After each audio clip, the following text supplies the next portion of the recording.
The ReManned Project is a coaching and consulting firm specializing in personal and leadership development for adult Black males, seeking to break the vicious cycle of missed potential so that they themselves transform their personal lives, their sense of leadership to their families, and their legacies that they want to leave for business and culture. We destroy this cycle on two fronts. We confront both the institution and the individual. We address the institution because, according to the statistics, Black males are under assault and are targeted for extinction in ways that their white counterparts are not. We are over incarcerated and undereducated. There are systems in place, political systems, media systems, and religious systems that serve as intentional, or some say unintentional, barriers to the Black male's advancement. As a result, we work to raise public awareness about issues confronting Black males, promote healthy and positive images about Black males, curate spaces to share information and resources about programs, services, and support for Black males, support knowledge creation and dissemination around these issues, and provide a forum for Black males to both speak and act for themselves. We address the individual Black male because we cannot avoid personal responsibility.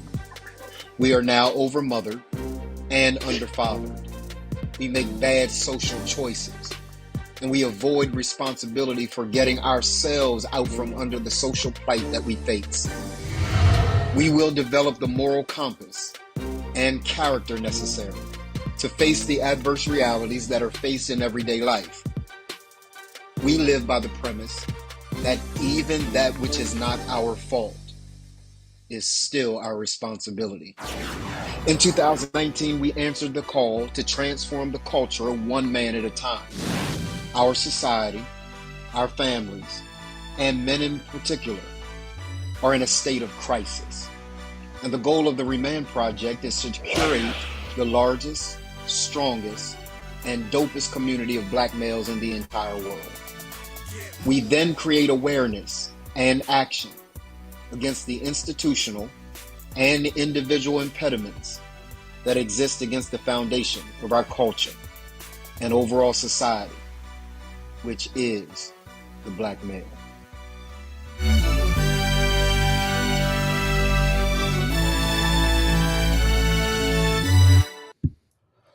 What's up? What? Hey, y'all, listen, I want to tell you a phrase that it's party time. I don't know where you are in the country. If you are on the West Coast, it's 7 o'clock in the morning. Wake up! Wake your tail up. It's time to party. If you partied last night and you tried to avoid partying today, I don't know what to tell you. Because today is the day that we celebrate. Listen, I did not come up with this. This is Dr. Leroy's, but it's ours now. Happy ReManned anniversary. This is the ReManned anniversary for every brother worldwide. June the 1st is a celebration of Black men. I am your host for today's festivities. I'm Donald Morton. I'm the Chief Visionary Officer of ReManned, and at ReManned, we help Black men that are business owners with families break the vicious cycles of missed potential so that they master life, leadership, and legacy. And next to me on my right, your left probably, I don't know where he is on your screen, is I don't know who the heck this is. This brother showed up. Meaning he partied last night. He got his shades on first thing in the morning. He partied last night. Dr. Leroy McKenzie Jr., what's up, man? Happy ReManned anniversary. You don't know who I am, dude. You don't know. I'm Ocho Cinco. Oh my God, boy. I just they come on these shows. They got, You know I can't see a thing, right? These glasses Yeah, ain't staying yeah, on long enough because yeah. I can't see nothing. Oh my God. What You know, I figured I'd get you this morning. yeah, yeah. When I saw you, come on, I was like, who in the heck is he today? Like what's up what's up with the shades? As you guys come on, do me a favor, lock and load. Whether you're here with us for a short period of time, long period of time, it don't matter. Thank you for hanging out with us on 6/1. 6/1 is the launch of ReManned. It is codified in law in Delaware that June 1st is Remand Day. How dope is it, Leroy, that Delaware decided, Newcastle County, the city of Wilmington decided, hey, let's celebrate Black men in perpetuity, right? Like not just today, not just next year, but in perpetuity. June 1st will be recognized as Remand Day. Man, what a phenomenal feat, right? Man, you using these big words, bro. What perpetuity? What perpetuity and these words too big for me. And folks tuning in, they like, I don't know what perpetuity means. but Homegrown. it, but it is.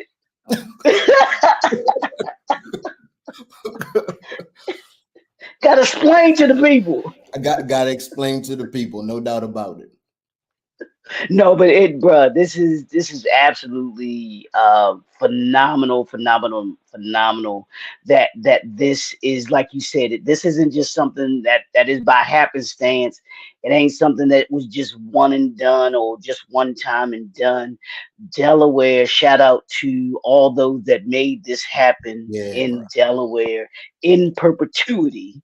You Yeah, know, yeah, and solidified Reman for the eternity of Reman. yeah, And that is an awesome accomplishment. That is it goes to show you that there are those that recognize the importance of the voice of Black men yeah, and yeah. the importance that Absolutely, we play. absolutely, So I bro. think that's great, man. I'm just incredibly excited. I'm like a kid at candy in a candy store, man. That gets a chance to wake up on today and highlight brother after brother after brother after brother that that deserve to be highlighted. There's Yeah, there's an ongoing kind of conversation and debate, bruh, that Black men aren't doing well. They're not doing what they're supposed to do. Man, there are Black men that are just killing the game. And we don't get an oftentimes our society just doesn't celebrate those brothers. And I want to celebrate those brothers today. yeah, I want to give hope to the brothers who are not feeling themselves. I want to give hope to the brothers that are coming out of incarceration and trying to find their footing. I want to give hope to the brothers that are in the C-suite and trying to navigate the racism and all of that comes in the C-suite. I want to recognize the brothers that are having a very difficult time raising capital for the businesses that they've started and the fact that they're not quitting. I want to recognize every single brother who is treating his wife well, raising his kids. I want to recognize every brother who hasn't seen his children, but he really wants to because there's this divide between him and mom. I want to recognize Black men. I celebrate every single Black man that is watching us today. Today is your day. Leroy, we need some applause stuff and some bells, some whistles. We need some stuff to be able to say to men how absolutely phenomenal it is to see them do their thing. Yeah, I'm just incredibly honored and excited by every single man. Um, how'd you rest last night, man? Did you rest well? I'm going to contextualize what today is going to look like. But how'd you rest last night? No, I rested very well. I was on time for bed. My bed my bedtime is 12 o'clock. Oh well, no, I'm sorry. I was a little late. Let me be real. Let me be honest. I was a little late. In getting to bed. My bedtime is 12 o'clock, and I needed to make sure I was in about 12:30, about twelve Okay. thirty, or so. So, but well rested. And everything because I wanted to be energetic, and I wanted to make sure that as my coach says, get enough rest. Coach Marcy says, make sure that you get enough rest, especially when you know you have something to do, the next day and everything like that. Just how important we as men don't realize the importance of getting the proper amount of rest. It ain't saying you got to get 8 hours, and stuff like that recommended, but what's good for you, what the proper amount of rest is for you, your body, so that you are healthy from a mental standpoint and everything like that. So I rested well last night, man. Rested Good, real well. man. Very, very, very good, bro. I'm excited about what's going to happen today. Let's give some context to what's going to take place, man. Shout out to every brother, every sister who is watching. I know my lovely wife is watching, um, and other brothers are watching and sisters are watching. We're getting confirmation after confirmation of people that are going to be on with us today. What an Are incredibly we exciting day. are we letting wifey say hello today, to so the people can see Wifey her can do what she today, wants or to. If or she or wants to not? say, if she wants to say hello, she can say hello. She hasn't let me know one way or the other. So if she wants to pop in, she's always welcome to pop in. She doesn't really like that. She doesn't really like Mm, camera a whole lot, right? So I do my best to mhm. let her chill when she wants to chill. Um, Yeah. but it would be great for her to pop on today, right? Um, so we have an agenda for today. It's going to be a long day, but it's going to be a productive day. And quite frankly, long days are relative, right? It is power packed. We met last night just in preparation for today, um, and it's going to be absolutely phenomenal. So this is what today looks like. We've got talks around Leroy, and we're not going to go off on it right now because we got talks about it that you and I will entertain in a moment. But we've got talks around the systemic hypocrisy that is happening in our country that is overt right now, right? We're going to talk about that. We're going to talk with Black business owners that are males, man, who um, you know, Black business owners who are males that are trying to navigate the adversity in developing business, right? And while they're developing business, also trying to do well by their families, right? That is a difficult challenge to do. We're going to talk about.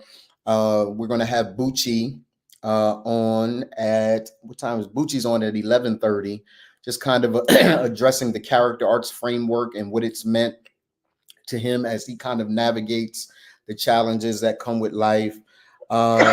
We got a special surprise, Leroy. Some things that ReManned is doing that people just gotta they gotta stay tuned for, man. Onward and upward. It's our 5th year anniversary, so we're going to be announcing some things that are taking place. And it's going to be a phenomenal day talking about those things. We're going to talk about spirituality and leadership because what many people don't know, and spirituality for us is not just Christianity. There are men in ReManned that are not Christians. There are men in ReManned that are Muslims, Christians, right? We run the gamut. But we want to talk about the importance of having a life that is spiritual, that connects to your success as it relates to your physical success and life leadership and legacy. Just a phenomenal, phenomenal day. Leroy, that we have planned. And because my wife likes you, maybe if you text her and say, "Hey, Lala, can you come on today?" Maybe she will. Maybe she will. Maybe you can talk her into doing something like this that that I can't talk her into. Can you text her, Leroy? Can you text Lala and ask her? Yeah, I- I'll I'll send them. I'll send them a message. Yeah, absolutely, absolutely. And isn't this sad, y'all? Isn't it sad? Because those of you that know the ongoing joke here is that I run my house. I run my house. This that's the that's the ongoing joke here, right? I run my house, but I got to ask Leroy to get my wife to come on camera. So clearly, I don't run my house in the way that I think I run my house, right? Um, and then we have talk. We have giveaways today, Leroy. Right? We've got book giveaways, coaching giveaways, merch giveaways. Just a phenomenal day that is planned. Are you ready for what's all that's going to happen today? We've got government officials coming on today. We've got candidates coming on today for office. Yeah, man, it's gonna be a day, bro. I'm so hyped about what's gonna happen today. Yeah, I mean, it's going to be a phenomenal day. As we were preparing yesterday, and we were talking about how the day was going to flow, and all the individuals that are going to be coming through and celebrating 5 years for Remain. I think it's just I can't wait either, and I think that people are going to be so as excited as we are, and the energy that is being felt will be felt throughout the whole day. But then even beyond the day though, too, man. Even we want that energy to go beyond today. We want people to feel what Remand is all about. You're gonna learn about what who and what Remand is, the vision behind it, where the story of Yeah, Remand, yeah, but then how we move forward beyond 2024. And I'm not talking a day, I'm not talking a week, I'm not talking a year, I'm talking decades, y'all. That's yeah, what that's what great minds do. That's yeah, what entrepreneurs do. They don't think in days, they don't think in weeks, they don't think in quarters or years. They yeah, think in decades. yeah, And that's what we're here to that. We're thinking about decades. And yeah, Remain is here to move beyond decades. 2034, you still gonna be hearing about Remand. 20 yes, bro. 2044, you're gonna hear about Yes, Remand because of the impact that this visionary right here is has set in place and is setting in place for everyone. So y'all just gonna get a little snippet of it today, but we want you to come away with knowing what Remain has and how we're setting the table for the remainder of 2024 and beyond. As what was that? What was that toy? Was it a Toy Story? What was the character on there? I forgot his name. From Infinity and Beyond. Gus, I think it was Gus something. Buzz Lightyear. From Infinity and Beyond. Yeah, God Buzz Lightyear. That's what it was. From Infinity and Beyond. Yes, yes, You bro. know. Yes. So let me tell. We've got Dwight Robinson, who said happy fifth remand anniversary. Lala said happy fifth remand anniversary. That is a thing now. It's a thing. Happy remand anniversary. Hashtag Remanniversary. Yeah, hashtag remand anniversary. And then Dwight says the backdrop looks amazing. Thank you, bro. Yeah. Shout out to Josh Miner. Josh Miner did all of our Yes. artwork for today. He is a sponsor of the Remand Anniversary, 50-year Remand Anniversary. So shout out to him. Thank him for all the work that he has done with us over the course of years. Shout out to Discover Bank. Discover Bank is also a proud supporter of Remand and the work that we do. Um, just incredible people that are helping us to do the work. And this is what Lala said. Lala said, let me in the ReManned community and I'll come on.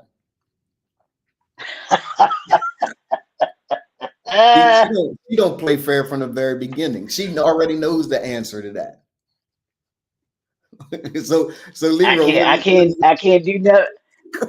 I can't do nothing for you, Marla. I'm like Flavor Flav. I can't do nothing for you.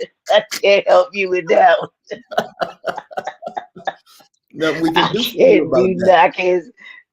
I can't help you with that one. No, Yeah, no, no, yeah, absolutely, man. no.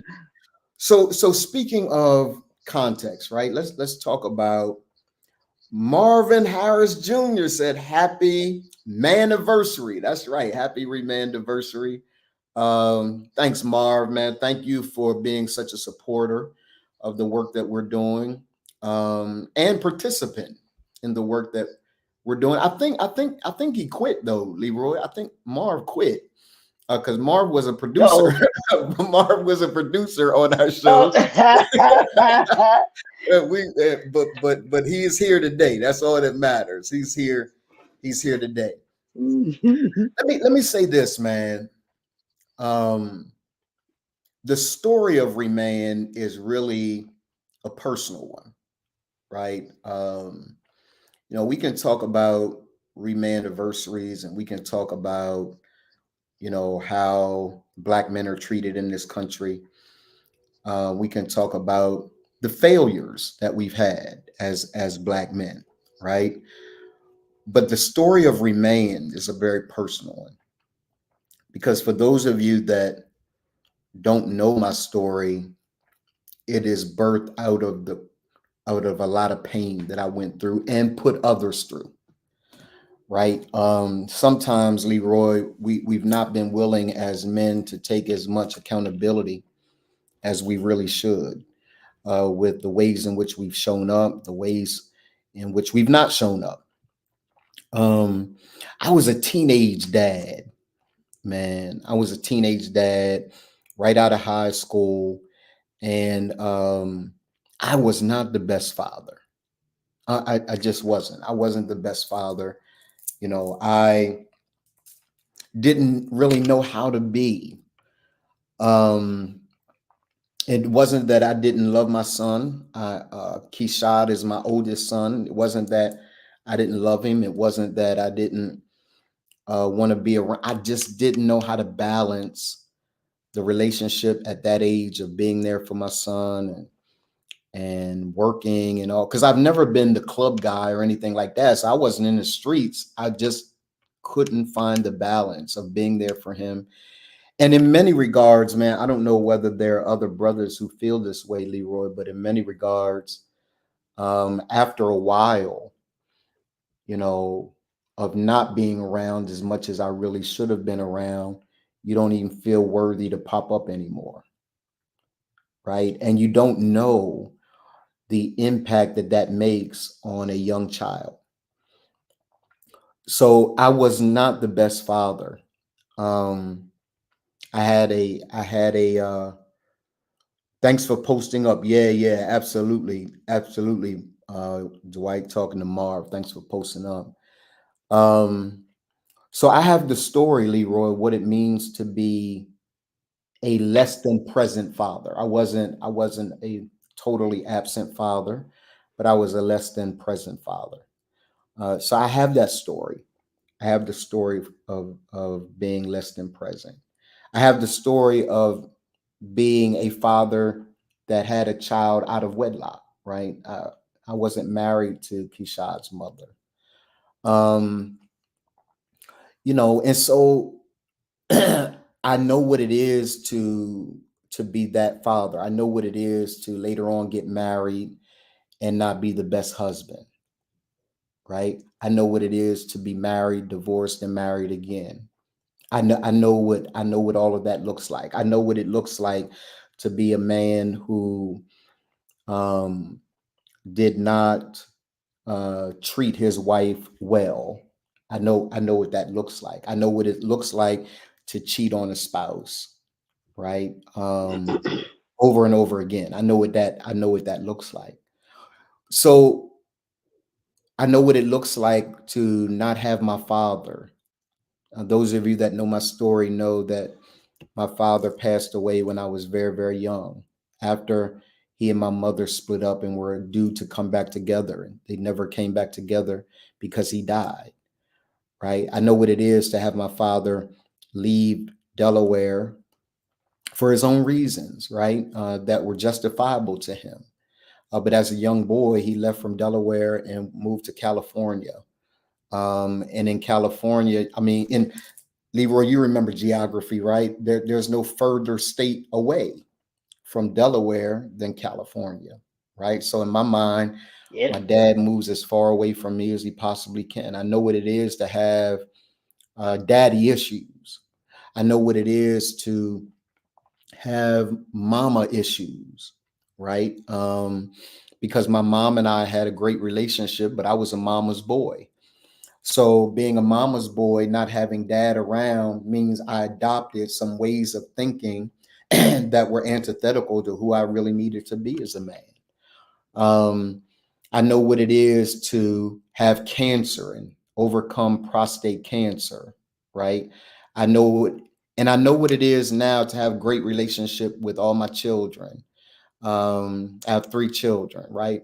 And I've got, Marcus. So four children, right?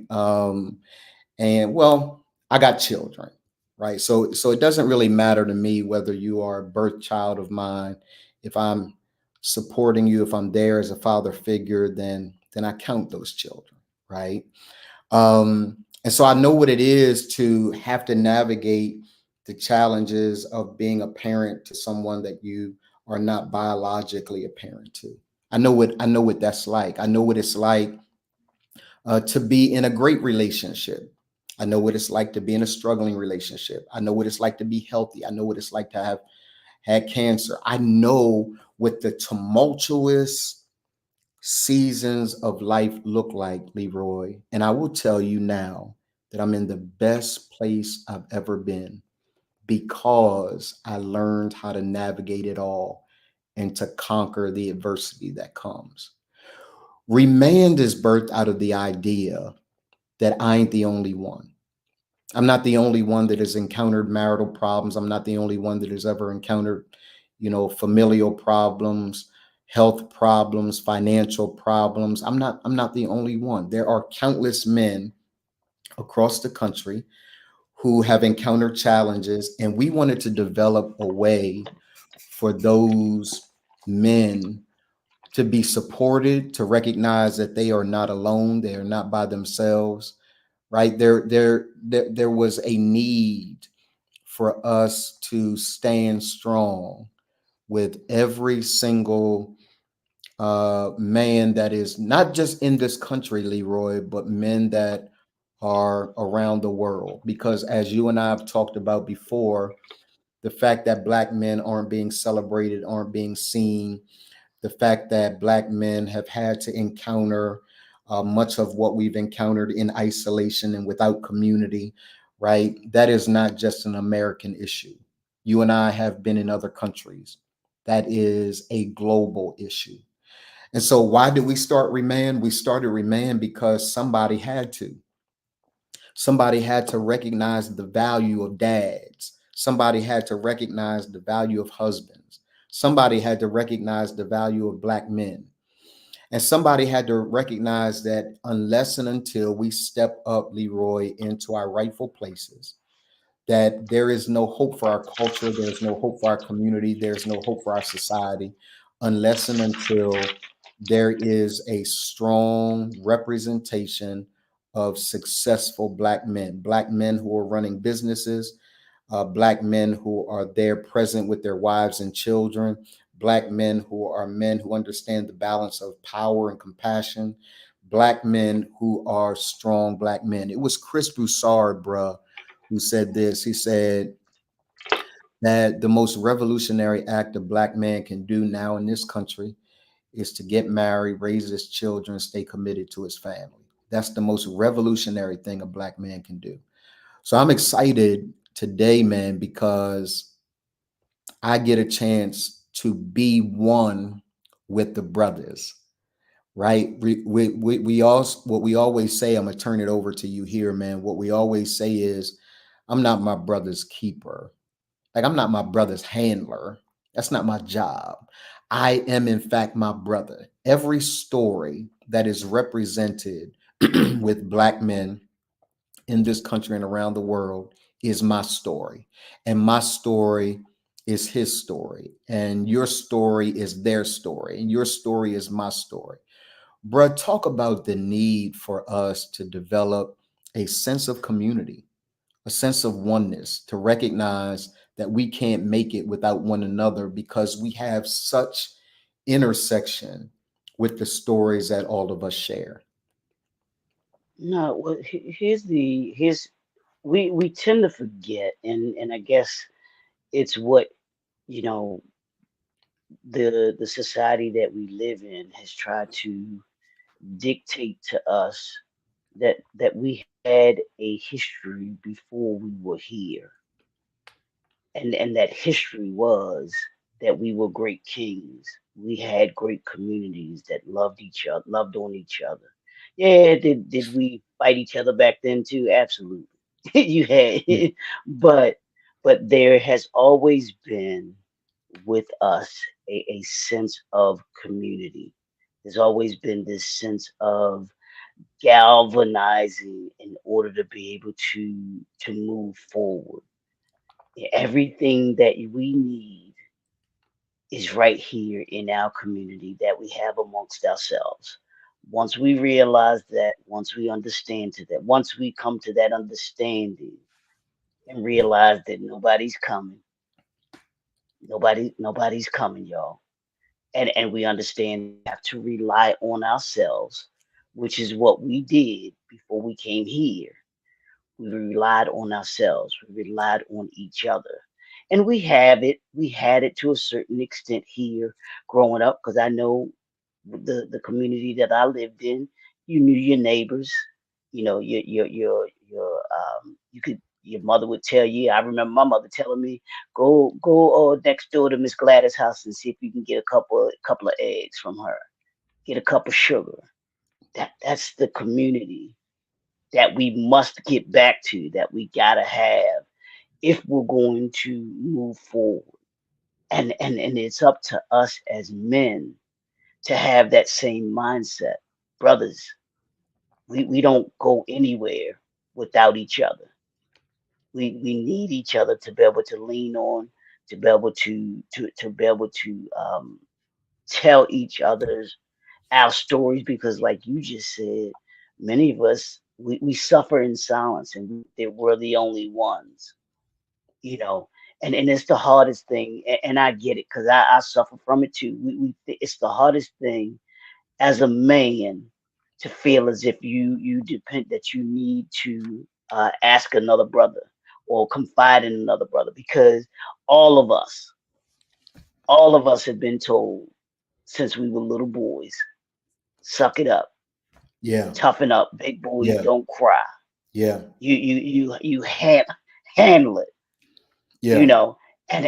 But we've got to understand that it's and I had to learn this lesson, man. I had to learn this lesson that it's okay to say that you need help.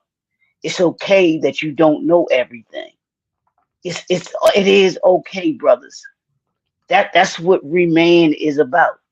To let you know, look, you don't have to have all the tools, but what we can do is give you access to the tools that you need. I'm gonna say that one more time for y'all. You don't have to have the tools, but Remain will give you the tools in order to be able to do and handle what it is that you need. And that's what I think our society does has either forgotten or just doesn't want to deal with.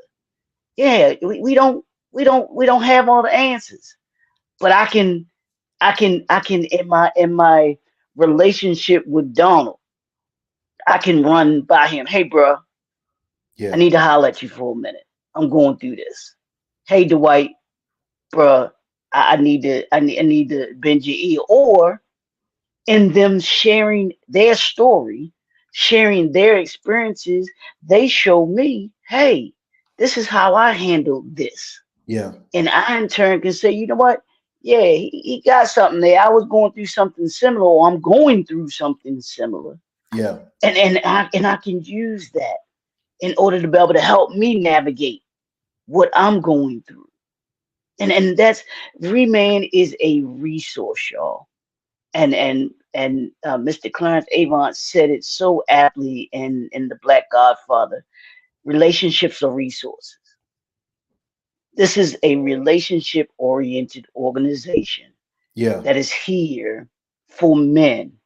It's there are other organizations that are going to get for men that are going to give you what they're going to give you.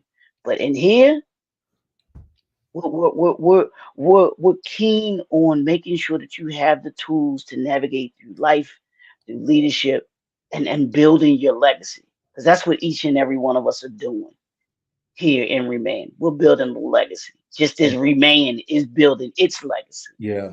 Yeah. Yeah. Absolutely, man. And thank you for that because it really is true. And even me as the founder of Reman, one of the greatest testimonies I think I have, bruh, is the fact that like y'all don't care that I'm the founder. I mean, I have respect in the community, uh, but the truth is, when it comes to check me, you've had to check me about things, right? You are next in command with Reman. You've had to check me about things that I didn't really want to do. that you said, yeah, bro, you got you got to do that, right?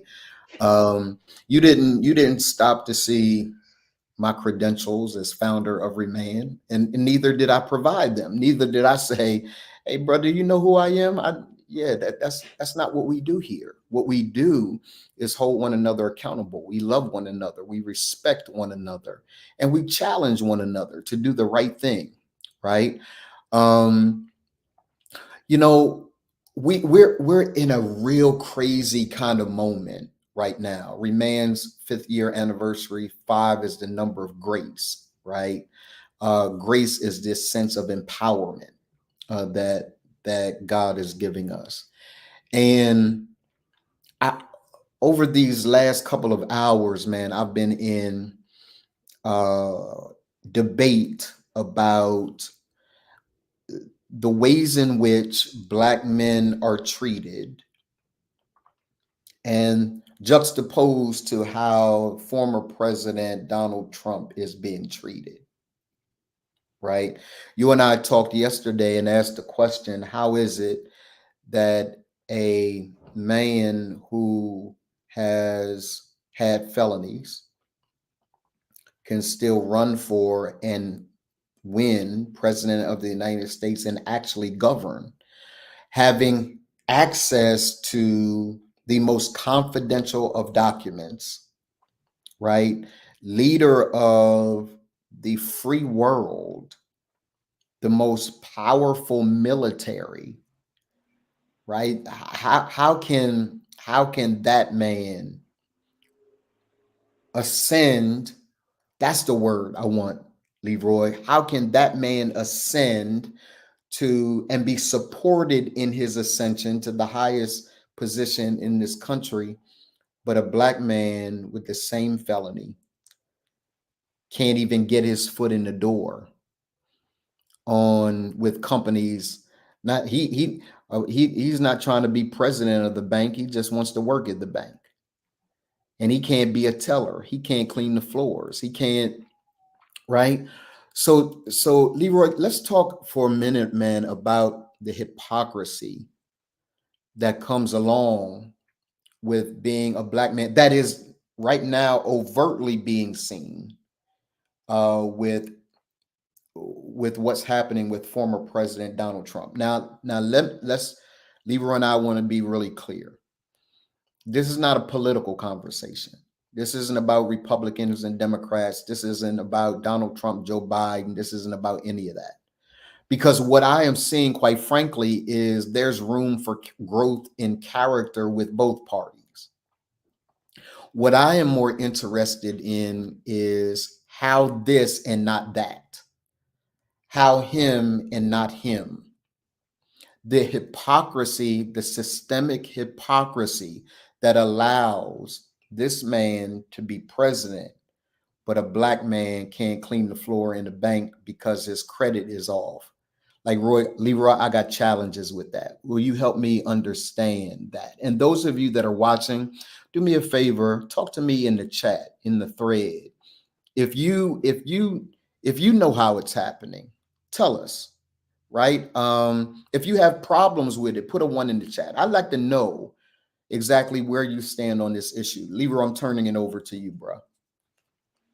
No, man, it's this, and you and I, and ever since this has been happening, and the other day when the realization of a felon, now 34, and not just a felon. I don't know how you say that when a person has more than one felony, has a more than one felony, has the right to still run for not only a political office, he has the right to run for the highest political office.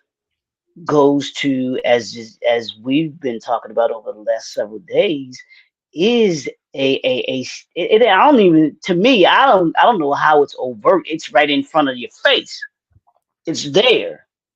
And what has stuck to me has just been, okay, what have we've been told these lies for since we were kids, and learning this stuff in high school, learning this stuff in, I don't know if we learned it in middle school or not, but high school.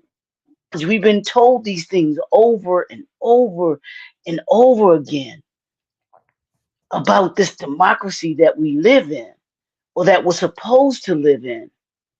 But when the democracy is put to the challenge, then all of a sudden nobody has any answers for it.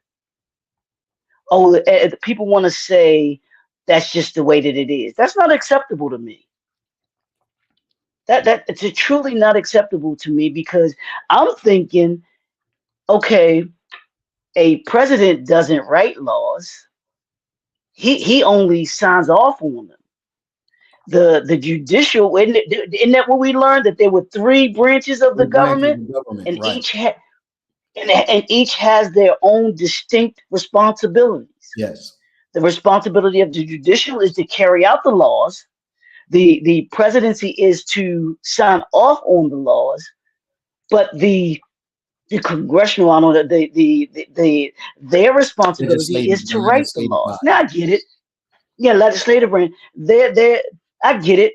The current legislative branch isn't responsible for what's in the laws now, per se. But here's my question, bro. What can they do about it? If they write the laws, can they write the law or rewrite the law?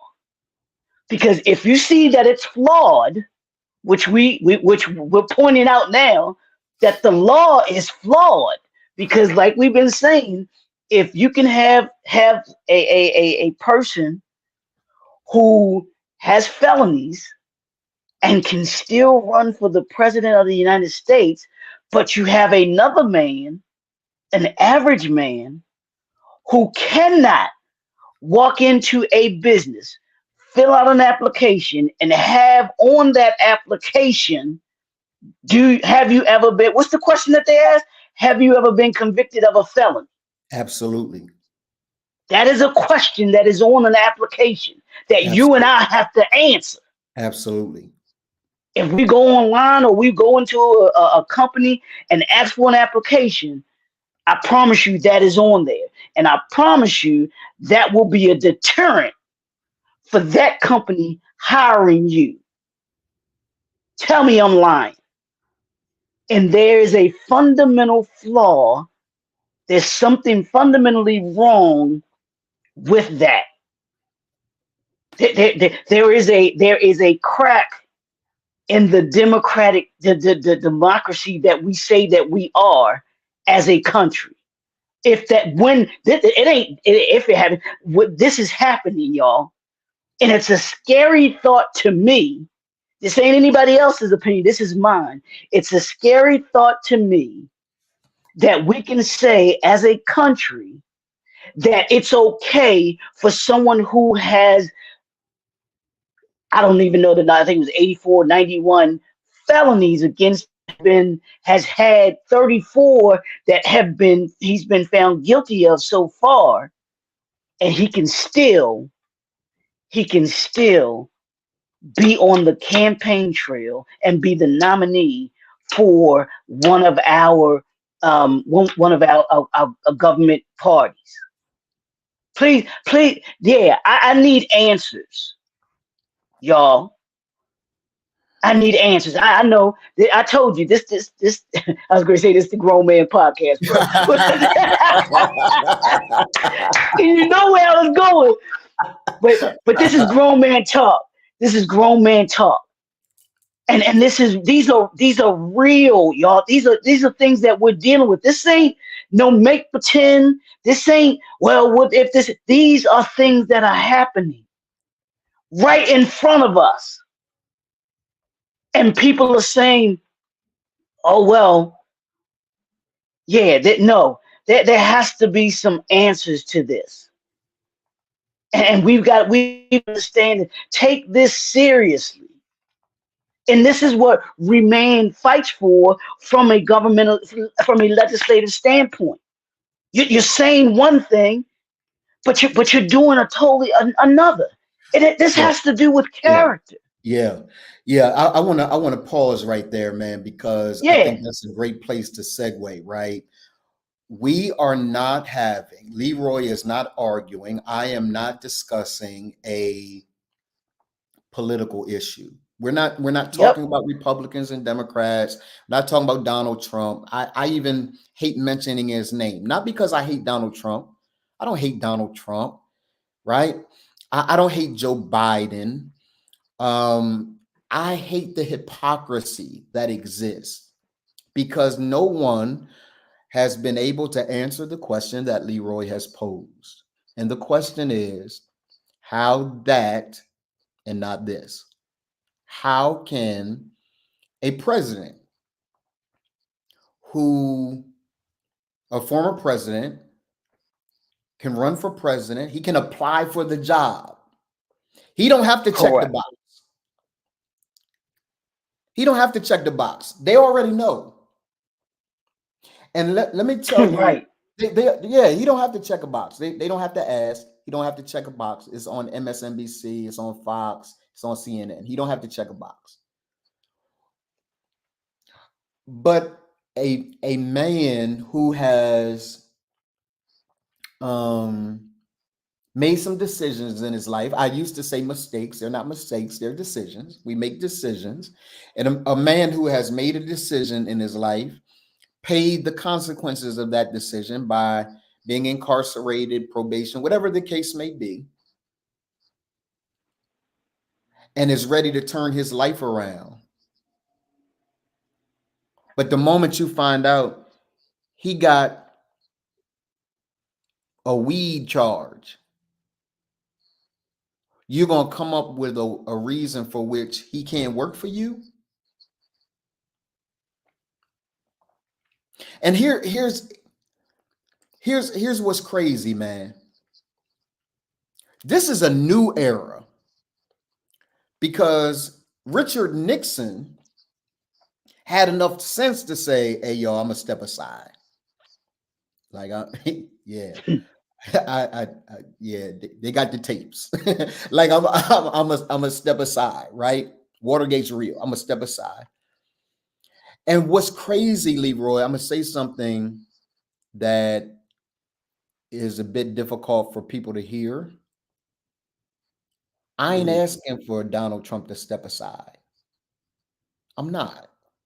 Want to run for president, run for president. And if they vote him in, vote him in. I'm okay. I'm just saying that if you're going to do that for him, you're going to do it for my brother that comes out of jail. You're going to do that. Yep. So there's a part of me that almost wants the dude to win, because I promise you, if you do that and Raheem coming out from being incarcerated doesn't get a job, oh, we got massive problems. We got massive problems when Ray, Tone,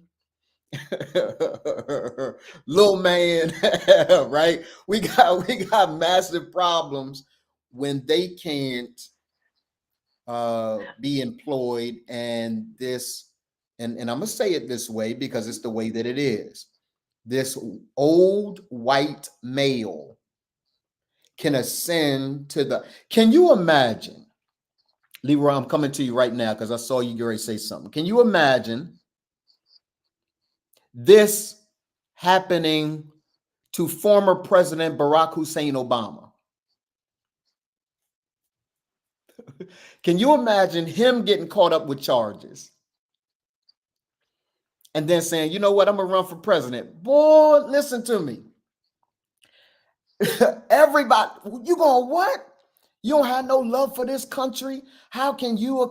No. I'm just asking for justice. I'm asking for fairness.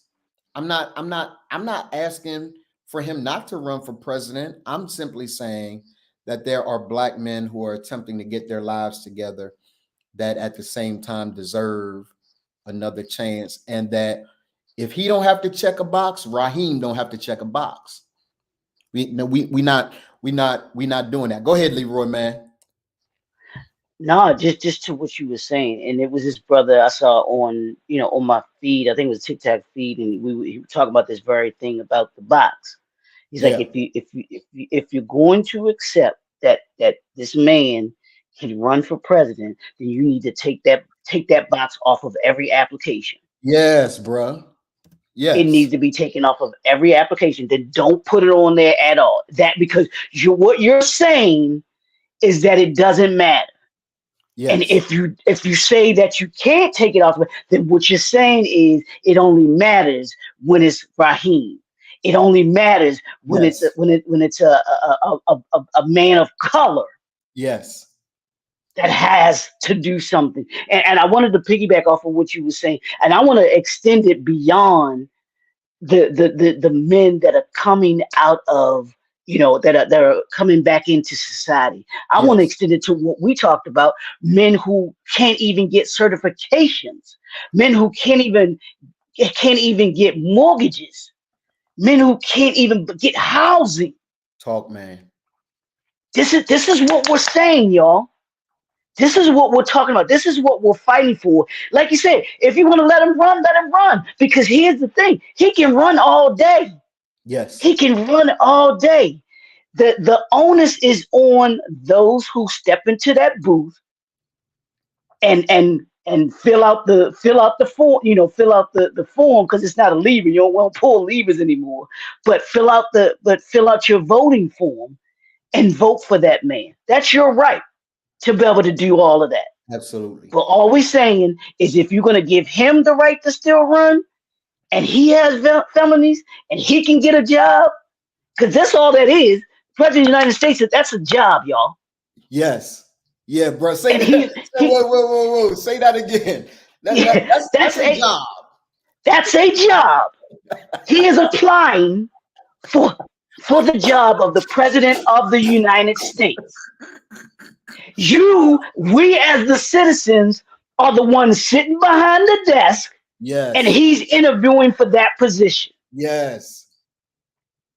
So if he can interview for a job that he had before, and I ain't gonna go into all of that stuff, but if he can interview for that job, come before you in an interview for that job, and people want to say that he has the right to interview for that job, and he has a record, which he now does, but Thomas, who comes to interview for a job, whether it's a bank, whether it's a hospital, whether it's a hotel, He comes in and he has to answer that question. Then that same gentleman who's applying for the job of president of the United States should have to answer the same question and Yeah. be held up to the same standard. Yeah. I'll Yeah. put it like that, held Yeah. up to that same Same standard. thing.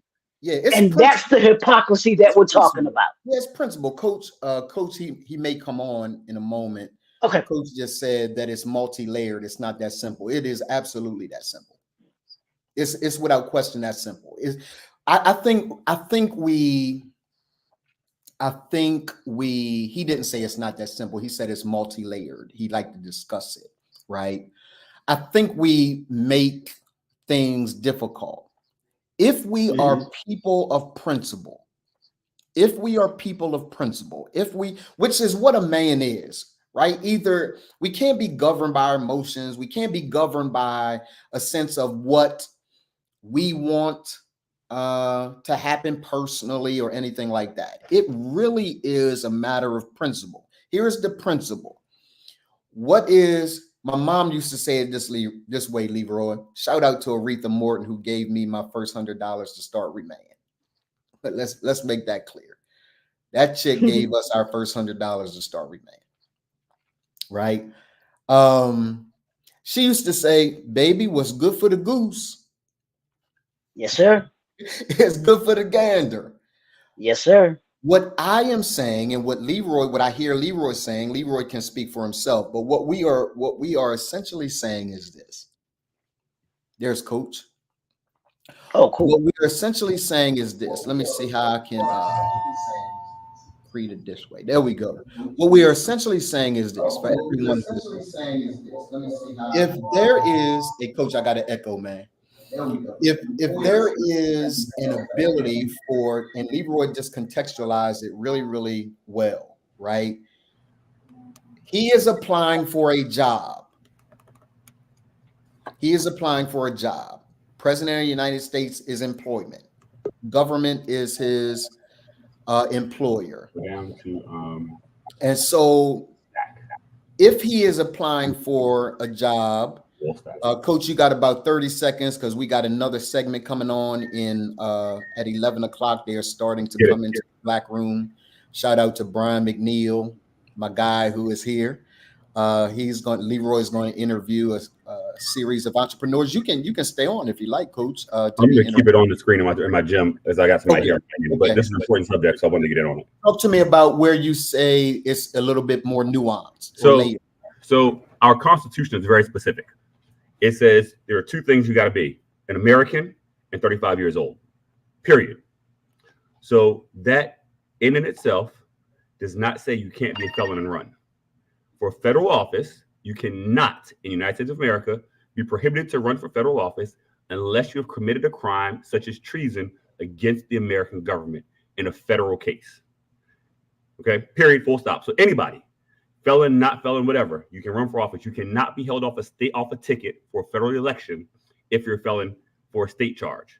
For a federal charge, as long as this is not treason and not a crime against the state, then you can still run for office. Now, the question is, can you overcome the politics that's going to come along with it, right, in your local thing to get on the ballot, right? Because it cannot be a ballot initiative that restricts you from being on the ticket, period. So if you're a felon, you can run for federal office. You may not, like Donald Trump, can't even vote for himself in Florida, right? He has 48 hours from the time of his conviction to report to the state that he is now a felon. When that happens, he can no longer vote in Florida. So he can run for president, but he can't vote for himself. Right? So that's why I say it's nuance. So yeah. I understand all of that. Right. I'm clear about all of that. Everything that you just said is really, really clear. Here's what is not new. Here's why it's not nuanced. Okay. Because at the very core of all of this is a matter of principle. The principle is still clear. Agreed. If I, as a Black man, cannot get a job, which essentially is what he is running for. If I can't get a job because I got a felony, and he can, because you don't trust me, That's essentially what it is, right? You're saying I can't work for your bank or I can't work for your business because you don't trust me. You don't know whether or not I'm going to do something harmful. Right. Yeah, well, the man has done things harmful. Agreed. And he's applying for the same job he had before. Agreed. And there are countless people that are going to vote for him. Yes. My problem is not that they are going to vote for him. My problem is not that he has the ability to run. My problem is not that the people will hire him. That ain't my problem. I just want black men to be treated the same way. Same way. And I agree with you. And in that aspect, in that way that you broke it down, you're absolutely correct. Yes. I agree that there should be no box. There should be no box on period, off rip. Yes. Right? You know, I think that if you have bad credit, you probably shouldn't be able to work at a bank. If your credit is super bad, and there are things in place that look. He got bad credit. No, and his businesses have bad credit. No. Not just his businesses. Him has bad credit. And he's about to be governor of the entire process. No, he ain't. Bruh. Let me tell y'all this, and this is not about Donald Trump, but let me tell y'all this. For those of y'all that think just because this man was convicted that this thing is a walk now. Oh no, I'm not saying it is. This thing. I'm not gonna put that in atmosphere though. I'm not even gonna put that in atmosphere. I'm not even gonna go with that. Here's what I'm saying. At the end of the day, y'all, this is what I'm saying. This whole day is about supporting, celebrating, and bringing some sense of fairness. Absolutely. To brothers with penises with dark skin. Facts. Because I'll tell you this: if someone comes to me to apply for a job, I'm not going to ask a question about are you a felon, right? You know, there are some questions I have to ask just because of my insurance. I have to ask, have you ever committed a sex crime before? Yeah, because written. Other than that, there's no money in my store. You can't take. And the man committed a sex crime. But watch this. Wait. Here's the bigger part that nobody's putting together. He did this shit in order to get elected for the job, right? So in other words, if he didn't do it, he wouldn't have got elected because it had been out in the public atmosphere. Yeah. So sink that in. In order to get elected. Yeah, but I get it. We know now that he did it to do that. So right.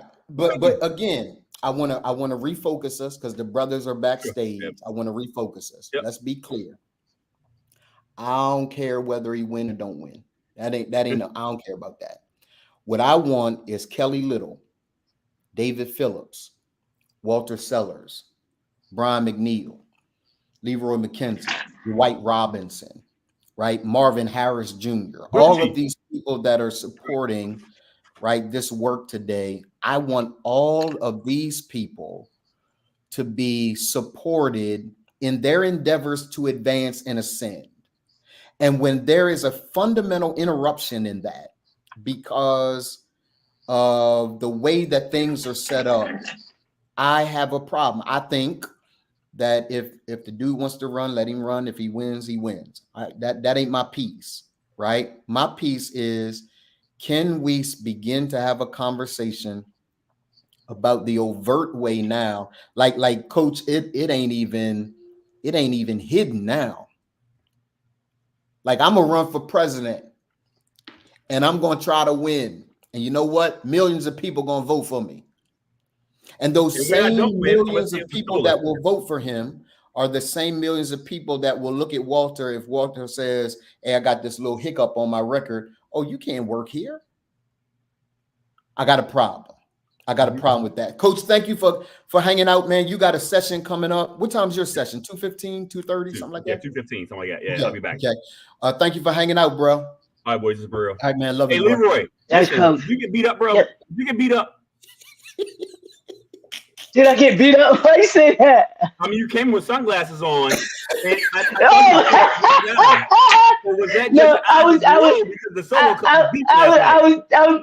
I was doing my Ocho Cinco from the interpretation. Real quick, one thing I saw this week before I get back. One thing I saw this week when Chad, when Unc said, I don't wear a watch to tell time.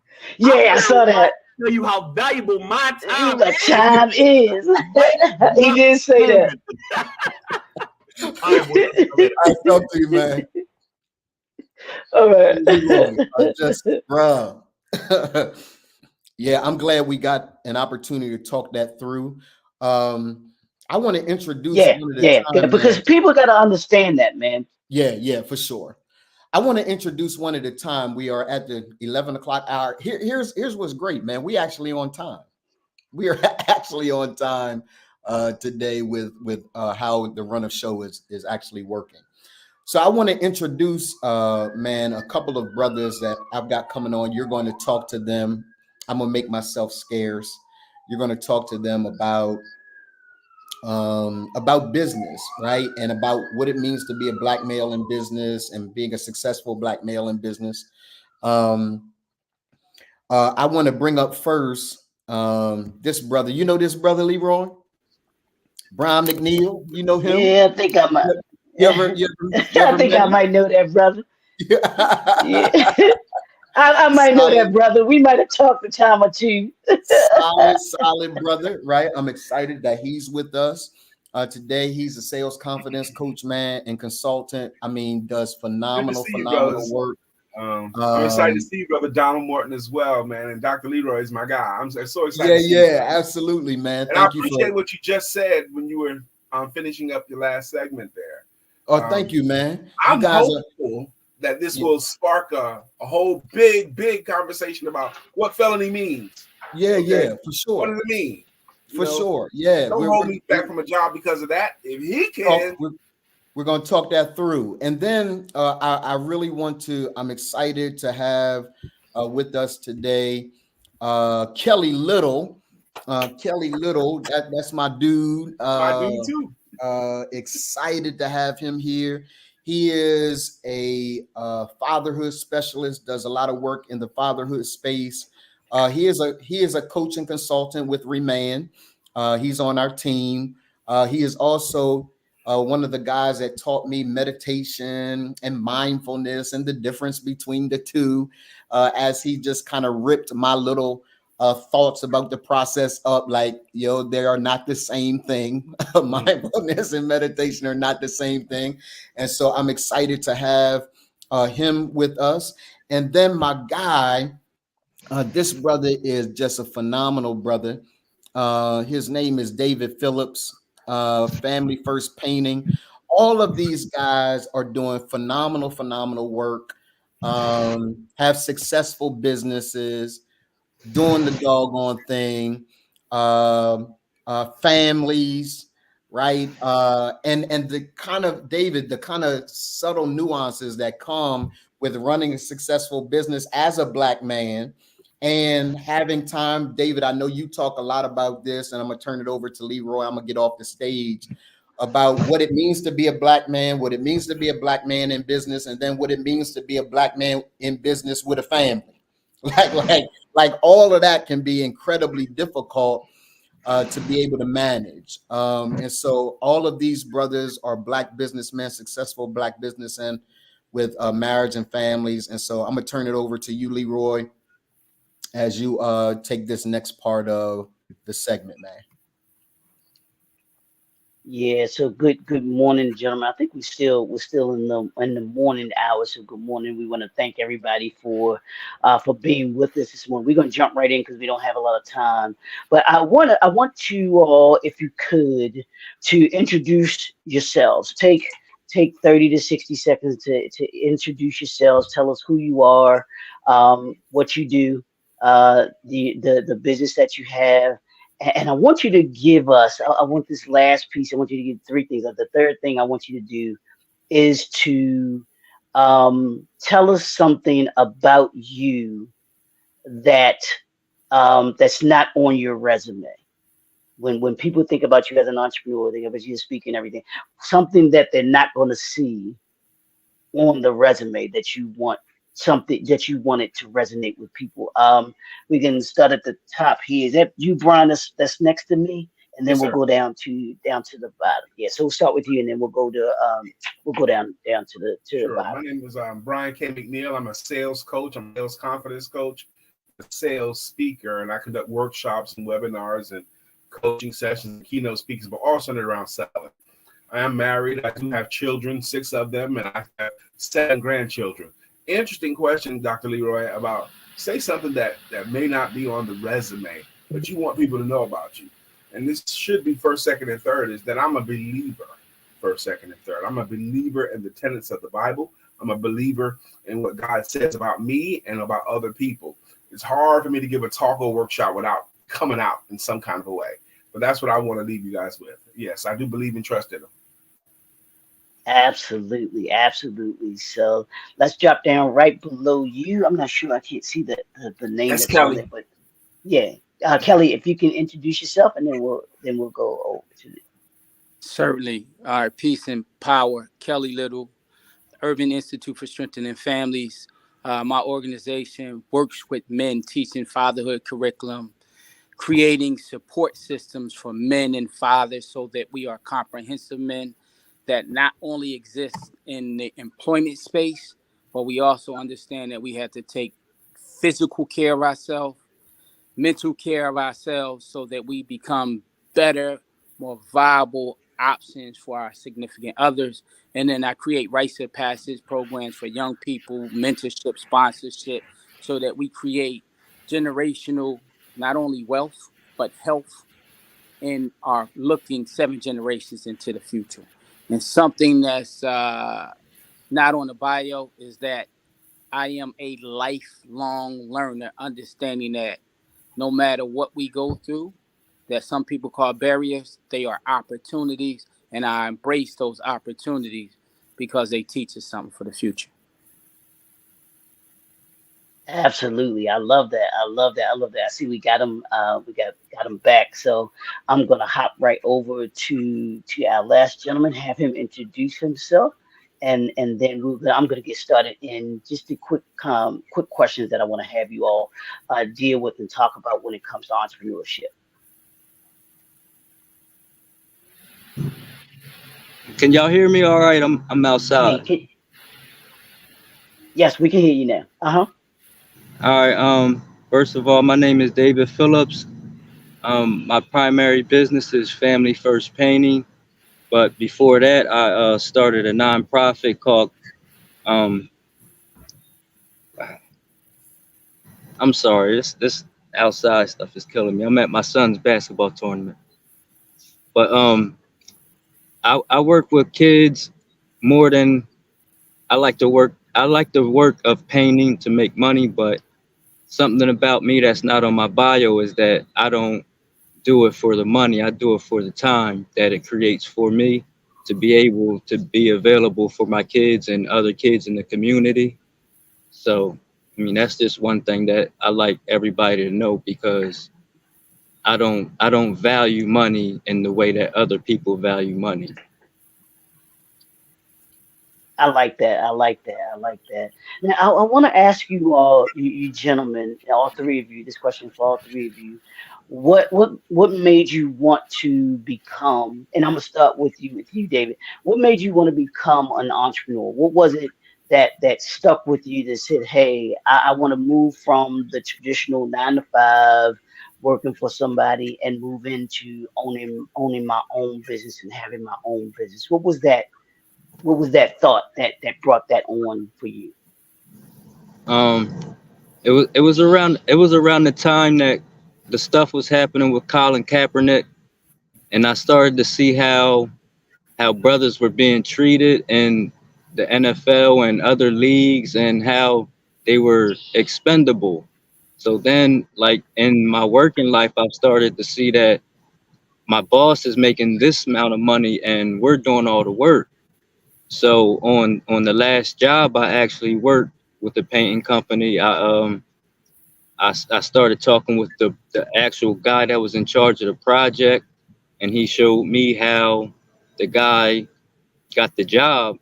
And so I saved up my last check. It was like $150, and I started to get jobs, leads of my own, and I quit. And I've been on my own for 10 years. That is all. That is totally, totally, totally awesome. Brian, how about you? It was I was a sales manager of a company, and I had been studying like Kelly, I've been studying a lot about how to sell, and I was training people on how to sell. And it was like I was teaching. I was a corporate sales trainer for 12 years, and I had offices. I had 17 offices in North Carolina, Virginia. So I was just going from office to office, teaching people how to sell, how to close sales. This is in the 90s, and I started hearing people say, because I was quoting other people's books. You know, Brian, you keep talking about all these other books. Where's your book? And I didn't have one. And it hit me like a rocket in my belly. You know, it was in 96 when that last lady said that to me. I'd heard it before, but this one lady said it just hit me different. And from that moment on, I got this gnawing in my feet, my gut, that why am I doing all of this work for them? I want to hang out my own shingle. I want to do my own thing, you know, because I'm the one training all the salespeople. So I did. I went ahead and started my own company. And I made a lot of money the first month, less money the second month, less money the third month, less money the fourth month, until I was in trouble again. And I went back into corporate America, and I'm going to move this fastly. But it took me 4 tries to successfully make my business stick, you know, because I would make a lot of money and then less and less and less because we got bills and we got kids. I back into corporate America. I went back into corporate America 3 times, you know, before I was able to finally figure it out. And I did it again. I started it again. And since January of 2010, I did it this way. So just help me through it. I figured out how to make it work now. Tell you what really moved was that gnawing, burning, turning feeling in my gut. I was like pregnant with, I want to do my own thing. I was telling people I was doing this when I wasn't. And it was like I couldn't stand it anymore. The idea that I wasn't being who I really was. I just couldn't stand it. So that's why I kept going back into it. Yeah. Absolutely, So absolutely. that's why I went into business and stand up. I can't, yeah. Absolutely. Go ahead, sir. I yield back. Okay. Kelly, how about you? How about you? So I had a vision at a really young age of me running and operating my own business. Never activated. Did many years in the military, retired from the military. Long story short, what I remember this one quote: "You work a job until you find out what you was purposed to do in this universe, and then you activate what you was purposed to do." So for me, even though we call it entrepreneurship, serial entrepreneurship, this is alignment for me. And I knew that systems and institutions wasn't going to make the changes that I needed to see in my community. I knew how I grew up in Philadelphia and the assistance and the things that I needed uh, from other systems weren't being readily available. So what I decided to do, either you're going to be a part of the problem or you're going to be a part of the solution. I decided that it's enough young black and brown boys and black and brown men who needed assistance, and I was going to activate that assistance. And so that's what pushed me in to entrepreneurship. But real quickly, one other thing, Brother Leroy, I understood this joke one time. It was 3 people. It was Brian, it was David, and it was Dr. Leroy in the break room. And they were all watching as their boss came in a $250,000 car. When he came in with that car and came into the break room where they was having the water cooler conversations, somebody told him that's a nice car he had. What he told Brian and David was, if y'all keep working hard, he'll get another one next month. Exactly. That sealed the deal. Exactly. Yep. Yeah, absolutely, and that is so true. Understand, y'all, that if if you're working for someone, you're working for them to build their vision, not yours. It's up to you whether you choose to do that or not. There's nothing wrong with working for someone. We all need, as entrepreneurs, we need people that work for us and everything like that to help us to be able to bring the vision. But when you have a passion and an alignment, as the brothers have said here, it becomes very important. And here's something that I want each of you to talk about, if you can: the importance of being a black man entrepreneur, or an entrepreneur that is a black man. What does that mean to each of what does that mean to each of you? And Kelly, I'll start with you this time. What does that mean to you to be a black man that is an entrepreneur and that has his own business? What it means is I get the opportunity to normalize that we've already done this. And that because we've already done this, and I can go back to Black Wall Street, and even before that, it creates a generational pipeline for my great, great, great, great grandchildren to know what's possible and to know that we are more than capable. And it creates the opportunity for me to transfer not only financial things to my children, but also to pass on a legacy of our brilliance. And it cultivates ecosystem of excellence no matter where we're at, because I'm looking at 4 entrepreneurs in this on this panel right now. So for me, it's vital, and it's not even necessary. It's a must. Gives us options. Absolutely. I love that. I love that. I love that. David, how about you? What is being a black man and being an entrepreneur mean to you? It means everything to me. That's everything I stand on. And like he said, it's about making it normal. Like I like my kids to see me sitting at home doing nothing and I'm making money. But they also see that I get up and leave every morning for some reason. But they like I like I the kids that I mentor, like I like to show them like there's it's cool. I don't discourage people from having jobs, but make sure that job is setting you up for something else, because you don't want to be stuck there forever, because you're not building your legacy, you're building his. So for me, it's all about showing them that not only can we be owners, but we can be long lasting owners. Like I've been doing this for 10 years. I never had to go back and ask a man, can I punch his clock? And that's what I stand on. And that's what I want my kids to live for.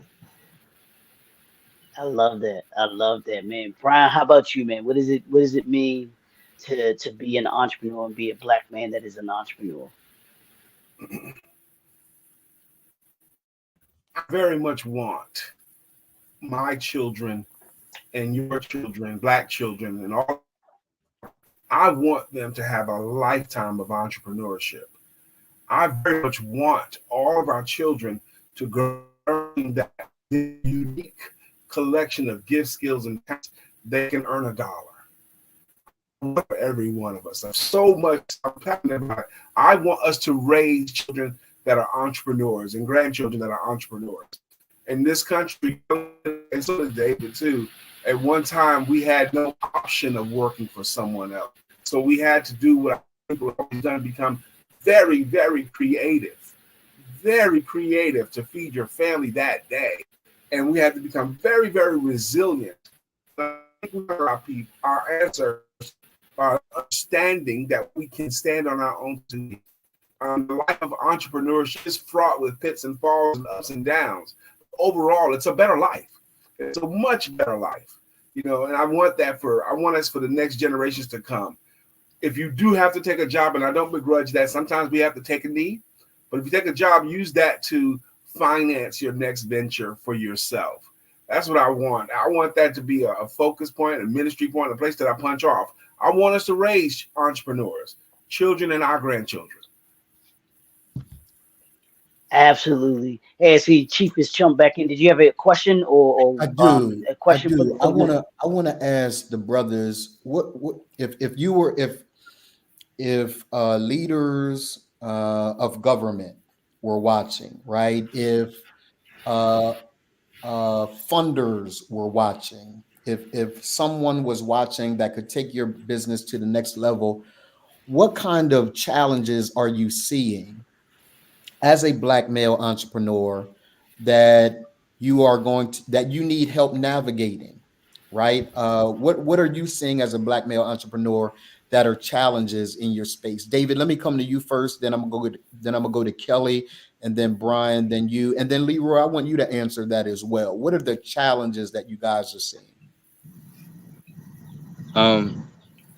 Our biggest challenge as a people, period, is that we're not given the benefit of the doubt. Like Mm, we're not starting with any type of handout, any hand up. Other races, they're getting what are they called? Subsidies. And Yeah, they're getting mhm. loans, they're getting money passed down through family generations, homes, and like what I never got offered any type of money until COVID. COVID come around, they start giving out PPP loans and stuff. Like I was asking for that type of money 9 years ago. And the thing is, if we build up businesses like mine's, I employ 5 guys full time, and they make $18 to $25 an hour. Well, if I had $100,000 loan or $200,000 loan, I could employ 10 guys or 15 guys, but I can only do what I had to start with, and that was what I had. I was never given anything, and then it's you got to be perfect on every job. You can't be late. Like there's no excuse for us. We're never given. Oh, maybe his son was sick, or maybe it was traffic. No, we have to be perfect, and if we're not perfect at one time, then we're just tossed to the side. And it's not like that with other businesses. They're not perfect all the time, right. but we still go back because that's what we know, and that's what we're comfortable with. And I just want people to be more comfortable with Black businesses and give us more leeway than they give us. Yeah, I don't want to miss what you just said, bro, because it's essentially what we stand for is at ReManned. And that is that brother just said, and I saw you brothers clap, and I just want to pause and honor that. That brother said, I employ 5 full-time guys, right? That those are guys working for him on a full-time basis. He's paying them a great wage so that they can feed their families. Yeah. That's what Black business is about. It's not just about my four and no more. It's about lifting an entire race and culture of people to give them better opportunities as well. So David, man, I want to celebrate you, bro, for what you just said and for what your company is doing. And I agree that we need access to resources, right? In order to make this thing work. Kelly, you were next, man. We got about 30 seconds each, y'all, because we got another segment coming up. But Kelly, you're next, man. What's the biggest challenge in building your business? You just said it. So resources, but I would say this: information is probably the most critical thing that can be passed down. To Brother David's point, like we got to know about these trust funds and how to create endowments to make sure our business is not sustainable for 5 or 10 years, but to create legacy 50 and 100 years forward.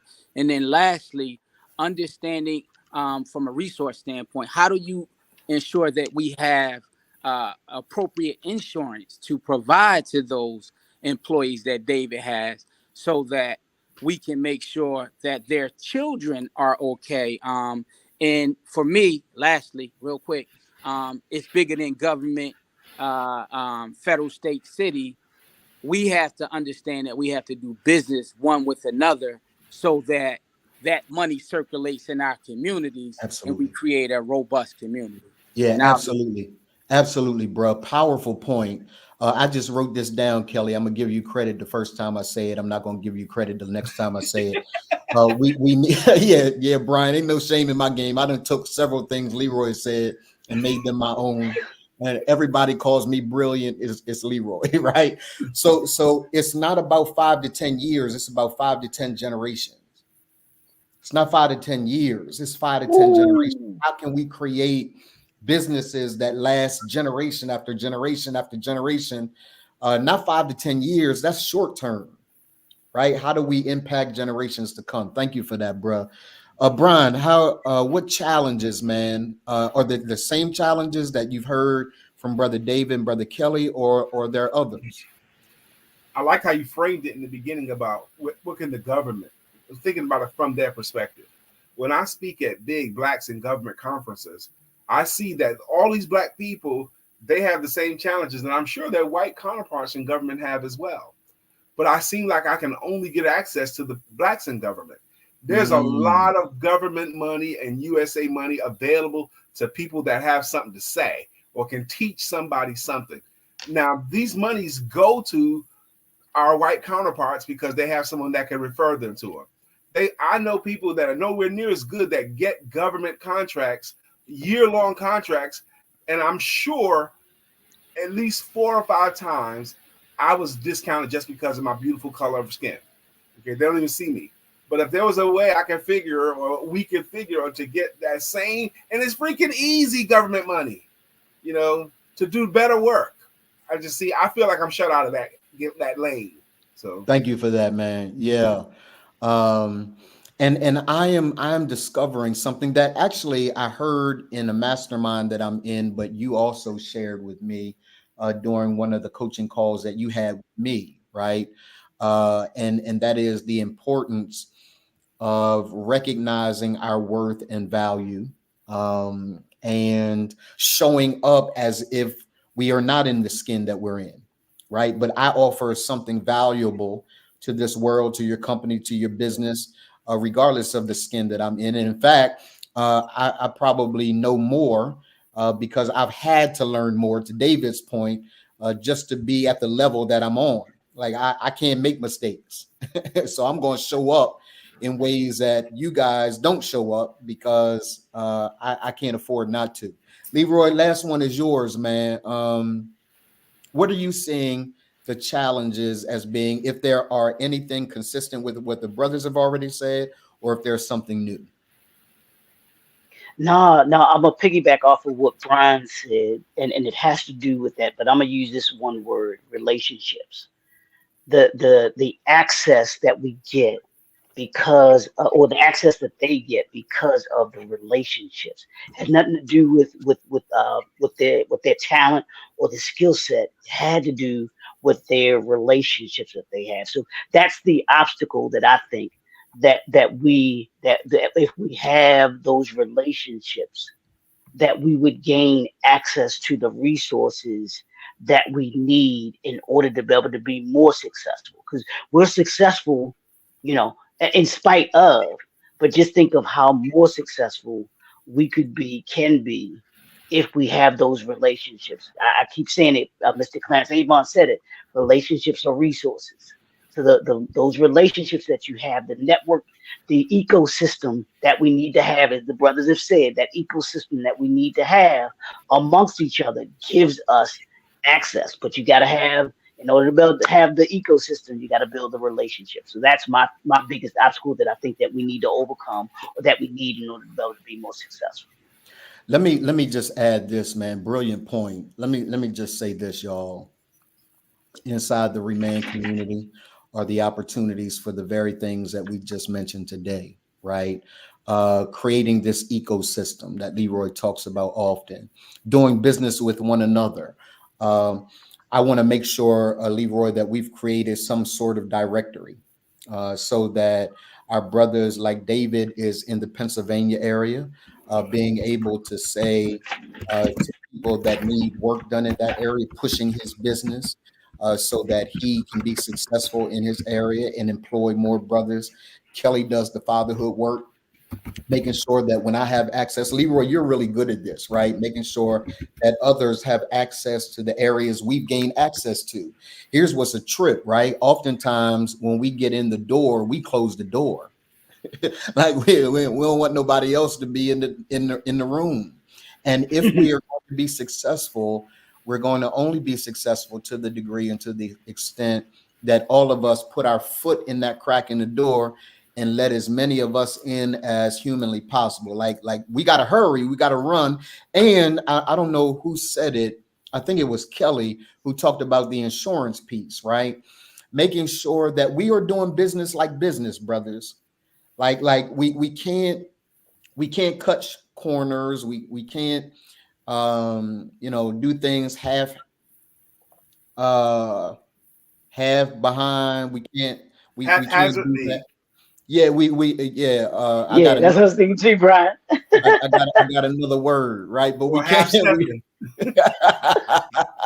Right. We got to make sure that we are doing things in a way that represents the honor and respect that Black business actually brings. And so I want to thank you, brothers, for coming to hang out.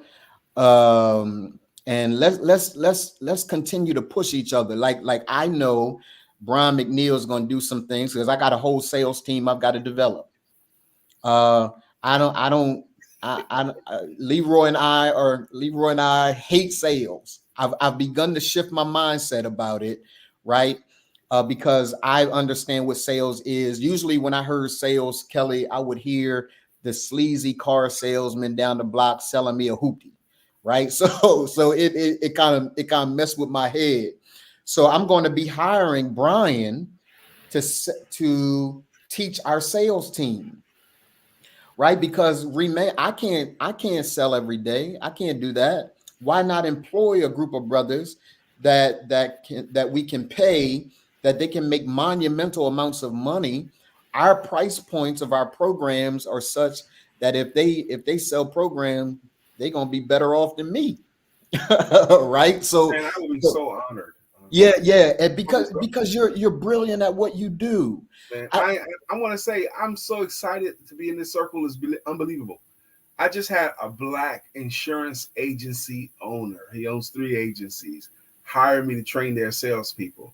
I can't remember the last time a Black person that owned 3 agencies has worked with me, hired me to train all the sales. Yeah.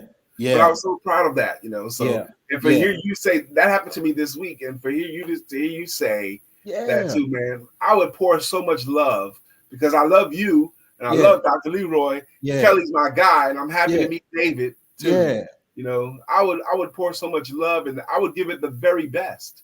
Yeah. So, and I want you to mark on your calendar, all of you brothers, April something. Just mark the entire month of April, because ReManned Live is coming next April. ReManned Live is coming in April here in Atlanta, Georgia. Okay. And Brian McNeil is going to be one of the speakers. How's he going to say no? How's he going to say no? Because I'm putting him on the spot in front of all the people watching. He's going to be one of the speakers. Kelly Little is going to be one of the speakers. Obviously, Leroy is going to be one of the speakers. Having David on a panel, like, I just want to build brothers. Yeah, I'm called to this, right? I want to build brothers. So thank you, brothers, for hanging out with us today.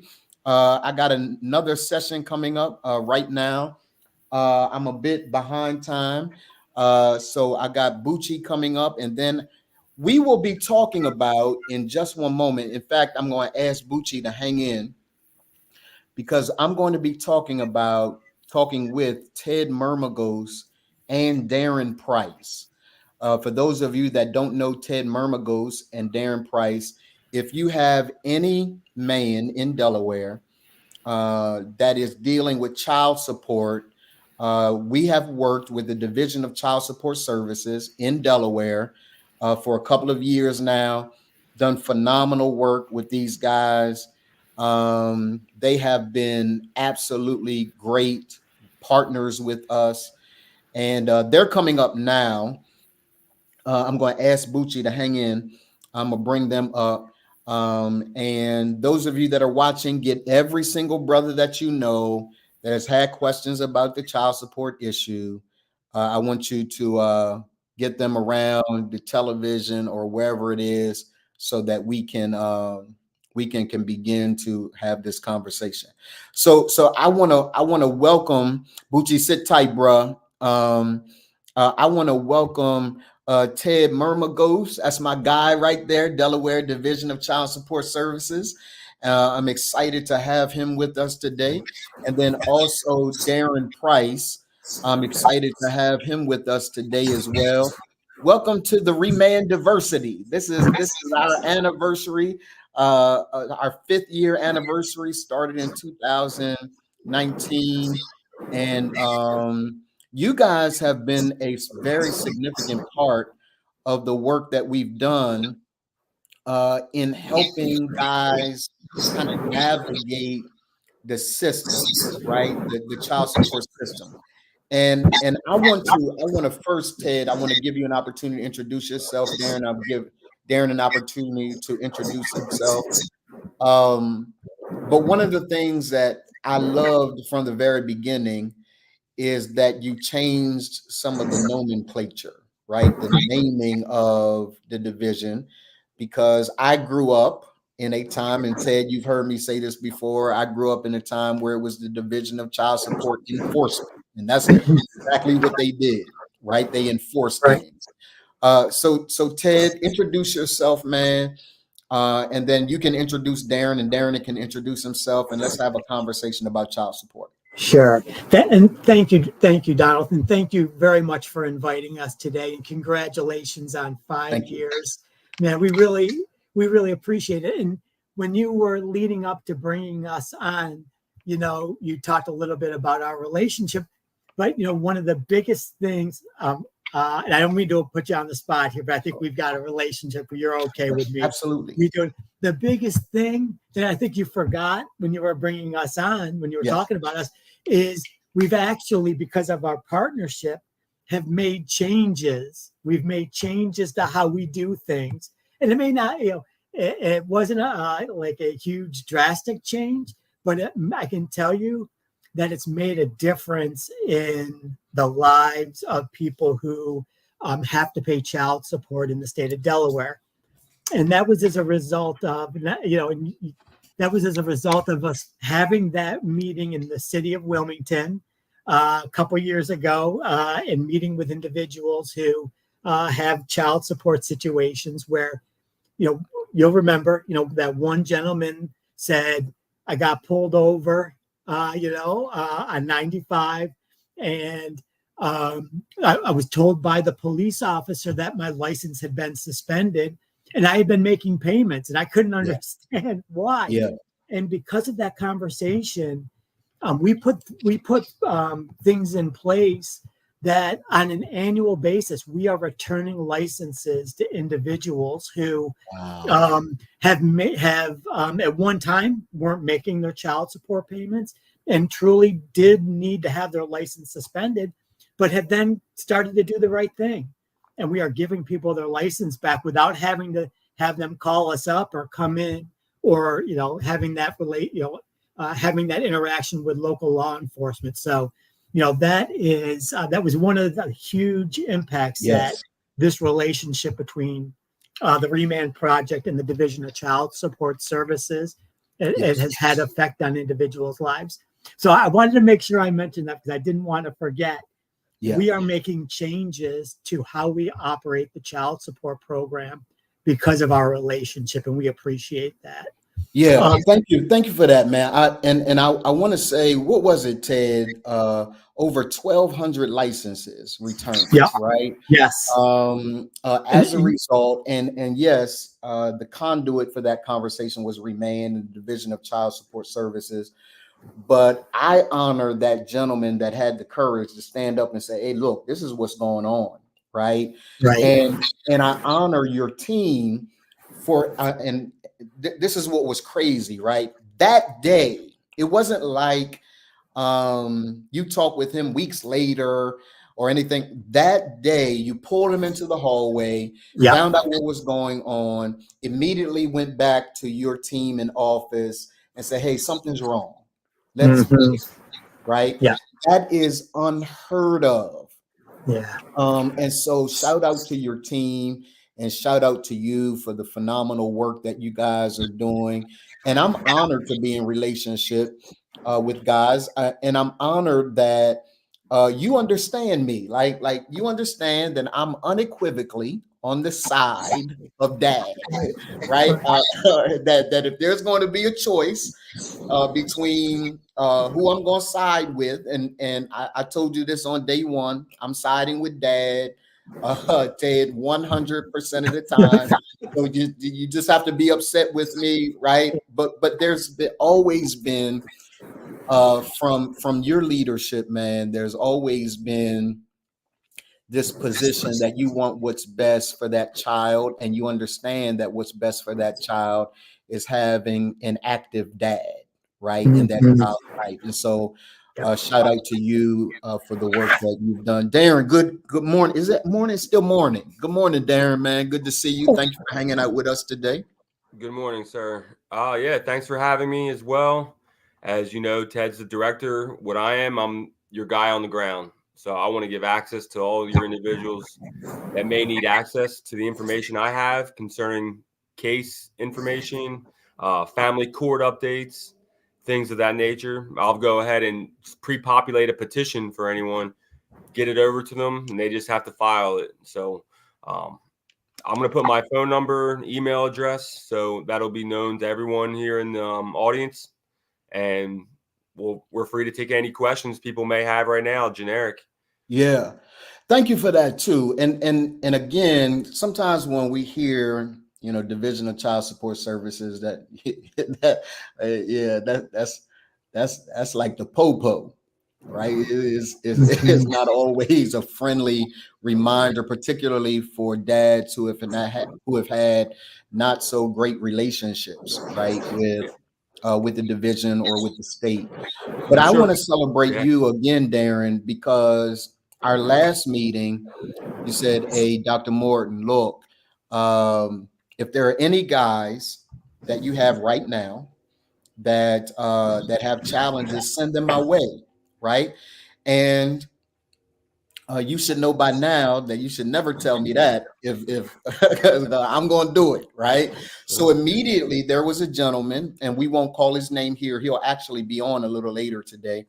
Who said, hey, Dr. Morton, I've got this issue going on, and he was sent to you. You handled it. Like he contacted me back that day, said it's handled, man.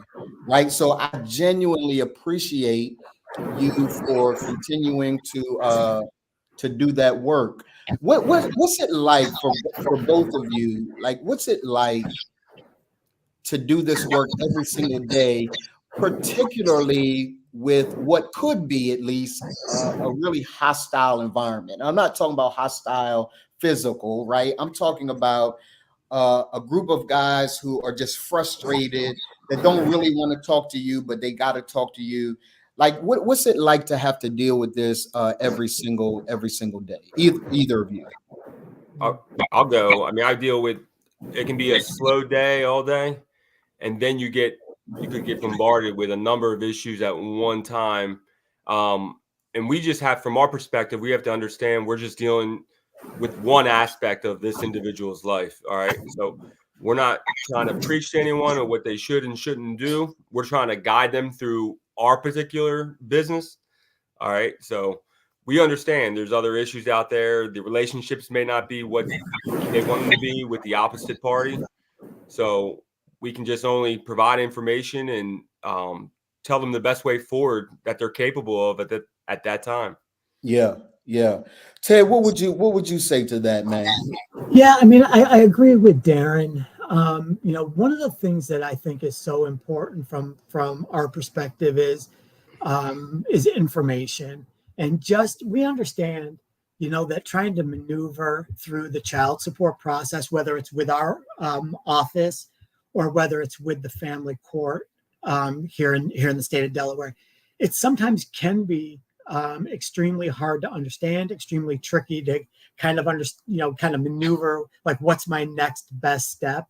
So I'm always trying to tell people, the people in our office who work at the child support division, when we're meeting with people, we need to really think beyond just what's going on at the division, and getting that child support in the door. Is there referrals that could be made to other divisions within the Department of Health and Social Services? Or could we also be referring individuals to the Department of Labor, whether it's for employment and training opportunities, or whether it's for unemployment compensation? But it is really making sure that people understand, because both custodial parents, I mean, we are responsible for making sure that payments come in the door for custodial parents. But really, one of the biggest reasons why we changed our division's name from enforcement to services was because we need to make sure our employees know we are a service-oriented agency, and we not only represent custodial parents, but really non-custodial parents also, in a way, receive services from us, and we should be able to provide them not only with the information about their child support case, but with next steps as far as the family court is concerned, or other agencies within state government that could also lend a hand in propping them up and supporting them. Yeah, Yeah. And thank you for that. I think that the ways in which this is me on a soapbox, Darren. Just let me soapbox for a moment, right? It's my 5th anniversary, so let me soapbox, right? I have a fundamental issue with the way that child support functions, right? And I understand that probably the best way in which to address it is to have parents kind of work this stuff out themselves. But I don't at all. I don't at all. You know, blame. I used to have a misunderstanding of what child support does, right? The division does, and I think that most people do. Most people think that you guys create the policies, right? So they have an issue with Ted. They don't like Ted. They don't like Darren, and many of them, when they said, Donald, you partner with child support, we don't like you either, right? Until there's an understanding of what we are doing through relationship. Darren, let's do that. Let's assault ignorance today, right? Ignorance simply meaning those that are watching that don't understand what your role is. You are the fatherhood specialist inside the division. What exactly does that mean, and what exactly do you do? Well, yeah. So as our division, so our clients, our custodial parents, they are the petitioners in most of our actions. So I'm trying to be right down the middle. I'm on both sides of the fence here. So I work with either party, mostly fathers now, so non-custodial parties in most cases, just to give them that access. They don't have to go through customer service. They have questions. They don't feel like they're getting treated the right way, maybe from another angle. They can come to me. All right. So you're never going to feel any personal hostility coming from my office, because I'm here just to provide information and to give you guidance on the best way forward. Update addresses, employers, help lift some barriers like license suspension. Just through a conversation, I can tell if the intent there is to follow the obligation. And that doesn't always mean pay the full amount each month. I mean, if we can get something in the door to keep the computer, really, it's a computer system that monitors these cases, right? So the family court sets the obligation and we just enter it into our system. All right. So, and then for employment, like Ted was saying, we're working with the DOL now, the Department of Labor. And we also have 2 vendors in the state of Delaware that can help assist with employment. All right. Career Team and Business Interface, depending on where the non-custodial party lives. One of these companies will reach out and try to move forward with training and or employment. So yeah, I love it. I love it. Those of you that are watching, if you have any questions, just kind of type them in the chat and we'll answer those questions for you. Ted, we are you and the division and ReManned has a relationship. Part of what we are attempting to do is to create a more robust non-custodial parent to be able to help Darren and you so that that guy can navigate the challenges that come with trying to do everything that he's trying to do, right? So he's trying to be there for his child. He's trying to have a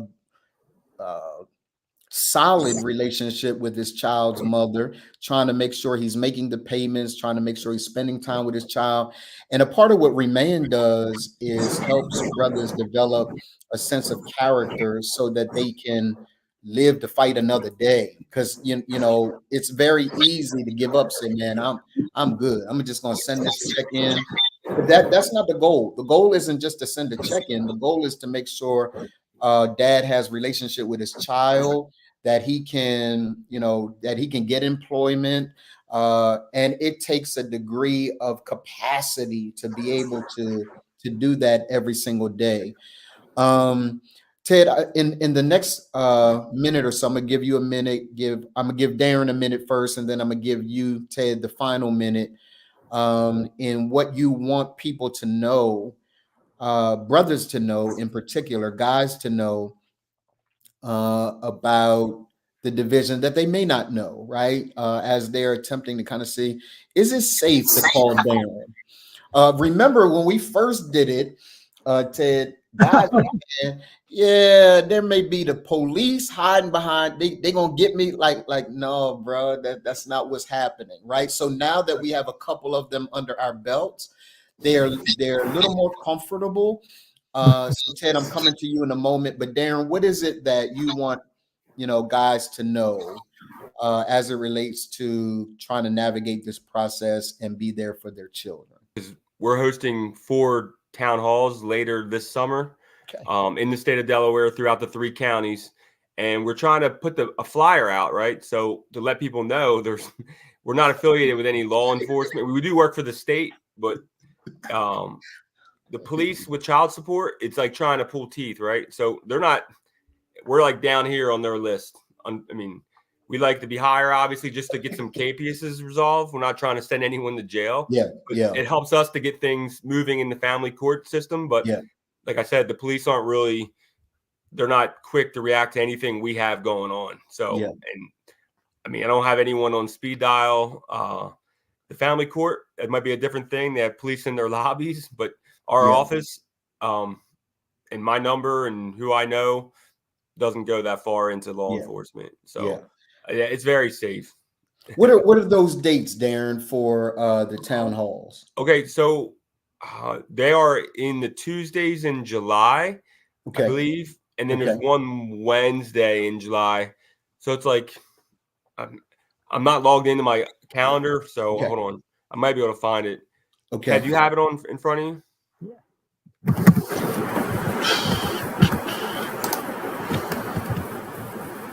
Actually, I can.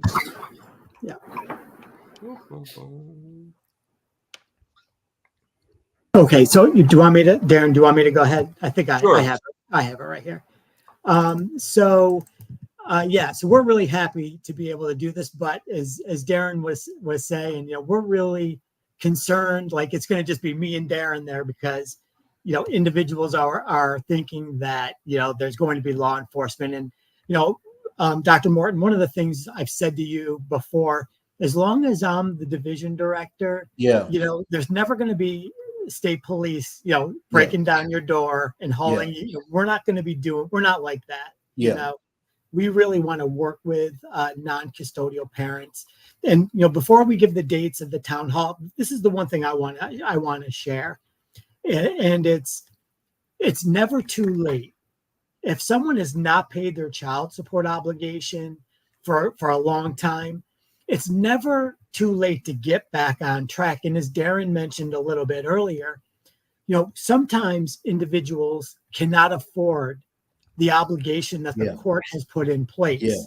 And non-custodial parents. I want you to slow down a bit, Ted. Okay. Because I've never heard anyone That's important, right? I've never heard anyone acknowledge that. Like, I hear a lot of guys, a lot of dads come to me and say, "Hey, Donald, if I pay that, I'm done." Like, Yeah. right. So for you to acknowledge, thank you for acknowledging that Yeah.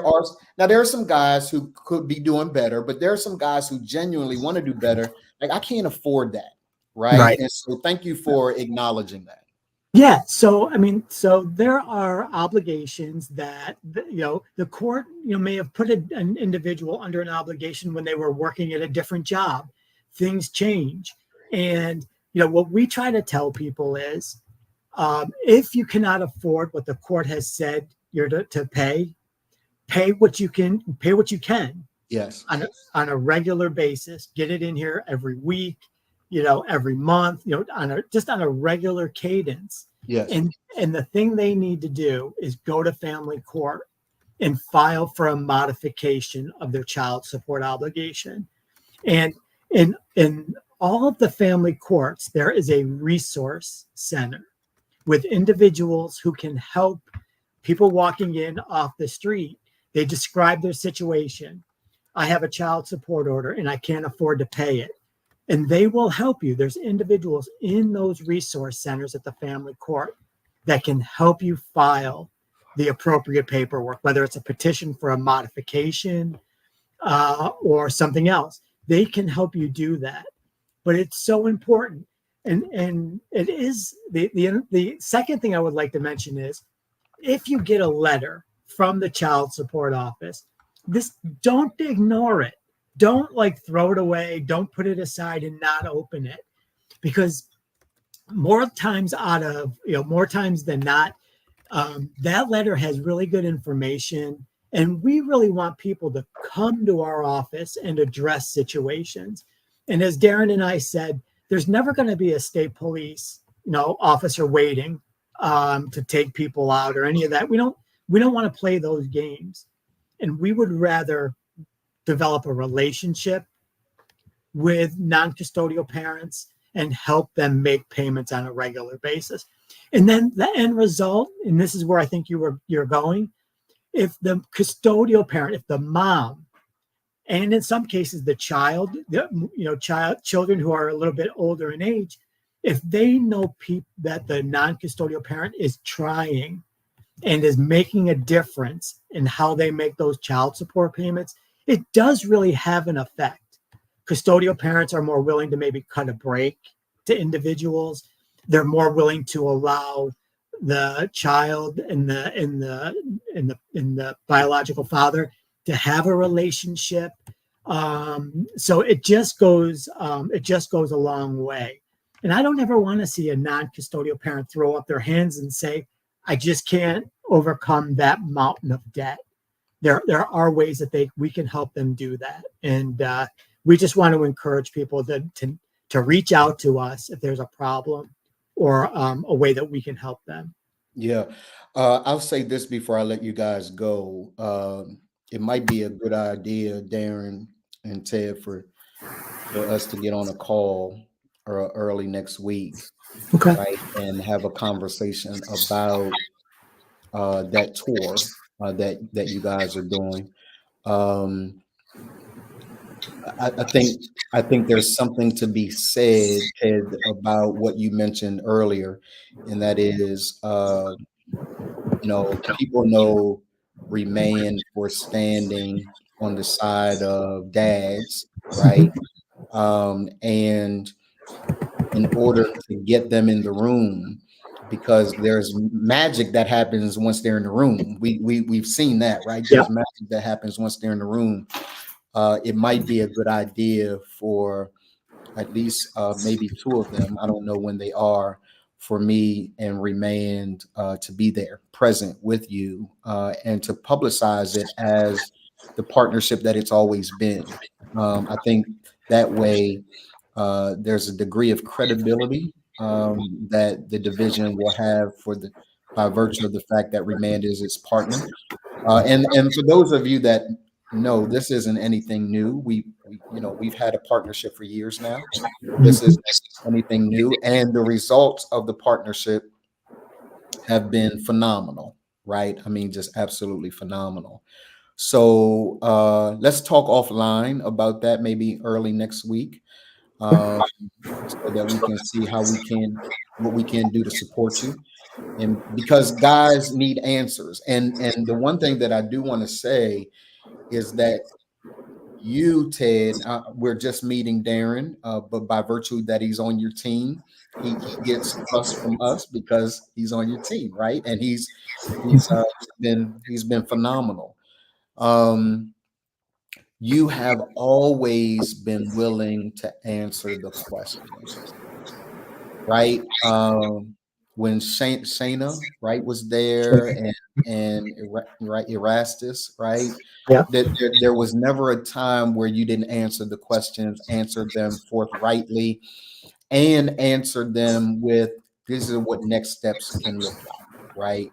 In being able to resolve. So, brothers that are watching, understand that this is not an attempt to get you hemmed up. No one's attempting to get you hemmed up. There's no police waiting to get you. This is an answer for the cry of help that many of you have asked me about, and it's here now, right? So now that it's here, take advantage of it. I don't know how long. All of us had days of mourning when Ted was out of the position, sackcloth and ashes, right? Like, where's Ted? You don't want to deal with nobody else. Where's Ted, right? So now that he's back, because we never know what's happening with government, take advantage of Ted.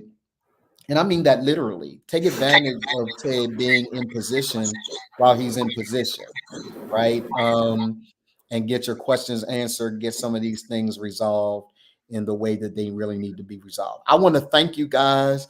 Any last words, Ted, before I let you guys go? Well, like I said when we first got on the session today, thank you really, we really do appreciate our partnership, and I always smile when you tell the story about that first event, and Yes. it was we were a little leery, and you know that, Yes. but we are now, we have a better, and that's the other thing too. We got educated, and we have a better understanding of the ReManned and what you folks are doing to help people. Yes. And we really do appreciate the partnership. I really do mean that. And just grateful for everything. Absolutely. Let me tell you guys what Ted is talking about, right? So it was a learning experience for both of us. We knew, Darren, that we just needed brothers in the room, right? And we know how to talk to brothers. And so we developed a flyer, and the flyer was Black men versus the Division of Child Support Services. So Ted's like, no, we're not, right? And I said, hey, Ted, versus is a friendly battle in our culture, right? So it's usually a friendly battle with musicians and artists where they sing their catalog and the other sings their it's a friendly versus battle. So but by the time I got to Ted, he was like, I don't like it. But once I explained it, he was fine. He thought that he was coming into some huge war that was going to take place. I said, no, I just understand the psyche of our people. And I understand what they understand, right? And so they showed up because they understand verses, and they knew that they were going to have stories that they could tell. Ted was phenomenal at being able to hear those stories and be able to translate them into real action and substantive steps to get those things resolved. So I don't know whether we'll ever do that flyer again, but at least if we did, Ted would understand. Like, I understand what you're doing, and I appreciate the fact that Ted has always let me be me. Like Ted, if there's ever a beef, understand I'm on side with Dad 100% of the time, and he understands that it's what makes our relationship so special. So I really do want to support you in the tour that you're doing, and we can talk next week about what that might look like. Sounds great. All right. I love and respect you guys. Thank y'all for hanging out with us. Thank you very I much. just wanted to add real quick. I put the I don't know if anyone and if everyone can see it in the chat, the dates and the locations for the town halls. Okay. So just I see him right there. July the 10th, 4:45 Georgetown Library. July the 16th, 4:45 Wilmington Library. July 23rd, 6 p.m. Apple Library in Middletown. And then July 30th, 5:45 in the Dover Library on Lockerman Plaza. So those of you that have questions about that, just hit me up. I'm going to save this chat and I'm going to make sure we publicize it on as many of our platforms as we can, Instagram, LinkedIn, Facebook, just so that we can have robust representation. And guys, you have asked to be heard. Appreciate it. Now that it's here, you got to be heard, which means you got to show up at the events, right? They made themselves available, show up at the events, so we can make some things happen. I appreciate you guys. Enjoy the rest of your weekend, and we'll talk next week. Thank you very much. Take care. You, talk soon. All right. Bye-bye. Listen, y'all, this has been absolutely phenomenal. I got my guy here with me moving along. He's been so patient today. He was due to be on at 11, something like that. He's looking at me like, yeah, like I run a business. I don't have time to deal with you peasants today. I run a business and making things happen. What's up, man? Nothing much. How are you? Everything is well, bro. How's your weekend starting off so far? It's been good. It's been good so far. Good. So good. Did you get an opportunity to hear any of that conversation while you were in the black room that I was having with the division, and then what we were having with the guys about black business earlier before those guys came on? Yeah, I heard all of the the division, the child support conversation, and then I caught the tail end of the black business conversation. Yeah. Yeah. So this is what I wanted to talk with you today about, man.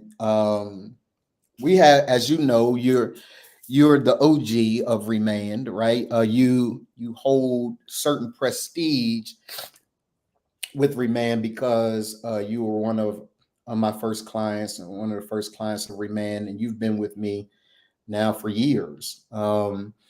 We've developed a signature process called the character arc because we recognize that what it takes, Bucci, to get from point A to point B as a business owner, point A to point B as a husband, or in relationships, point A to point B, just as a man, can be tumultuous, right?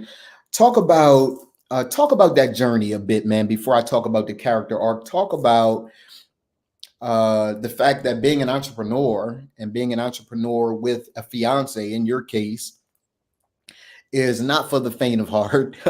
It is a journey, and it's a difficult journey to be able to navigate. We see oftentimes, man, the wonderful accolades that we get, and when we're high, it's high, and everybody's celebrating us. But in order to get there, there's a lot of ups and downs.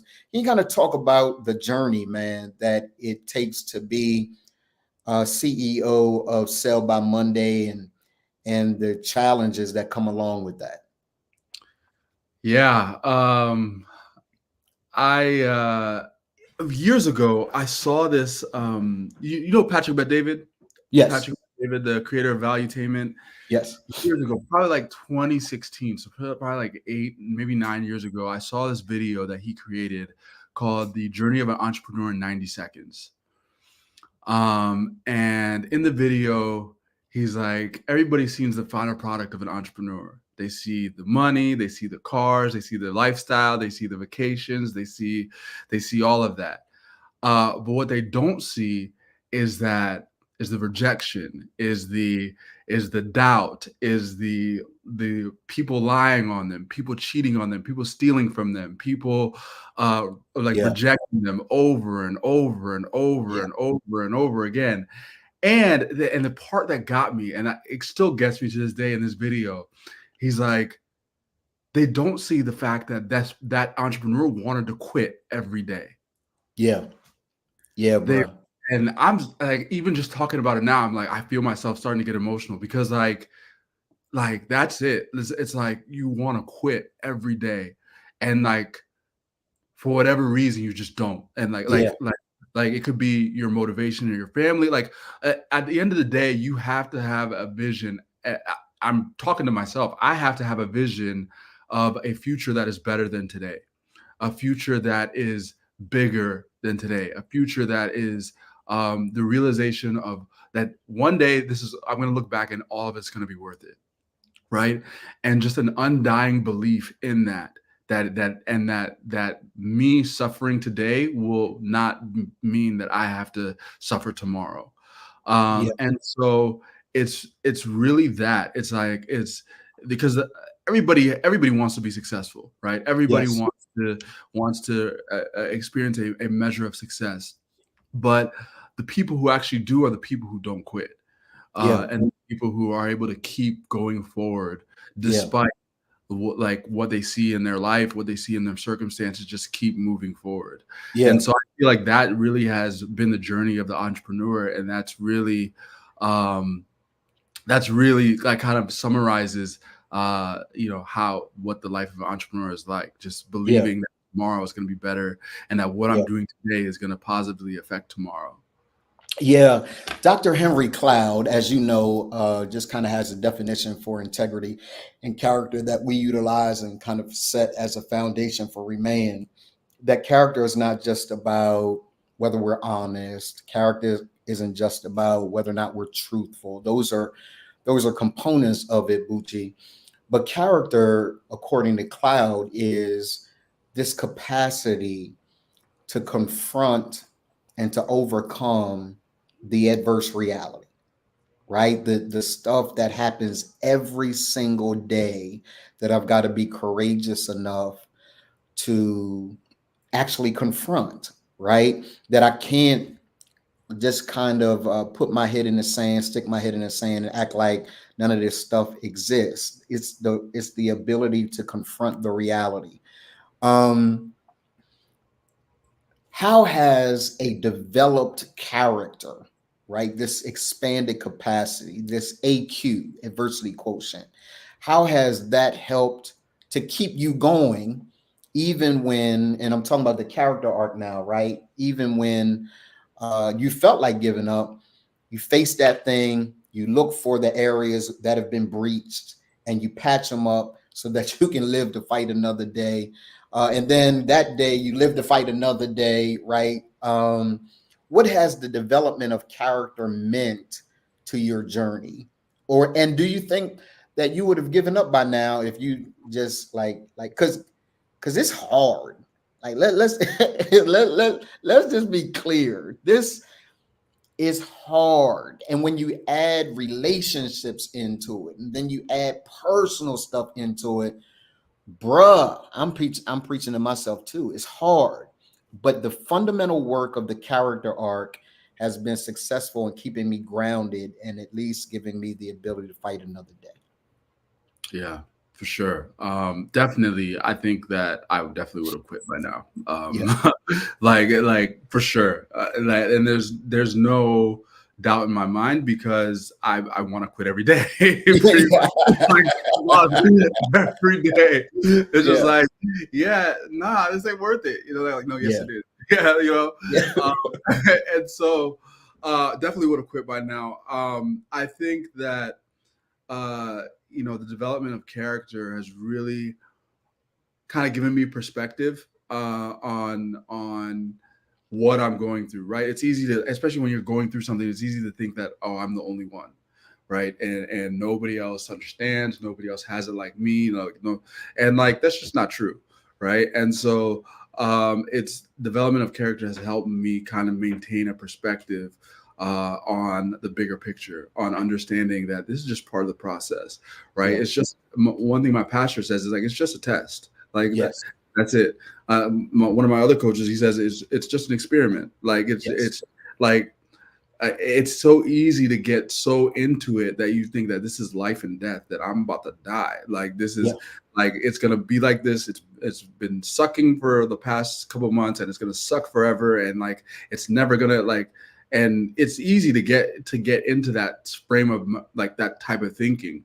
But not only the character arc, but just being a part of ReManned, being connected with other brothers, like kind of helps you maintain perspective, so you understand, no, this is just part of the process, and we just have to keep going.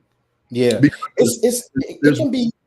Go ahead. Let me add one thing, because there's one thing that you said to me a couple years ago, is that one way to guarantee that you don't move forward is by abandoning the process, right?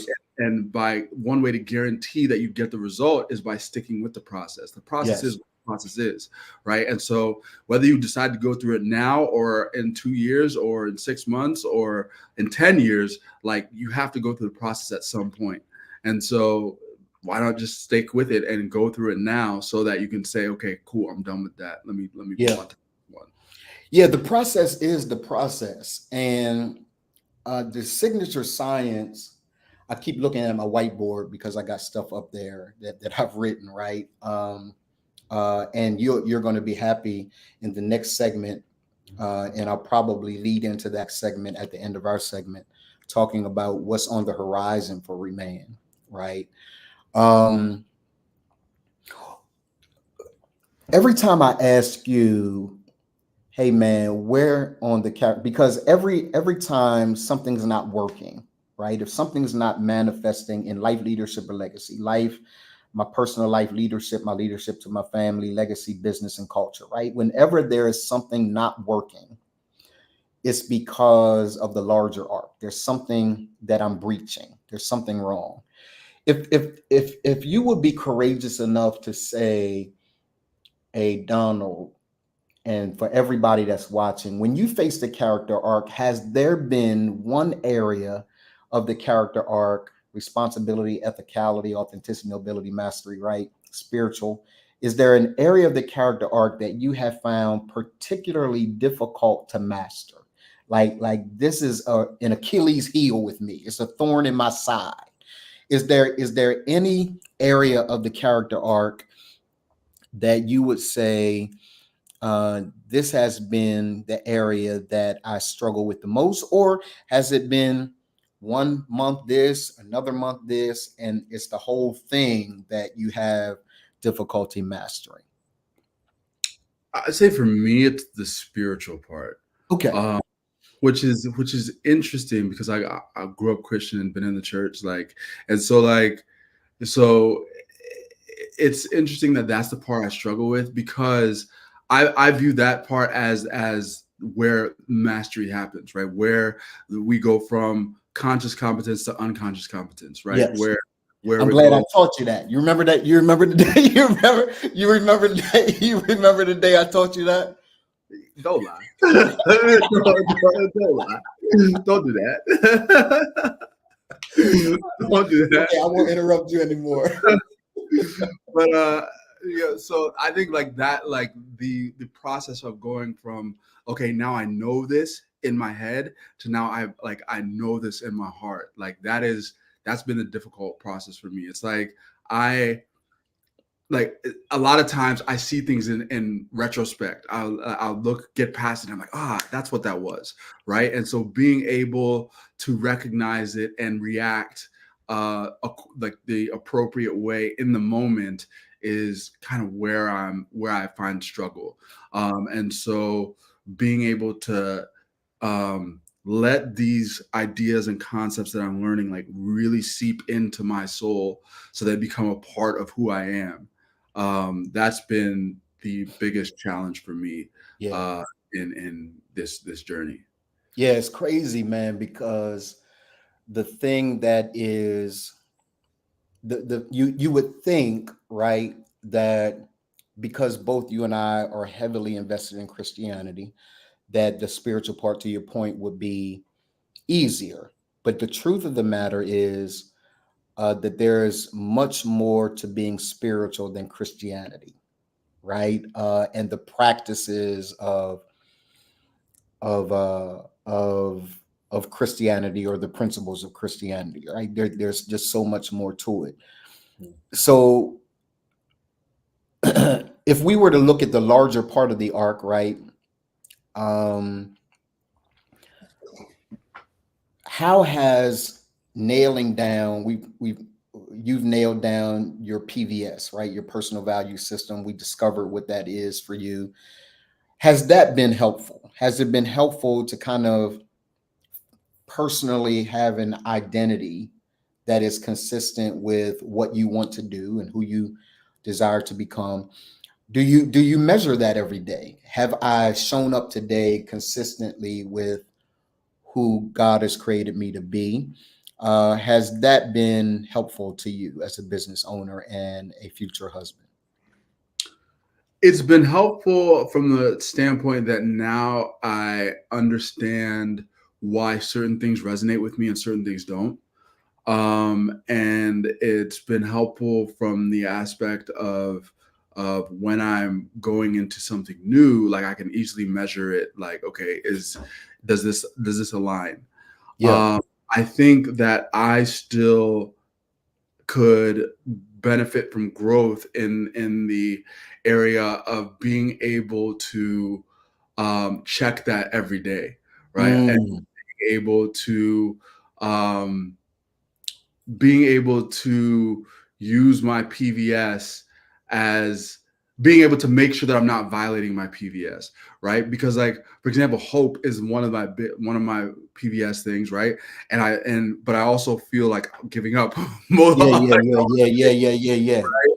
And so, like, it's that, like, those are two things that don't go together, right? Yes. And so being able to lean on my PVS even when I don't feel like it, like, is something where I feel like I could grow. Yeah, because it is a discipline, bro. Right? Like this entire journey is a discipline. I got up this morning before our scheduled time, and I worked out. Right? And I sat up on the side of the bed. My wife said, "What are you doing?" I said, "I'm going to work out." Right? I didn't say it with glee. Right? I didn't say like I'm going to work. No, I'm going to work out. Like my body won't master me. I'm a master of my body. Yeah. What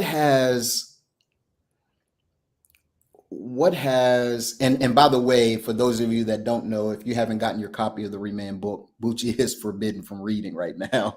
But you did get it, right? You got your copy of the book. Yeah. So Bucci wrote the foreword. So this is the guy that wrote the foreword on the book. So usually when I read the foreword, the part that makes me laugh is when you say, "I thought ReManned was bad English." Like I just thought I thought it was. Like, that's stupid. Like, what do you mean? Oh my God! But I laugh at that every time I read it. Right? The first time that you're gonna be ReManned, like, what does that mean? Like, so it's funny because life, leadership, and legacy, right, which are the principles of ReManned, are found in the first man, right? And so the idea of being ReManned is getting back to the original idea of manhood. A man who logo too, like the first logo I remember, like had like a circle, like going back. Right, going back, right. So, and Bucci is also G. It is not hilarious. It's not hilarious. But this is what we do in ReManned. He's very honest. He's gonna be very honest, right? So the idea is to get back to the principles of what the glory days of manhood look like, right? We own businesses. I think Leroy was talking about it before. Kelly Little was talking about it before. We've owned businesses, right? We've been great husbands. We've been great fathers. So we need to get back to that, right? And my goal is to make sure that ReManned is one of those organizations, if not the premier organization, for Black men to get back to the days of where men were men, right? And we handled our business and we did what was necessary. For the last couple of moments, Bucci, and I'm gonna let you get back to your day, man. What do you see And you should probably hang on just a little while longer because I got an announcement that I'm going to make that you're going to have to be involved with at some level. So I got you on stage, like, so you can't be the oldest student in ReManned and then say I'm not doing that. I'm going to tell you.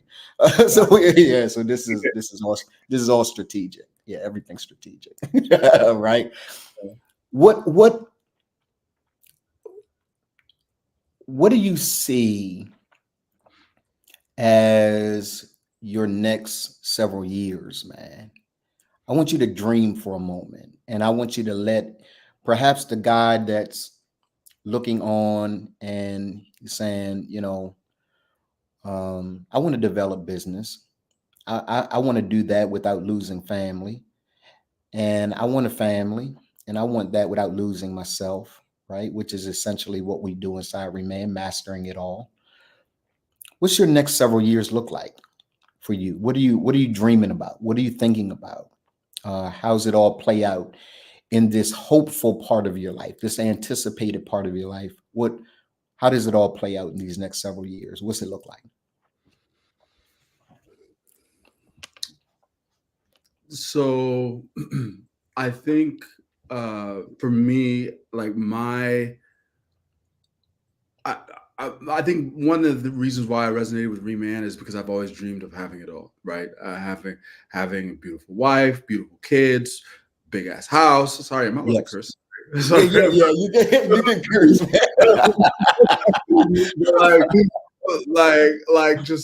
Just having it all, like in every sense of the word, and I feel like the next couple years for me like really look like me. I think for a long time in my life, I was afraid, and I was looking for permission from somebody to actually. I remember when I turned 30, I like looked back. I was like, wow, like I'm all of a sudden I'm 30. I feel like I wasted my 20s. I feel like I wasted my 20s waiting for something somewhere to say, go out, go get it. Like you got it. Like you can do it. And it never came. Like nobody ever, like God didn't part the clouds and say, go for it, right? And so and so I just turned 35, right? And so like now it's like okay, like are you about to turn 40 and then look back at your 30s and say, yeah, I wasted that too. Yeah. And so I think that the next couple of years for me look like massive scaling everything. And just upping my game in every facet, right? Getting married, having kids, becoming a husband, becoming a father, becoming a better CEO of my company, like launching different brands under the company. A lot of that is already in effect right now. And so just scaling all of that so that I can get to 40 and be like, yeah, I did that. Yeah. I'm proud of you, bro. Cause here's the deal. This is something I've never told you, right? Gerald Hightower said, ain't nothing wrong with having a big old house, my brother. He ain't say old house, G. My sole purpose in your life and the work that we do is not to tell you what to do. My sole purpose in your life, you're a brilliant guy. I think I tell you that almost every time we talk, right? You're a brilliant, brilliant guy. It's never been a question of your brilliance. It's a question of helping you to develop the capacity to keep going when you feel like giving up so long enough for you to realize the brilliance, right? It's really not about, I'm a businessman, I'm a family man, I got a great wife, I got a great life. I'm really, really grateful. But I got there because I was able to develop resiliency and the capacity to keep going, to stumble, to fall, to get back up, to never give up, right? So what I know about Bucci is if I can get you to keep going, if I can get you to develop the courage to keep going, the strength and capacity to keep going, to live your life as a responsible, ethical, right? If I can do that, you'll realize your dream. Your problem has never been, and this is for every brother that's watching, your problem is not that you're not brilliant. It's not that you don't have an idea. It's you need someone to teach you the elements of character that'll keep you going on your way to realizing your dream. Because when it gets overwhelming, it's very easy to say, to hell with this. Like, I'm good, right? So my purpose in your life is to push you and to squeeze you. And there are times that our conversations are not so kind. We laugh, we joke, and then there are days I cuss you out, and there are days that you cuss me out. Like, that's the nature of the work that we do. I'm grateful for the fact that, like, I count you a friend. I really do. I count you a friend, and I'm grateful for the friendship. I am more grateful that you didn't give up when I was really hard on you, and really, some would look on the outside and say, boy, he don't like him at all. And I love you, right? But I gotta squeeze you, because it's the only way that the process is realized, that the goal is realized, that the intention is realized, that the dream is lived in. This only happens if I can squeeze you and you don't break, right? So my goal with you is to always tell you that what you're doing, there's more to be done. That what you've achieved is great, but there's so much more. There will always be me squeezing you at your core, because what I understand is that whatever is in you is going to come out when pressure is put on you, when the squeezing happens, right? My objective is to make sure there's so much in you that when the squeezing happens, what comes out of you is all the stuff that you've worked on when facing that arc. The business stuff is easy. You're brilliant. The relationship stuff is easy. You're brilliant. It's making sure that you got every tool necessary to be able to win, and that you don't give up in the process. That's my whole goal, right? There's Leroy. Come on in, man. Yeah. Let's say two things. One, yes. This kind of idea of my 20s is like really just came up a couple of days ago, because one of my friends from college texted me an article. And so back in 2012, a year after I graduated college, I was talking to her about a business that I wanted to create. This is like before Uber Eats. I think Uber Eats had just become a thing. So I wanted to create like an alcohol delivery company. So like, okay, if you're at a party and like you run out of drinks and you want to order wine, like you can order wine and like they'll deliver it to you. Okay. I actually like went through the process of like contacting the city, contacting the state, like trying to find out like the different like laws of like crossing county lines with alcohol, things like that. Long story short, I gave up on it because everybody was saying, no, you can't do that. Can't do that. So my friend a couple of days ago texted me an article of this company, Drizzly, doing the exact same thing, got bought out by Uber Eats for $1.1 billion. Stop playing. Yeah. They got bought out a couple years ago for $1.1 billion. I was working on this business 12 years ago, and I just gave it up. And then they started after me and got $1.1 billion. And so that I was just like, man, like, what does life look like if I didn't give up? What does life look like if I just kept going? And I was earlier today, I was like, there's like this thread that I was reading of different 9-figure business entrepreneurs just talking about their stories and like what they've gone through. And one of the questions they asked, have you ever been broke? He's like, yeah.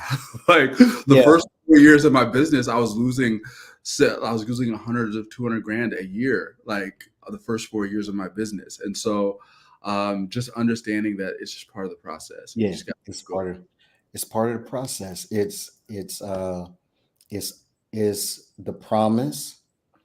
It's these dips that I call the pits, and then it's the potential. You don't get to the potential from the promise without going through the pits. There are a bunch of them. You got to, when we understand that it's just a part of the journey, it's a part of the process, and it's unavoidable. Everybody, to your point, everyone that is successful has had them. I don't know that we do a good job at publicizing that we have them, because we like that, we like everybody to think it's always been gravy, and it hasn't. I think if we do a better job at saying, hey, like Tyler Perry, I slept in my car. Steve Harvey, I slept in my car. Like those are very real stories. And even with those stories, right, it's so hard to conceptualize what that actually means, right? Because somebody who's worth $1 billion can say, yeah, I slept in my car for 3 years. And you're like, okay, but yeah, now you have $1 billion, so who cares, right? So if you actually think about it, like, okay, they were sleeping in their car for 3 years. Like, what were they thinking after year one? What were they thinking after year two? Like, what was their wife thinking? What was their like? Actually conceptualize and think about what that actually means to lose $200,000 in your business for 4 years straight. Here for 4 years straight. Like, imagine the stress. Imagine the anxiety of being in year two and not knowing that you have 2 more years of losing $200,000 a year. Yes. Being in year one and not knowing, okay, am I going to make it to year 3, 4? Yes. So like, I feel like even when people do share their negative parts of their story, we trivialize it so much that we don't understand what it, and like, to be someone who's actually like going through it, it's now like, oh, so this is what that means. Like, oh, got it. So when, God, what was the guy's name? Byron Allen? Yeah, when he was talking about like, oh, I almost got foreclosed on 14 times. 14 times, right? like it's like, okay, like that sounds like a cool story now, but like actually thinking about what that means, like, oh, so that like this is real stuff. And if we learn to redefine it all, right? So if we learn to give a different meaning to those moments, if we stop saying that those moments are bad, those moments aren't bad. They're not. Right? If we stop thinking that these moments are good, these moments are bad, they're not good or bad, they just are, right? And when we stop trying to give connotation or negative connotation to things that are perceived as bad, like if we just understood this is the journey. And it's the same thing with investing, right? So when we invest for the long term. We don't invest for something to happen tomorrow. We invest for the long term, right? So I think we have to give different meanings because words have the meaning, situations have the meaning we ascribe to them. So we have to give different meanings to these different things, and I think when we do, we'll have a better idea of and be able to enjoy them, right? Like. I'll finally say this, man. There's a word that I've come upon recently. It's the word Amen, Ohmein, Amen, same word Amen, right? Means it's the word for faith in Hebrew. It's the word for faith, man of faith, and it's also the word for being a businessman. So businessman and man of faith are the same word in Hebrew. It suggests that if you're going to win as a businessman, you also are going to have to be a man of faith.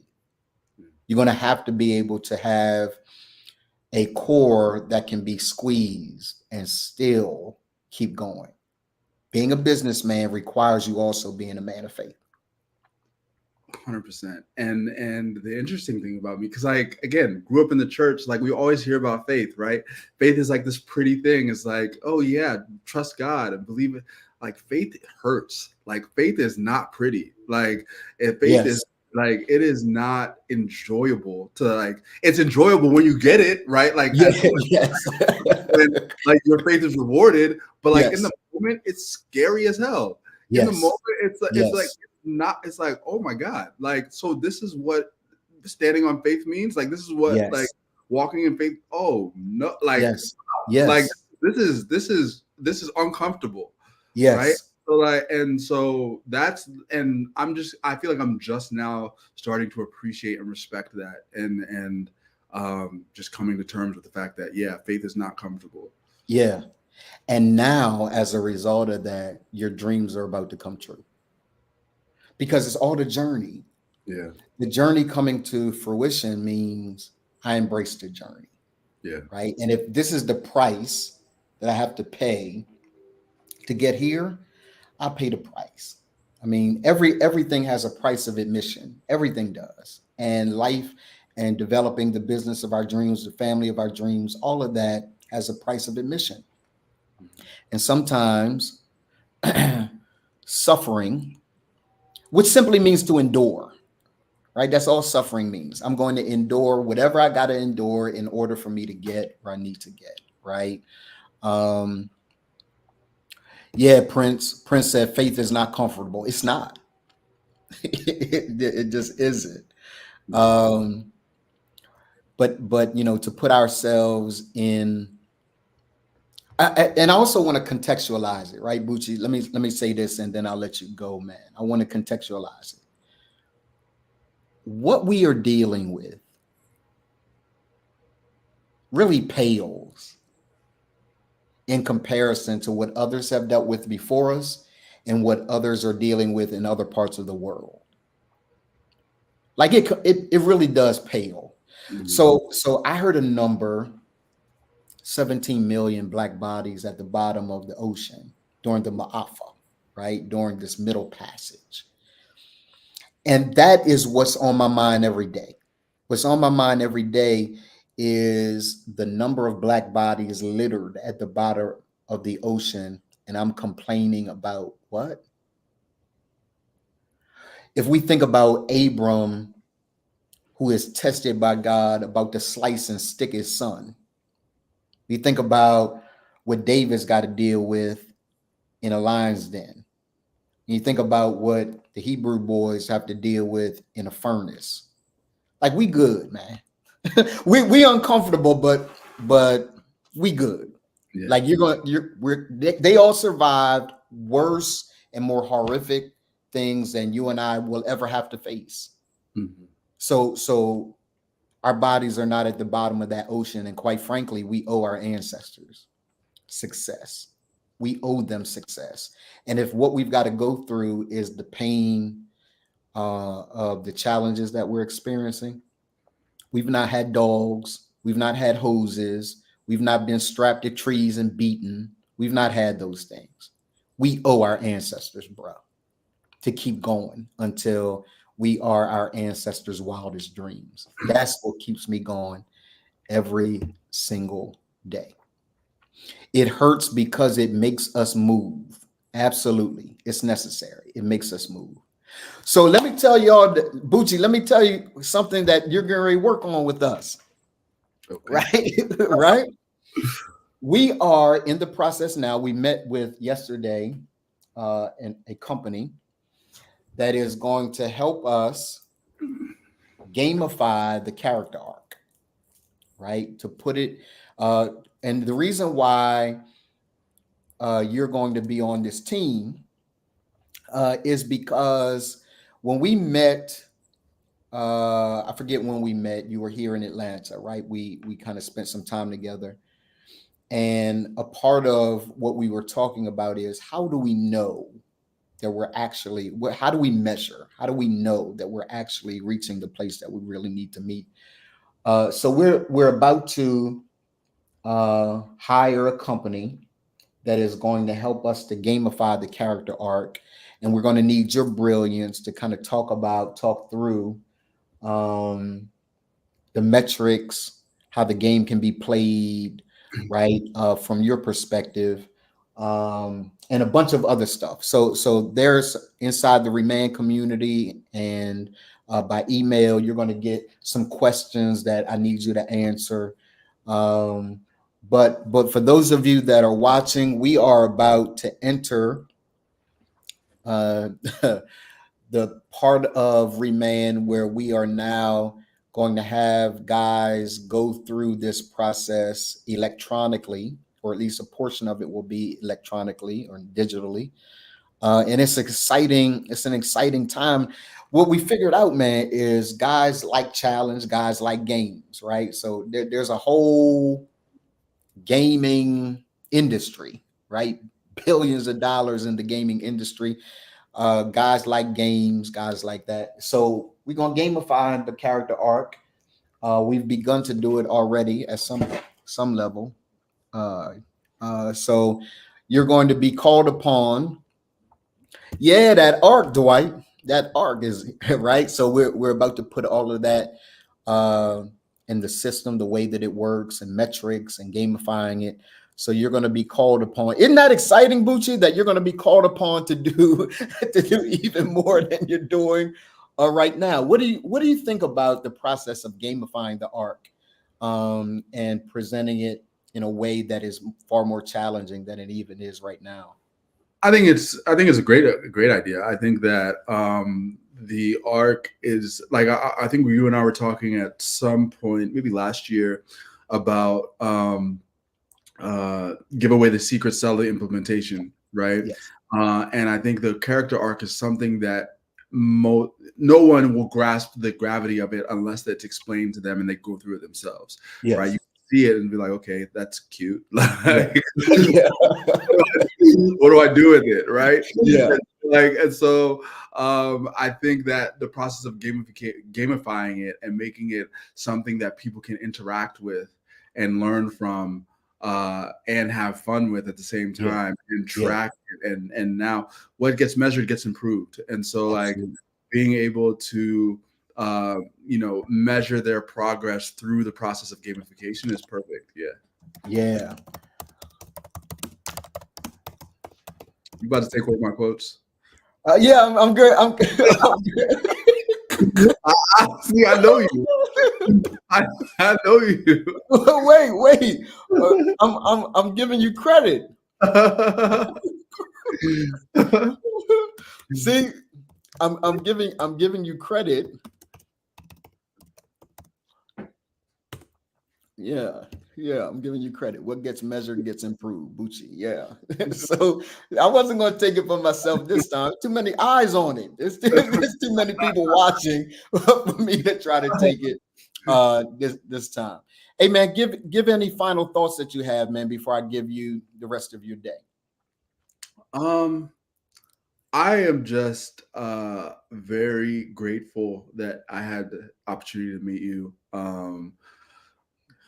Was that 4 years ago? Yeah.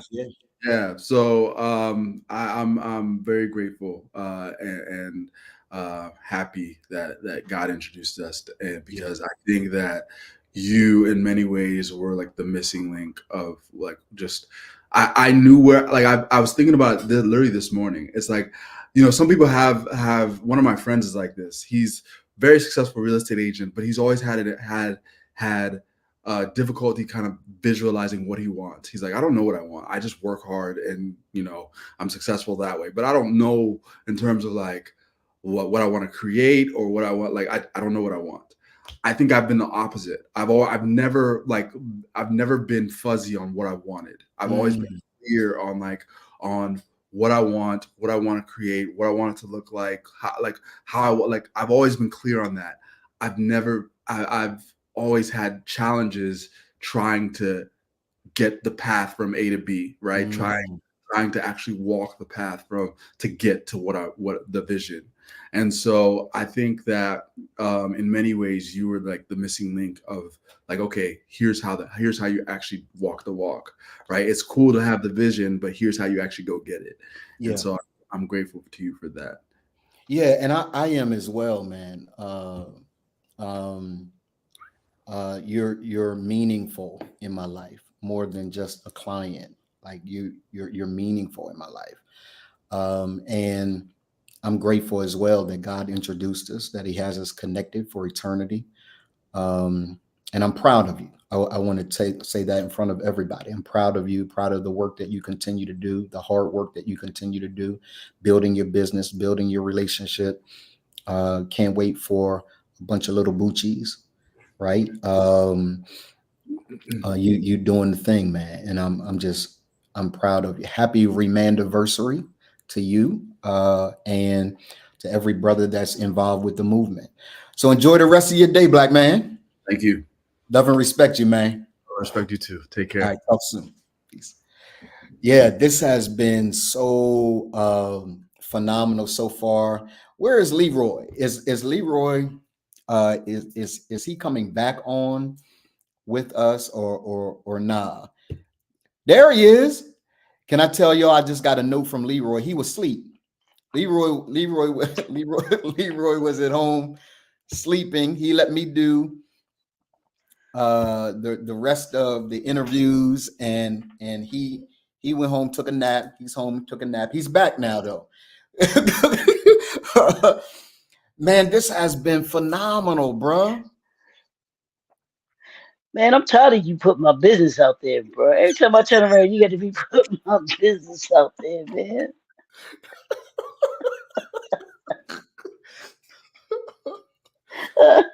Oh my God. No, this has been absolutely outstanding. Yeah, I hope these brothers that are watching and know that we watch the replay and everything like that. I hope y'all are getting this. You don't see this every day.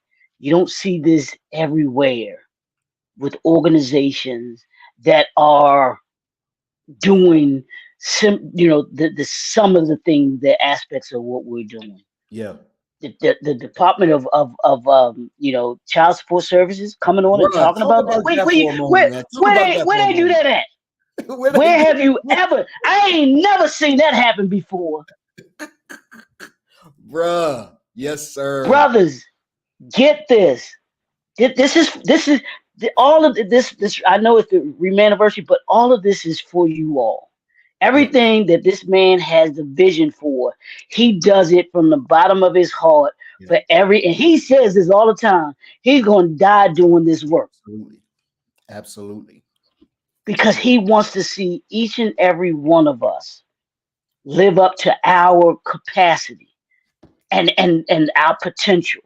I used the wrong word. To live up to our potential. Absolutely. And removing those obstacles that are in our way, that are keeping us, even if it's you. We want to remove you out of your own way. You out of your own way. Absolutely. Absolutely. That's what all of these things that we do is to prepare you, give you the tools that you can use to be able to get you out of your own way. Yeah. Because a lot of times, and if we man enough to admit it, times it's just us moving out of our own way. Yeah. And I said this the other day, bro, because I ask you this question all the time because they talk about, we as men, we're not in the home, we're not in the house. I said, okay, so who moved us out of the house? Yeah. If I would have asked you, if I would have tell you that somebody was going to come to your door in the middle of the night or whenever and tell you got to leave your house, what would you say? Right. You'd be like, yeah, you're crazy. Right. That has happened, brothers. Right. Right. Somebody is taking you out. No, they ain't even taking you out of the home. You left the home. Yeah. And it's our responsibility as ReManned to equip go back into the home. Yeah.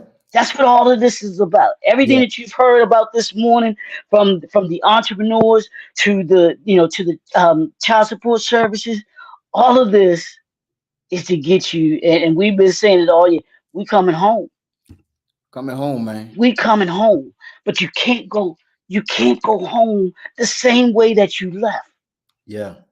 And you can't be a part of ReManned and go back home the same way that you left. I promise you, we ain't gonna let that happen. For sure. That ain't happening here. For sure. For sure, man. Because we're going to give you the tools that you need in order to be able in order to be able to be the man that you were destined to be, that God created you to be, man.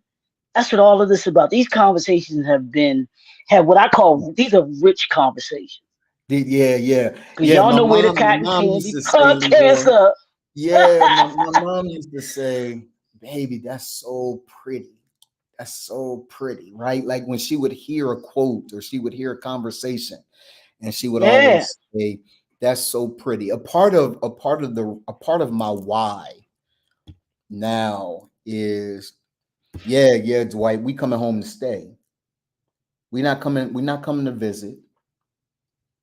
Yep. We coming home to stay. We coming home to be a part of our children's lives, and we staying there. We're gonna be like a tree planted. We staying there. Right? Planet. Yes, We're gonna sir. treat our wives well. We're gonna stand there. We're gonna build profitable businesses. We're gonna stand there. And listen to me, brothers. We're gonna do it all at the same time. You don't have to lose your family building a business. And you don't have to lose yourself building a family. You can master it all. Mastering it all is really what being ReManned is all about. If we were to think about the first man, Bucci and I talked about that a moment ago. If we were to think about the first man mastered it all. He blew it just like we do, but he mastered it all, right? He had a great wife. He had children. He had a business. That's God's idea. So having it all, mastering it all, being ReManned is not my idea. This is a God idea. Can we get men to go back to where they're supposed to be? Right? And I'm gonna die on this hill. I'm gonna talk about this for the rest of my life. I'm gonna spend time making sure every single brother reaches his full potential. Leroy, earlier today, man, I worked out. Did you work out earlier today? No, sir. Saturday and You Sunday are didn't my work out days today. not to work out. So Yeah, I don't today work out on Saturdays. you don't work out on Saturdays. Why? Are you 7-day Adventist or something? Well, I was raised actually 7-day Adventist, but it has nothing to do with that. These are my days off, my rest days, because I work out Monday through Friday. You work out Monday through Friday. Yeah. Don't let Coach hear me say it. Coach is. Ain't no days off. What are you talking about? No days off. No days off. No days off. With Coach and even Coach Marcy, no days off. What are you talking about? They don't care. They'll both tell you they don't care. No. So I'm off. I do take 2 days off like you. I take off Wednesdays and I take off on Sunday. Okay. So Sunday and Wednesday are my days. But if I ate something that I wasn't supposed to eat, then I'll still work out on those days, right? The days that I'm supposed to have, because I just didn't I didn't do well. Man, this has been, the first half of this has been so phenomenal. Tell me what you, and I'm gonna play a quick commercial, Leroy, and then we're gonna come back and we're gonna talk about the spiritual part of all of this, bro. Yes. Because that's what Bucci just mentioned. He said, man, if I can just grasp the spiritual part.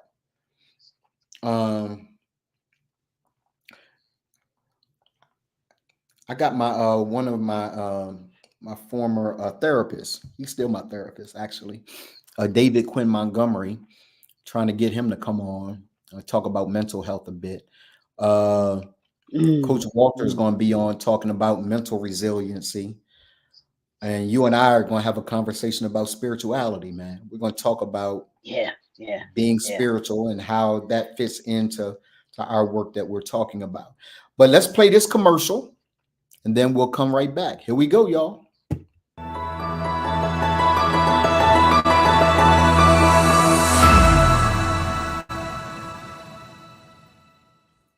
The ReManned Project is a coaching and consulting firm specializing in personal and leadership development for adult Black males.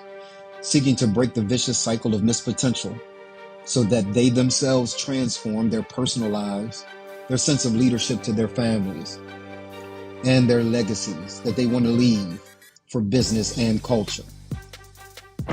We destroy this cycle on two fronts. We confront both the institution and the individual. We address the institution because, according to the statistics, Black males are under assault and are targeted for extinction in ways that their white counterparts are not. We are over-incarcerated and under-educated. There are systems in place, political systems, media systems, and religious systems that serve as intentional, or some say unintentional, barriers to the Black male's advancement.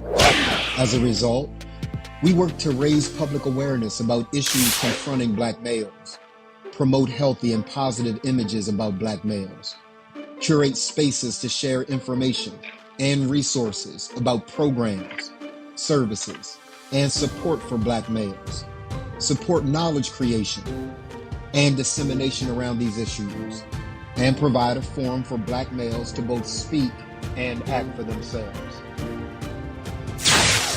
We address the individual Black male because we cannot avoid personal responsibility. We are now overmothered and underfathered.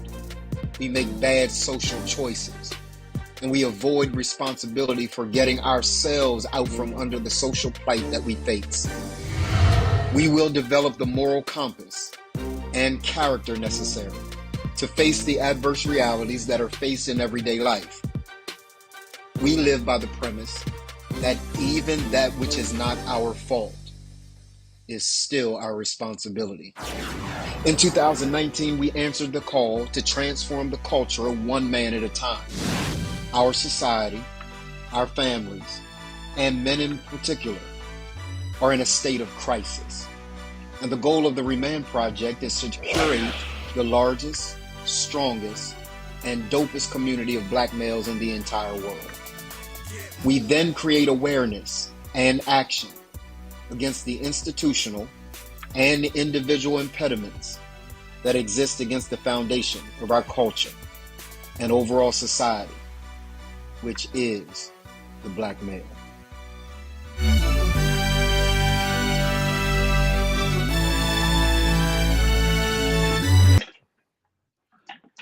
Leroy, listen, the work that we do is meaningful, man.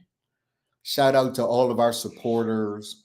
Again, shout out to Josh Miner at the Miner Design Group. Shout out to Discover Bank, who is a supporter of ours. Shout out to JNF Enterprises. Leroy McKenzie Jr. is the owner of JNF Enterprises. Shout out to all of our team, man. Prince Solomon, Dwight Robinson. Shout out to our board, Greg Bloomfield, Lou Rosado, Stephanie, Guy, right? Just Leroy, man, we got a phenomenal group of people that work with us to make all. I'm getting a little touched. I'm getting a little. I'm feeling a little something, right? We have. You should, bro. Yeah. Shout out to my wife who puts up with long nights. And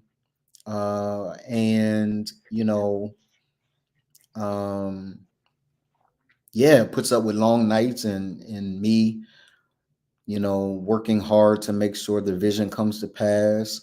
Shout out to my spiritual father, Mike Freeman, and my spiritual mom, Dr. Dee Dee Freeman. Shout out to every supporter, man. I mean, listen, those that have made ReManned Day a reality, like Leroy, this is pretty dope, bro. You look like you're going to say something. No, but because I'm thinking about what you're saying.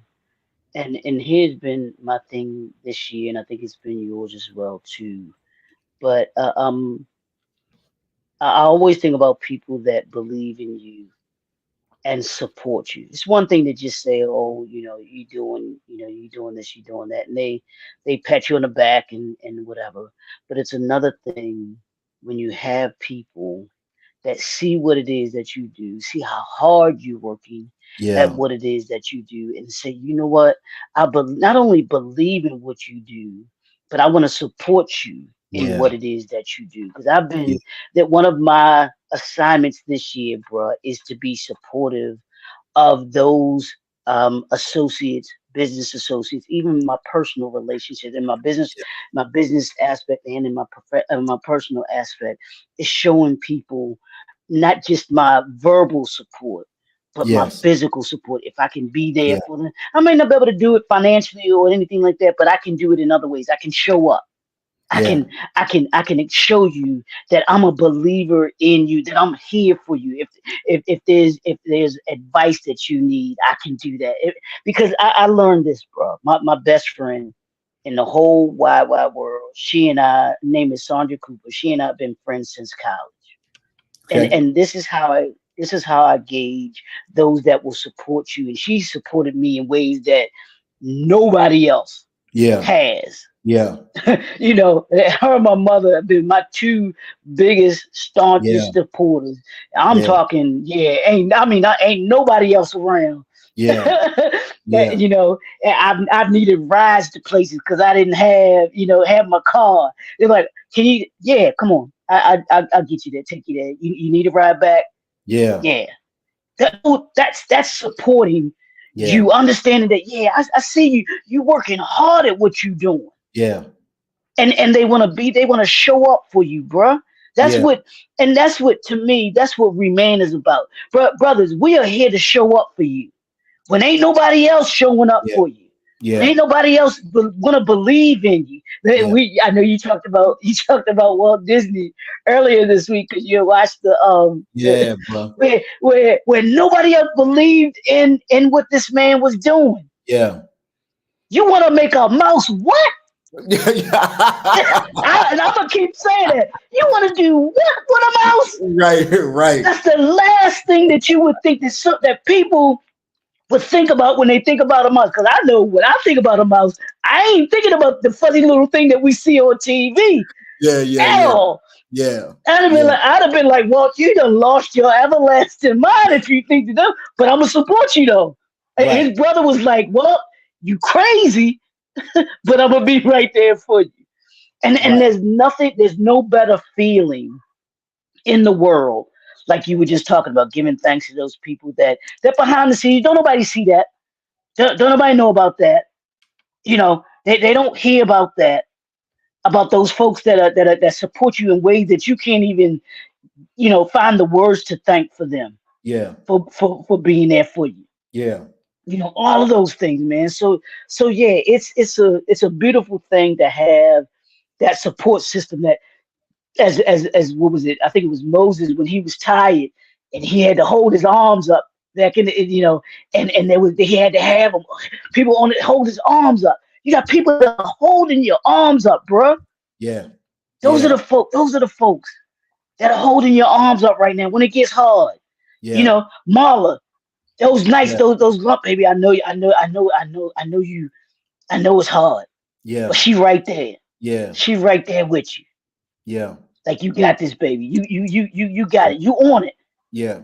It's going to do it. That's what you're talking about, man. That's Yeah. that can't even. There's no words. There's no amount of money. There's nothing that you can do or say that could pay people back for the support that they give you For sure. and wanting to bring this vision that you have, because this is your vision. This ain't Yeah. their vision Yeah. to Yeah. to reality, man. Yeah. So I appreciate Yeah. you. It's crazy, Leroy, because the truth is, man, um, and you'll understand this, right? You're a man of faith, so you understand this. The truth is, um, that if it were my vision, I probably would have quit by now. It's what Bucci and I were talking about, right? Yeah, This yeah, really is a call. yeah, It's a mandate. that is over my life. And because as you and I laugh about this all the time, Lala, I just asked Lala, I said, "You coming on?" She's like, "Nope. You want to let me in? You want to let me in the community?" she's still over here bartering, right? you gonna let me in the community? I said, "No, babe." She's like, "Well, well, I'm not coming on then." Right? There has been so much, bruh, that we have had to endure and encounter as men that that it can kind of be difficult to dig us up out of the rut Yeah. that we're in. It takes a lot to reconnect and to pull and to push. And so I'm grateful for the call. I'm grateful for the assignment. Hey man, somebody just popped into the Black Room. This is my dude. That is Trippy Congo. He is the president of Wilmington City Council. We actually grew up together. I used to go over to his house and beat him on his own basketball court. That's how. That's that's how. That's how. We're gonna start off like that, huh? Yeah, we gonna start off on the fact that He actually he used to babysit me. That's how much older he is than me. My parents would drop me off at his house. He would babysit me. That is not true. I gotta be careful coming for him because he got quick comebacks. Like I can't just talk greasy with him. Good to see you, man. Thank you for popping on. It's good to be here. What's going on, fellas? Everything is good, man. First I want to honor the name Trippy of Rashima Dixon. Oh, definitely. Because Rashima was an intricate part, of course, along with you, of making sure that ReManned Day was recognized by City Council. And, so I want to honor her name. I want to speak her name. But I wanted you to come on as president of City Council, man, to just kind of talk about all the work that you do in the community, because before you were president of City Council, you own a funeral home along with your parents. You guys have always been community oriented. So talk a bit about the importance of doing community work. And then I also want you to kind of segue, bruh, into how we can serve Black men better. When you first came into office as president of City Council, we had a meeting and I shared with you the work that I was called to do, and you affirmed that work. But we gotta help men a little more than we've done in times past, right? So kind of lead into all the work you've done with the community, but then kind of culminating in the work that we can do to kind of uplift Black men. Okay, I appreciate the invite again. I guess growing up and just watching my parents do everything that they always try to do for the community, I just always admired it. And it, our business has been successful as it has been because of, I believe, them just always giving back and never forgetting and always wanting to help. So I kind of just grew up in those shoes, and I always wanted to continue, and I always wanted to try to do a little more. And we really enjoy it as a family. Like, we love giving back. It's just a part of who we are. And I'm trying to now, my older children, they understand it, but my whole family, I'm just trying to help them to understand the importance of always giving back, always trying to be there for people who haven't had the opportunities that we have had. And it's really been a blessing, because honestly, I like leading into politics. I was never really into politics growing up, but thankfully, just because of the work that my parents and that I put into the community, people kind of they supported me because we knew each other. So it wasn't like I wasn't really coming at people politically. I always have wanted to help. And I just thought the City Council would be another opportunity for me to be able to help. And thankfully, the people have supported me, And through my ups and downs, they just always know my heart. None of us are perfect, but they know that I'm always going to try to do the right thing, and they know that I'm never going to turn my back on them. I'm never going to try to be a politician and side with politicians over community. That's just not who I am. I could never face them, let alone myself. Yeah. If I ever just kind of forgot about them and just went with my political colleague. So, Yeah. it's been a very, very good experience. Honestly, I really don't like politics because Yeah. it's frustrating, because being in politics, I can see, like, almost through like a glass window, how powerful politics is and how systems have kept black people and black men down. And it's frustrating because so many of us are in politics and we don't fight that system. Like, I think a lot of us get into politics with the right intentions, but then we get caught up in politics and we don't want to offend each other and we don't want to disturb the system. And just knowing how that system has intentionally kept black men out and down is very frustrating, not being able to do more. Yeah. And I don't want to walk away from it, but I want to be like who your mom is to Yeah. this community and who my Yeah. parents are to this community. Like, I want to be, not for any selfish reasons, but I want to be like really remembered as having a lot of impact on our city, and especially on council. It's because there's 13 of us, Yeah. so we all have to kind of have that same mindset. I want to be known for just giving back and making a difference in our city, and I think that politics can absolutely make that happen. And I think it's intentional that we're not taught local politics in our school systems, because I grew up not knowing a thing about local politics. Everybody knew about the president, the vice president, but I didn't know who my city council people were. I didn't know who the mayor was. I didn't know who my state reps were.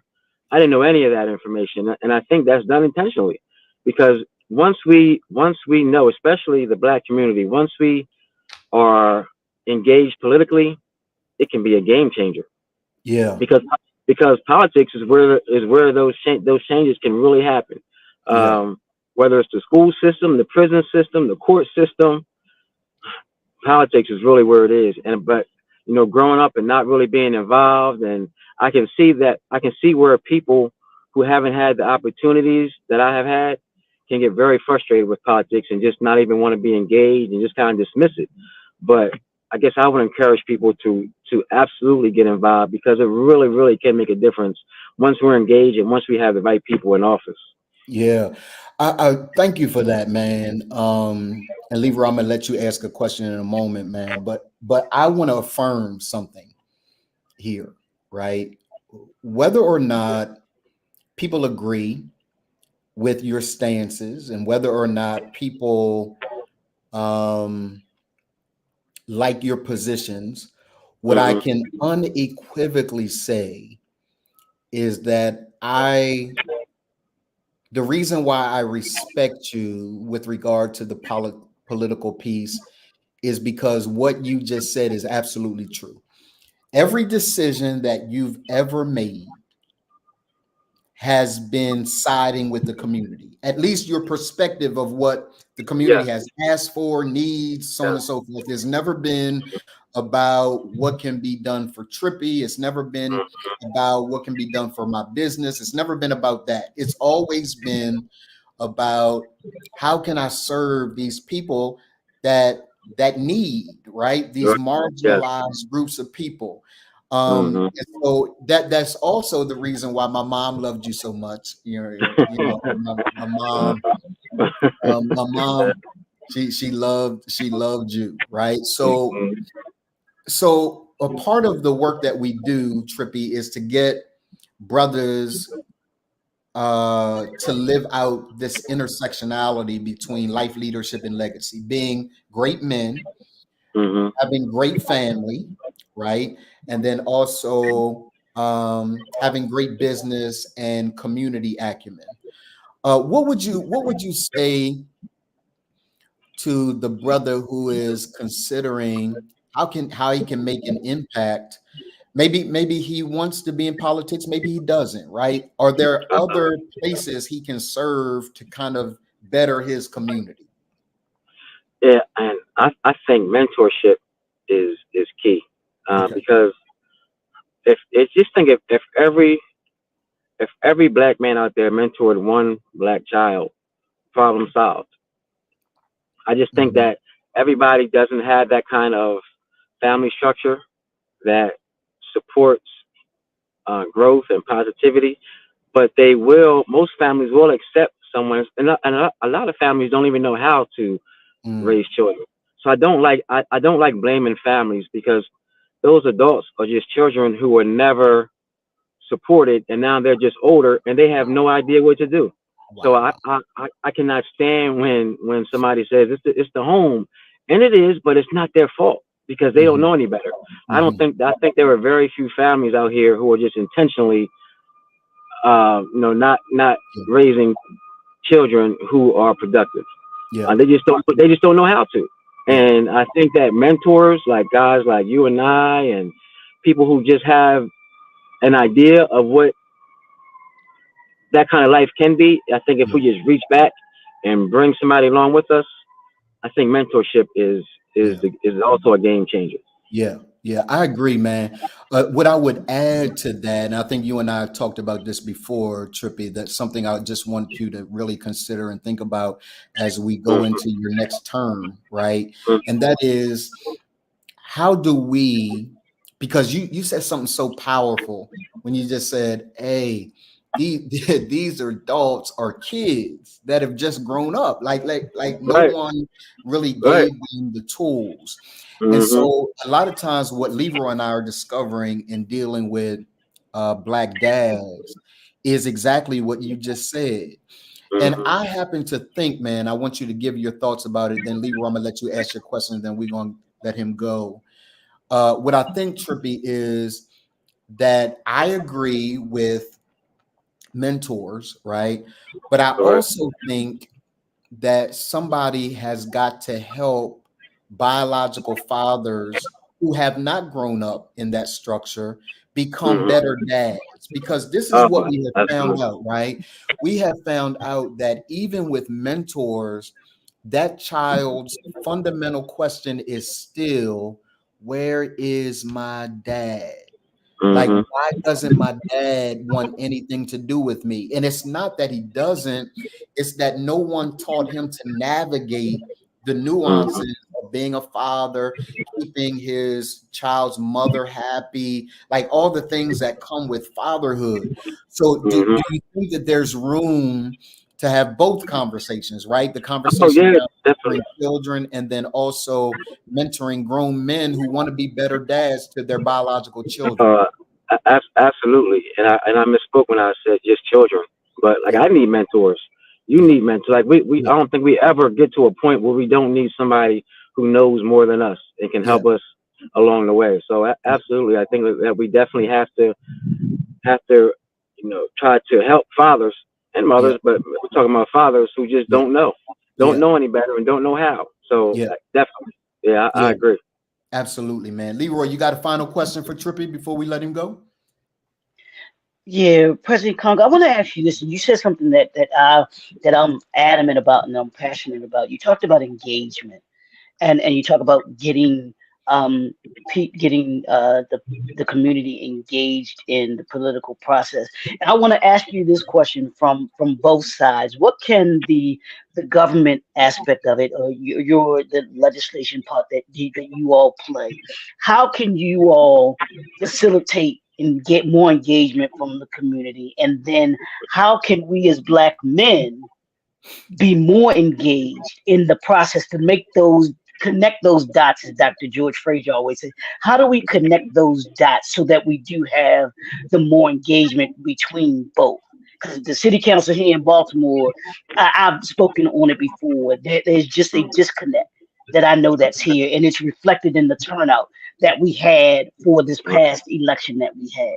So I want to Mm-hmm. have you talk about that if you could, real quick. I think I think it has to start on both ends. Like we have to do a better job as politicians, making sure that we're just not campaigning during election time, that we're not knocking on doors, and that we're not sending out newsletters just during election time, because people can see through that and they know, okay, here he goes again. This must be election time because I'm getting all these mailers. Like that has to be an ongoing process there. That once we're in office, we have to continually reach out and continually do whatever it takes just to help them to understand the importance. Like, I'm really grateful that I have been elected, but I can't do it by myself. And so I need the community support to show up and say, okay, Trippy, we put you here, but sometimes I feel like I'm on an island because I might be the only one speaking a certain way about a certain topic. But if that community is there, I've seen it change the minds and decisions of council members and other politicians.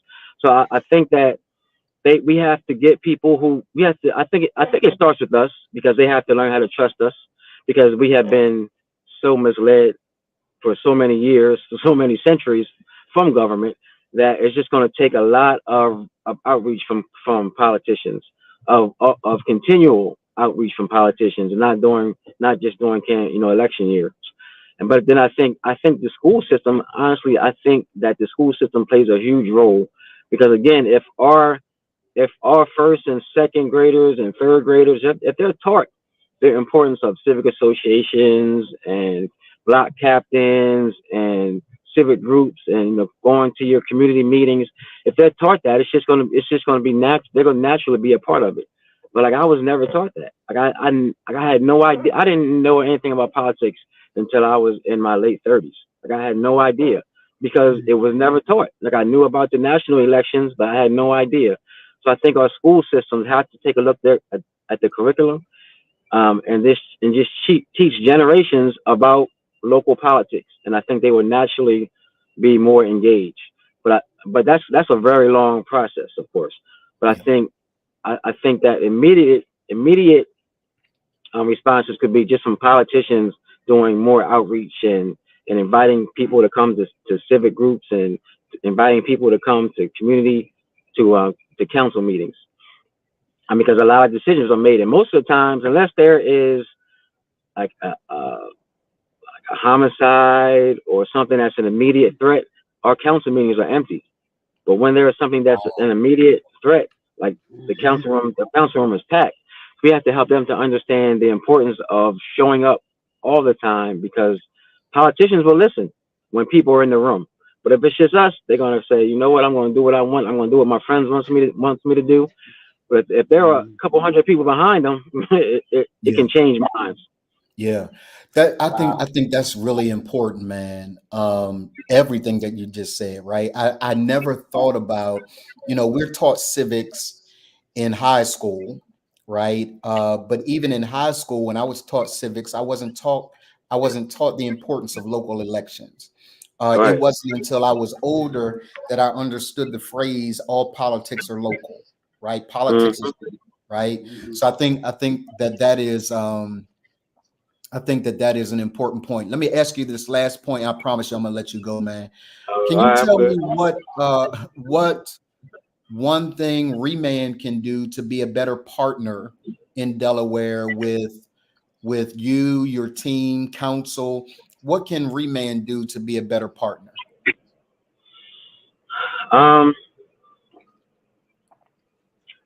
It's help men, Black men, to understand the importance of showing up. Okay. Whether it is for their family, whether it is for the community, whether it is for their neighbor, just the importance of showing up and loving, honestly, and loving each other. It's, I find it so weird that like two people can be on the sidewalk and walk next to each other and not speak. Like that's one of the weirdest things for me. Like, how do you just walk by somebody and not speak to somebody and just say hi?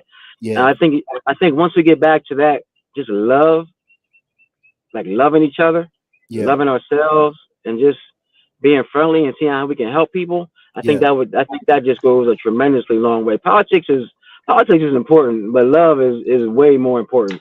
And being there for your family and your friends and for your neighbor, and sometimes for people who you don't even know. Yeah, because we don't know who's going through what, and just kind of saying, hey, what's up, Black man? How you doing today? Yeah, I just think that can go such a long way.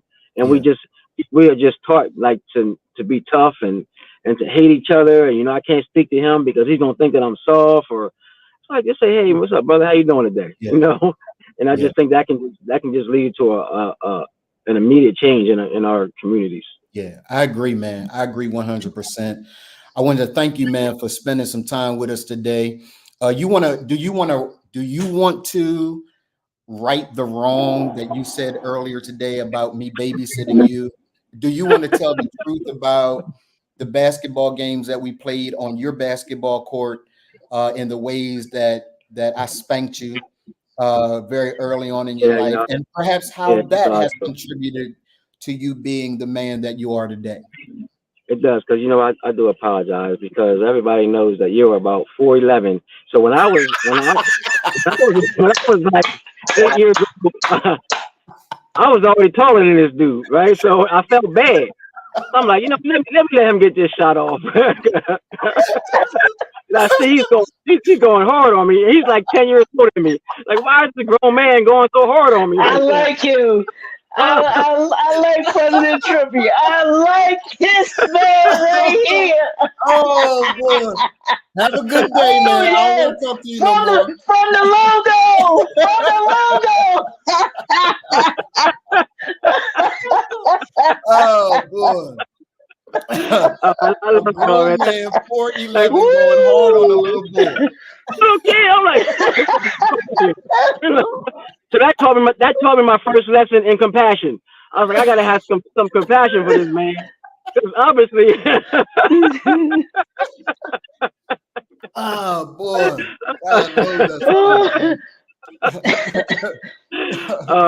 I appreciate y'all, though, man. I thank y'all for having me. Appreciate you, man. Enjoy the rest of your day, bro. We'll talk soon so that we can definitely get some balls rolling in. All right. See y'all later. Right, Thank you. Respect you, man. All right. Love y'all All too. right. All right. Oh, that was good. That was good. He got you with that one. I'm sorry. A grown man, 4'11", going hard on the little kid. Oh, God, that's funny. Oh, yeah, that was funny. Oh, man. Yes, sir. Yes, sir. But see, this goes to, bro. This goes to what we were talking when I was on the panel, when we had the panel on of entrepreneurs, and we were talking about. I was talking about relationships. When you have relationships like this, it makes those things where you can. It's not a us and them thing. It's a we thing. What can we do to help you do what you need to do, and then what can you do to help us do what we need to do as men, and everybody nurturing those relationships, because more gets done when we come together as a collective, as a community, man. So that was great. That was a great interview. I appreciate President Congo stopping in and talking with us, man. That's my dude, man. He is hilarious, and he's beloved by the community because he's absolutely right when he says. Now, I don't always agree with everything he says or does, right? But this is what I know. His mindset and logic behind every single thing that he does is, I'm gonna stand with what's best for the community. And and he and his parents gave me my first job, right? They had an employment service. So his family is very well known. They own a funeral home. They owned an employment service, so that those of us that needed jobs, they would hire anybody, Leroy. I mean, anybody, bruh. You now Mr. Congo will cuss you out, right? Because that's who he is. He gonna cuss you out, gonna tell you, gonna call you a bunch of MFs, he gonna call you that, right? Because he, his thing is exact, and you heard it in Trippy, which is a lighter version of his dad. His dad's like, look, we providing these opportunities. You showing up to work drunk. I need you to get your right. Like, so he was that guy, but he would always give you a shot, whether you were a mechanic, whether we used to work at DuPont. He had contracts with DuPont, flower shops, delivery places. Like, so shout out to his family, man, that did and is doing phenomenal work for the community in Delaware. So, And honestly, this is all we ask of our politicians. is like he was saying, is just show up other than the political season. Yeah. Show that you Yeah. have a vested interest Yeah. in the community. And when you stand, I tell any politician, I promise you, if you stand unashamedly for your community, Yeah. that community will Yeah. stand unashamedly with Yeah. you. Yeah. They will show up at Yeah. those council meetings. Yeah. Nah, we ain't having that. Nah, Yeah. yeah. Yeah. President Congo said this, and Yeah. this is what we want. Yeah. You know, Yeah. they will certainly Yeah. show up for you, bro. But Yeah. they, you know, a lot of politicians don't get it. They don't understand it. Yeah. That, you know, it's more than just showing up during the political season. It's showing Yeah. up all of the seasons, Yeah. and showing that you have a vested interest in the Yes. community that you say you Yeah. serve. That's Yeah. it. That's Yeah. that's not hard. I agree. I agree 100%, man. A shout out to that dude. He is a Yeah. great friend. Yes. Just really, really a great friend. And you know, my family and their family have been friends for years. I'm gonna tell you something. I'm gonna try to say it without crying, right? When my mom transitioned, it was him that picked my mom up, Mhm. right? He picked my mom up. Was it? And he did so Mhm. bawling, like, you know, having Yeah. to position her and Yeah. having to take her out. He's bawling, you know, and so Yeah. we Yeah. are forever connected. Who you saw today Yeah. is who that dude is. Like that ain't nothing to do with him. That's who he is. and, Yeah, and that's what we need in the political realm, bruh. yeah, We need folks like that yeah, that are gonna be there and represent yeah, in that manner. yeah, Like you said, a man of character, a man of that yeah, is like, you know, unashamed. Like, yeah, nah. yeah, And whether you, like you said, whether you agree or disagree with yeah, the decision that he makes, yeah. you know that decision is going to be for the best interest Absolutely, of those that he absolutely, serves. And that's all to me, that's all anybody can ask. 100%, That's man. all you should ever ask of anyone, you 100%. know. Yeah. So Leroy, what do absolutely. you think about the fact that we're about to gamify the character arc, bro? Ain't that dope? Bruh, can I tell you? And I was thinking because I mentioned it to you, and I didn't even know you had this going on. You know Yeah, what I'm saying? yeah, And so I'm like, how can we, you know? And because I'm, you know, I always tell folks, I don't think small. yeah, I think big. I'm yeah, always trying to think of different aspects of what we do. You know, with ReManned and even with my business, and even with the clients that we have. Hey, how can we, what a way, different ways that we can expand our network, yeah, that we can increase the capacity yeah, of those that we serve. yeah, And so when that came about, I'm like, yeah, you know what? I'm like, that would be great to be able to have an app that men across the country yeah, bro. could go to Yeah, and be able to have a way to be able to be connected, you know, and within that app, like you said, have a game, because I mean, you say, obviously you thought about it. What's the one thing that a lot of men like to do? yeah. I'm not a big gamer, They love but gaming. when you do it, they like gaming. Yeah, And when you add the gaming aspect to life, yeah, leadership, and yeah, legacy, man. Yeah, that's bro. game changing, bro. Yeah, yeah, yeah. That's game And changing. I met with the company yesterday, day before yesterday. His name is Kasai Guthrie. And he owns a consulting firm that is going to help us to navigate that and bring on the coders. And yeah, man, we are doing the thing, bro. And so, and we had to wait until the 5th anniversary. You know, we gotta make sure that we got something special to tell the people on the 5th anniversary. Yes, ReManned sir. anniversary. Yes, sir. That's ReManned anniversary. Happy yes, 5th sir. ReManned anniversary. Just an exciting time, man. So we are about to let's see what time our next guest is coming on, man. Our next guest, I think, comes on at 3. So we're just going to spend some time. We're going to chill for a moment and take a little break. For those of you that are watching during the break, we're about to come out of the break. We'll be on break from 1:45 to 2 o'clock. When we come back at 2, we will have 2 giveaways. We were supposed to have one already and we didn't. That's on me. So we'll have 2 giveaways. Tell all your friends, hey, get in here. They get ready to do some giveaways. And it's going to be an exciting time. So we're going to play a commercial real quick. Going to play a couple commercials real quick. And then we'll be back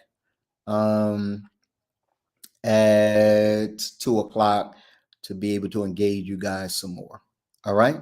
We will see you guys in a couple of moments. Let me see something here real quick.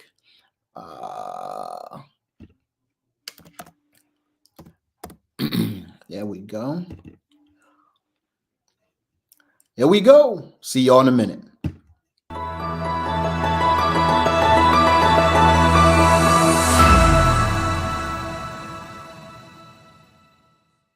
The ReManned Project is a coaching and consulting firm specializing in personal and leadership development for adult Black males, seeking to break the vicious cycle of missed potential so that they themselves transform their personal lives, their sense of leadership to their families, and their legacies that they want to leave for business and culture.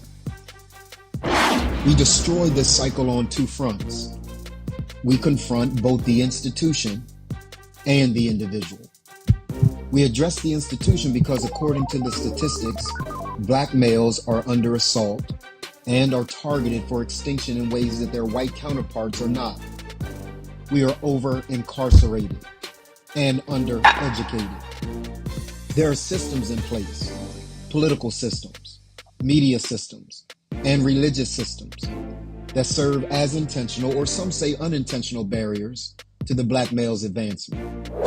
As a result, we work to raise public awareness about issues confronting Black males, promote healthy and positive images about Black males, curate spaces to share information and resources about programs, services, and support for Black males, support knowledge creation and dissemination around these issues, and provide a forum for Black males to both speak and act for themselves. We address the individual Black male because we cannot avoid personal responsibility. We are now overmothered and underfathered. We make bad social choices, and we avoid responsibility for getting ourselves out from under the social plight that we face. We will develop the moral compass and character necessary to face the adverse realities that are faced in everyday life. We live by the premise that even that which is not our fault is still our responsibility. In 2019, we answered the call to transform the culture one man at a time. Our society, our families, and men in particular are in a state of crisis. And the goal of the ReManned Project is to curate the largest, strongest, and dopest community of Black males in the entire world. We then create awareness and action against the institutional and individual impediments that exist against the foundation of our culture and overall society, which is the Black male.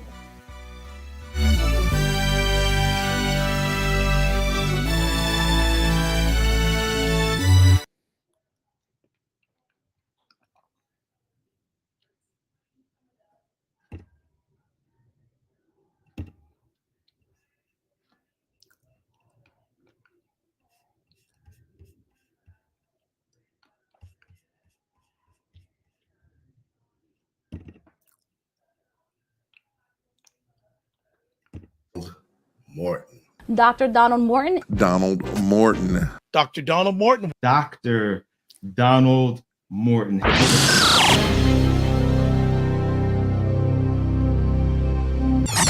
Dr. Donald Morton. Dr. Donald Morton is an award-winning social entrepreneur known for his innovative social solutions. Based on this fatherhood and manhood issue in droves, an incredibly large number. And I felt it necessary for someone to have a voice like yourself to do the work of restoring men in our society. And I've been doing that work ever since. His latest solution is expressed as the CEO of ReManned. So ReManned, the nonprofit, is about helping brothers that are coming out of prison, brothers that are dealing with child support, brothers that are the most marginalized of our communities, helping them with their character and the institutions that impact them.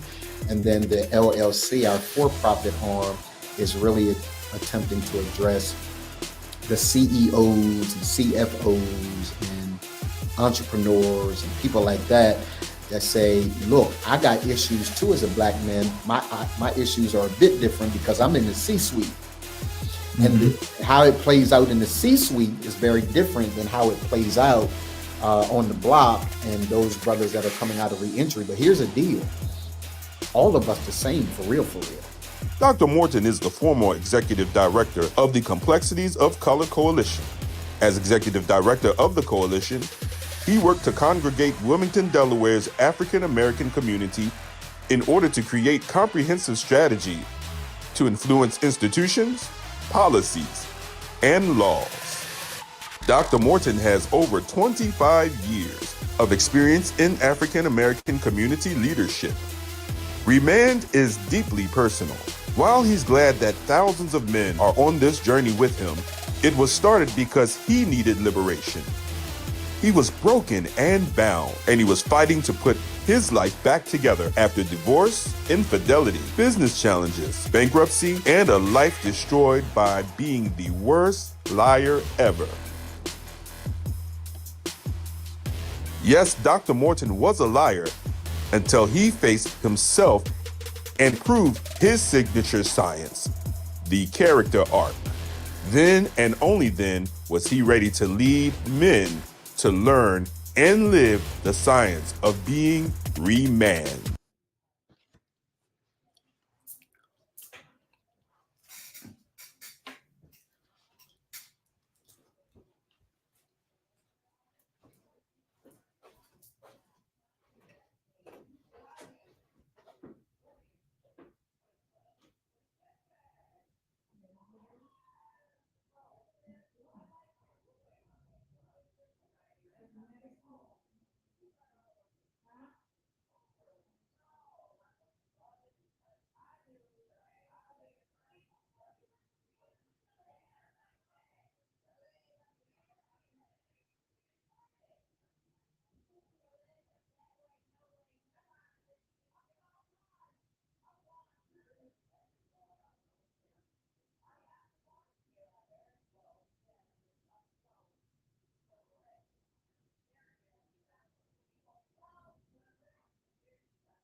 Uh-huh.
All right. All right. Welcome back to everyone. This has been a great day. I remember going to church, Leroy. And you're older than me, but I remember going to church and a preacher saying, if you don't feel nothing today, then your wood is wet. Oh, okay.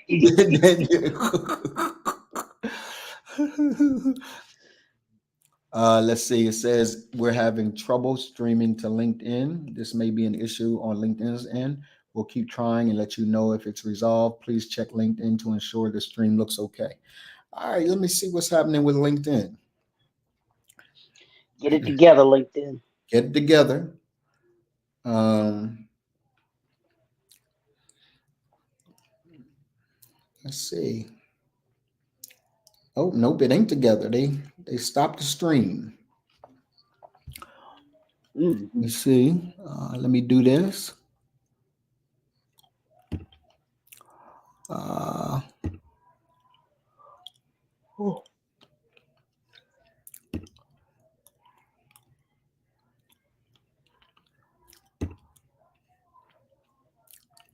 Let me do it this way. Let's see if I can get it back. Save changes. Okay. All right, looks like it's streaming now. I'm a techie, man. Yeah, Dwight. Yeah, Dwight. Didn't our hearts burn within? Dwight, a churchman too. Didn't our hearts burn within? I would say the same thing about what has happened on this day, Leroy.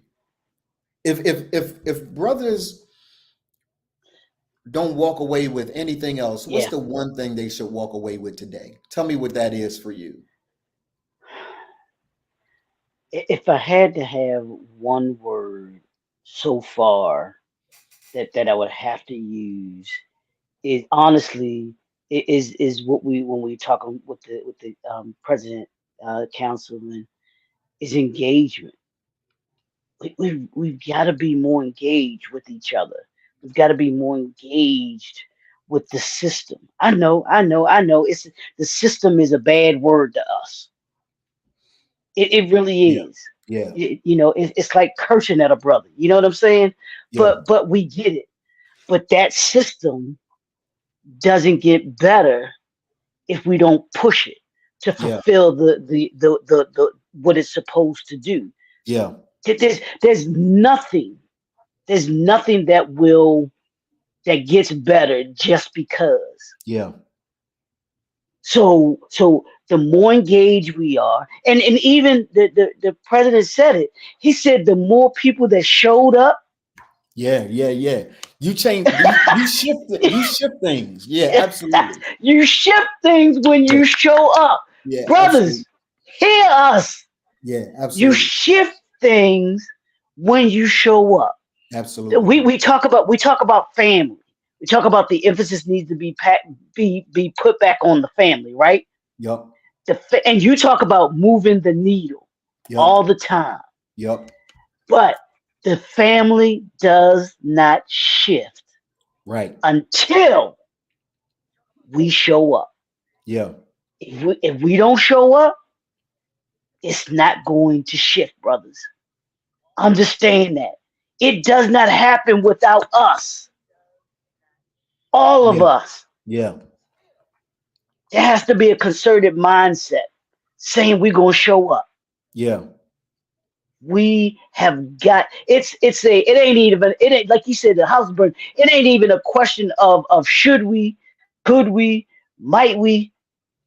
We have to. Yeah. We absolutely have to. So my one word from today is going to be engagement. The importance of our engagement and the importance of us showing up. When we show up, whether it's in with the child support, whether we show up with in entrepreneurship, whether we show up in politics. When we show up, brothers, things shift, Yeah. things Yeah. change. Yeah. Why y'all think that they're so adamant about having us not show up? Yeah. They don't care nothing about you when you ain't out when you out there doing all the craziness. They don't care. Yeah. But when you start to show up equipped Yeah. with knowledge and information, my mentor Dr. Will says we don't have a wealth gap. We got an information gap. Yeah. Because when you are equipped with the information, with the knowledge that you need, you change the dynamics of everything. Yeah. That's what I hope brothers get from this today, bro. I Yeah. truly do. I Yeah. truly do. Yeah. I think for me, what has been crystal clear so far, hopefully it is to every man that's watching and every one for whom he's responsible, wives, children, communities, is that ReManned is unequivocally committed to making sure that Black men are strong, that Black Yes, sir. men are doing exactly what you just mentioned, that we're showing up, right? That when we walk in the room, we expect to own the room. We expect, in fact, there's a t-shirt that's coming out that we're having done right now, own the room. Own the room. When you walk in a room, you should expect atmospheres to shift. You should expect mindsets to shift. You should expect politicians to pay attention, not out of any sort of intimidation, right? Because that's the narrative people play with Black men, that we're intimidating and that we're dangerous and all that. No, we're intelligent. We know how to articulate an argument. We know how to stand firmly on principle, and we expect those that are in elected office, because we've put them there, to abide by the will of what is best for our communities. And in our context, we expect um, for Black men and for Black men to be counted, to be respected. But in order for that to happen, Leroy, you brought up an important part. We got to show up. Yeah. We can't keep hollering from the sidelines. Yes, sir. Right? We can't keep hollering from the sidelines. There's nothing more frustrating to me than to hear. Remember back in the day, bro, they used to call it sell wolf tickets. Yes, yes, sir. Right? You went back. You dug in the crates for I that went one. back, right? There's nothing more frustrating than to hear men sell wolf tickets about all that needs to be done. And Yep. to President Congo's point, you're not at city council meetings, you're not on the school board, you're not Yep. in local neighborhood councils. You like all you want to do is sit Nothing. on the sidelines and yell from the And sidelines, complain. right? We don't do that here. Inside ReManned, we play positions. And for some of you, your position is to run for political office. For some of you, your position is to show up at the PTA meetings. For some of you, it's to coach your child's team, right? Every little bit helps. Every little bit helps. So I was strategic in asking President Congo, how can we be a better partner? Because what we understand is you can't Yep. do it all. So how can we be a better partner? What is it that we can do to be a better partner to government? So I think if we want anyone to understand anything about this day should be known. If you've never heard of ReManned, if you've never heard of the work that we do, you should know we committed to the work of interrupting the patterns, not just as it relates to Black men and their character, but interrupting the negative patterns of institutions as well that continue not to do what we need them to do on behalf of and in favor of Black men. Right. So you should know that we standing. And just like I said to to Ted Murmagos, he laughed because that was one of my first conversations with him, Leroy, with the Division of Child Support Services. If there's an impasse, if there's a disagreement between you and a dad, I'm going to side with dad. Are you okay with that? Because that needs to be understood in our partnership. I'm all, just like Trippy said, I'm a side with community. I'm always going to side with dad. I'm always going. Now, siding with dad, both you and I know, doesn't always mean I think he's right. Siding with dad means that I'm going to stand with him so that we can figure out what's in the best interest of him being a good father, right? Yeah. And sometimes that's telling brothers, as you know, hard truths that they don't always want to hear, but it's telling them hard truths. And me being able to tell them hard truths is okay because I love them. They know I love them.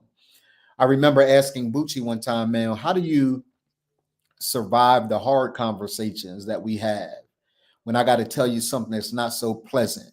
He said, I know you love me. I know you want what's best for me. So even when it comes out a little less than pleasant, I know at the end of the day, you're telling me what's in my best interest. Go ahead, man. And see, you and Coach laughed at me last week when I made that statement about parents telling you that this hurts me more than it hurts you. Y'all were like, nah, that's a lie. That's the very thing. Yeah. Because growing up as children, we tend to understand. Yeah, we can look back now at what our parents did in today's society. It would be considered a child abuse, but understanding, but we could understand that we understand. We now understand that what they did was out of the love that they had for us, and what they wanted us to become. What it was going to take for us to become what we were going to become. And I'm sure you weren't delighted or elated in what you had to tell Bushi, but you knew it was something that he had to be told. In order to bring out the best out of him. So see, y'all laughed at me last week, man. yeah, we did. Yeah, because my mom used to say that, baby. This hurts me more than sis, that's not true. Stop lying, because this hurt right now. Yeah, man. So just I am so full, Leroy. I'm full, man. I haven't. And we only halfway done. We ain't even scratched the surface yet, bro. Scratched the surface, right? But I'm full with regard to what this day has meant. This has been such a great anniversary. The only thing that is missing is some real music, and I don't know how to play music on here. But it's been a great day. Today, we have somebody in the black room, man. And he is a client. He is a friend. A real solid brother. He is also one of the de facto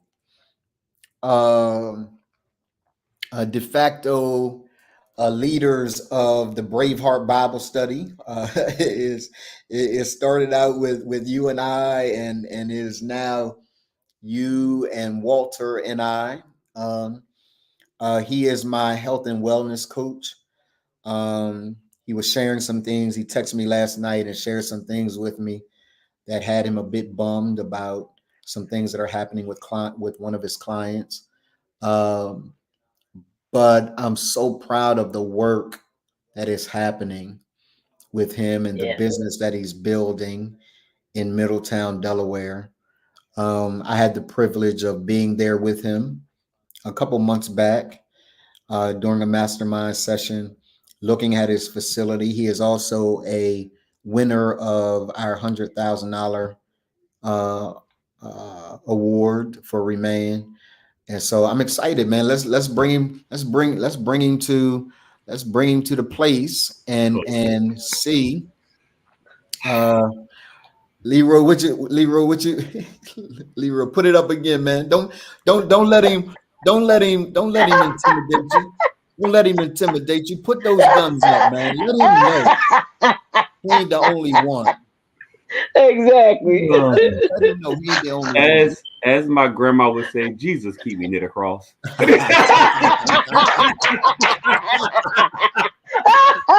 y'all heard that one before? You heard that one before?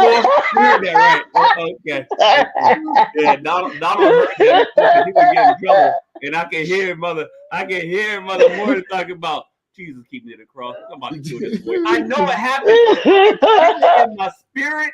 Tell me I'm wrong, Donald. Tell me I'm wrong. Listen, first of all, my mom, in true mother style, right? My mom was proud of everything I did, but she was also brutally honest. So remember when I came to you, right? It was because, of course, you know, when we did that interview and I went to the bathroom in the break and I saw my suit wouldn't close. Yeah, I was like, yeah, I'm fat for real. 8 months and prior to that, my mom said to me, she said, baby, you getting a little thick around the neck.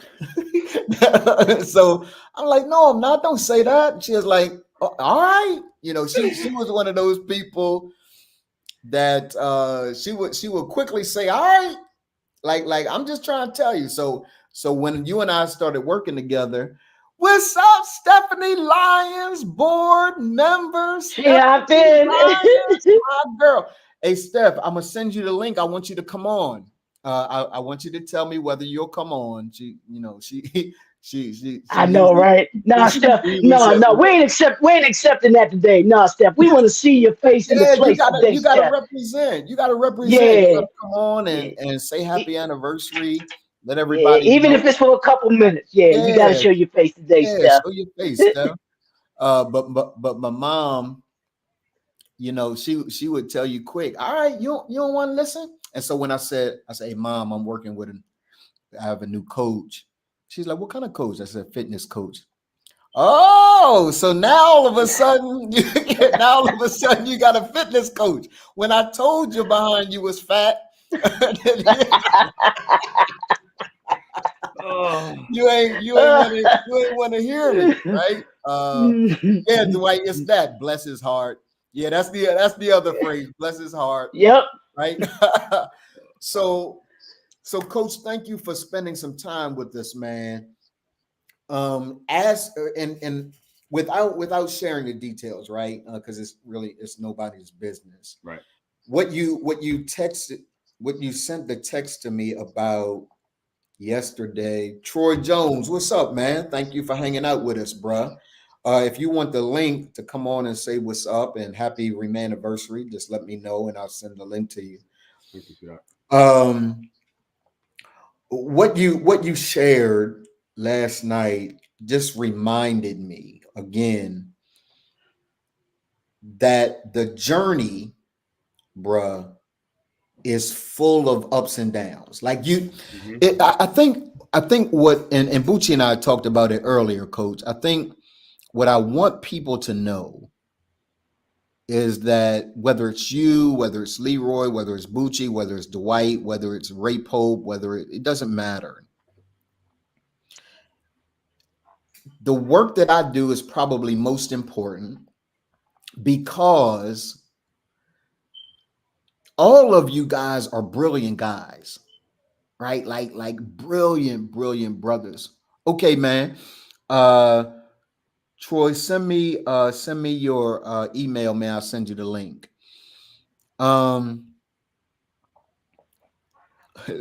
Look, Leroy. Look what your girl said. I don't want to hear it. That's right. That's right, Steph. Leroy don't want to hear it. So she said, come on, Steph. I'm eating lunch right now too. I'm eating lunch too. Yeah, Coach eating lunch too, or drinking lunch. Coach, you're not drinking out of that. You're not drinking out of that. That weight. I don't know what to call it. The man got broccoli. The man got broccoli, spinach. I got broccoli, shrimp, and rice. That's what I got. Broccoli, shrimp, and rice. Yeah. Oh, nice. That sounds good. Leroy, what did you have for lunch, Leroy?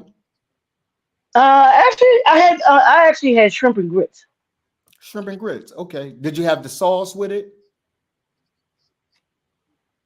No, I didn't have any sauce. Butter. Just It was shrimp and butter. grits, Just butter. Just butter. Yeah, I had butter, salt, butter, salt, and pepper. Kind of fat. That's That was all. it. That's kind of fat. I knew Coach was gonna have something to say about it.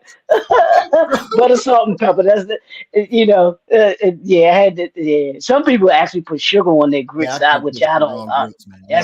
That is just that's crazy. I don't But understand. anyway, but I had shrimp and grits. When you said I was sleeping, I went and Yes. had breakfast. I went and had breakfast while you were chatting. I'm over here slaving. I ain't had breakfast. I just got a chance. Well, you could have had it while I was interviewing. That ain't on me. That's on you. But I was so enthralled. Hey, coach. Hey, coach. He said he run his household, but he should have had breakfast waiting for you while you was waiting. Hold on. I'm not co-signing that behavior. I got some back on that one, bro. And you cannot pass that responsibility to somebody else. It's your responsibility to do.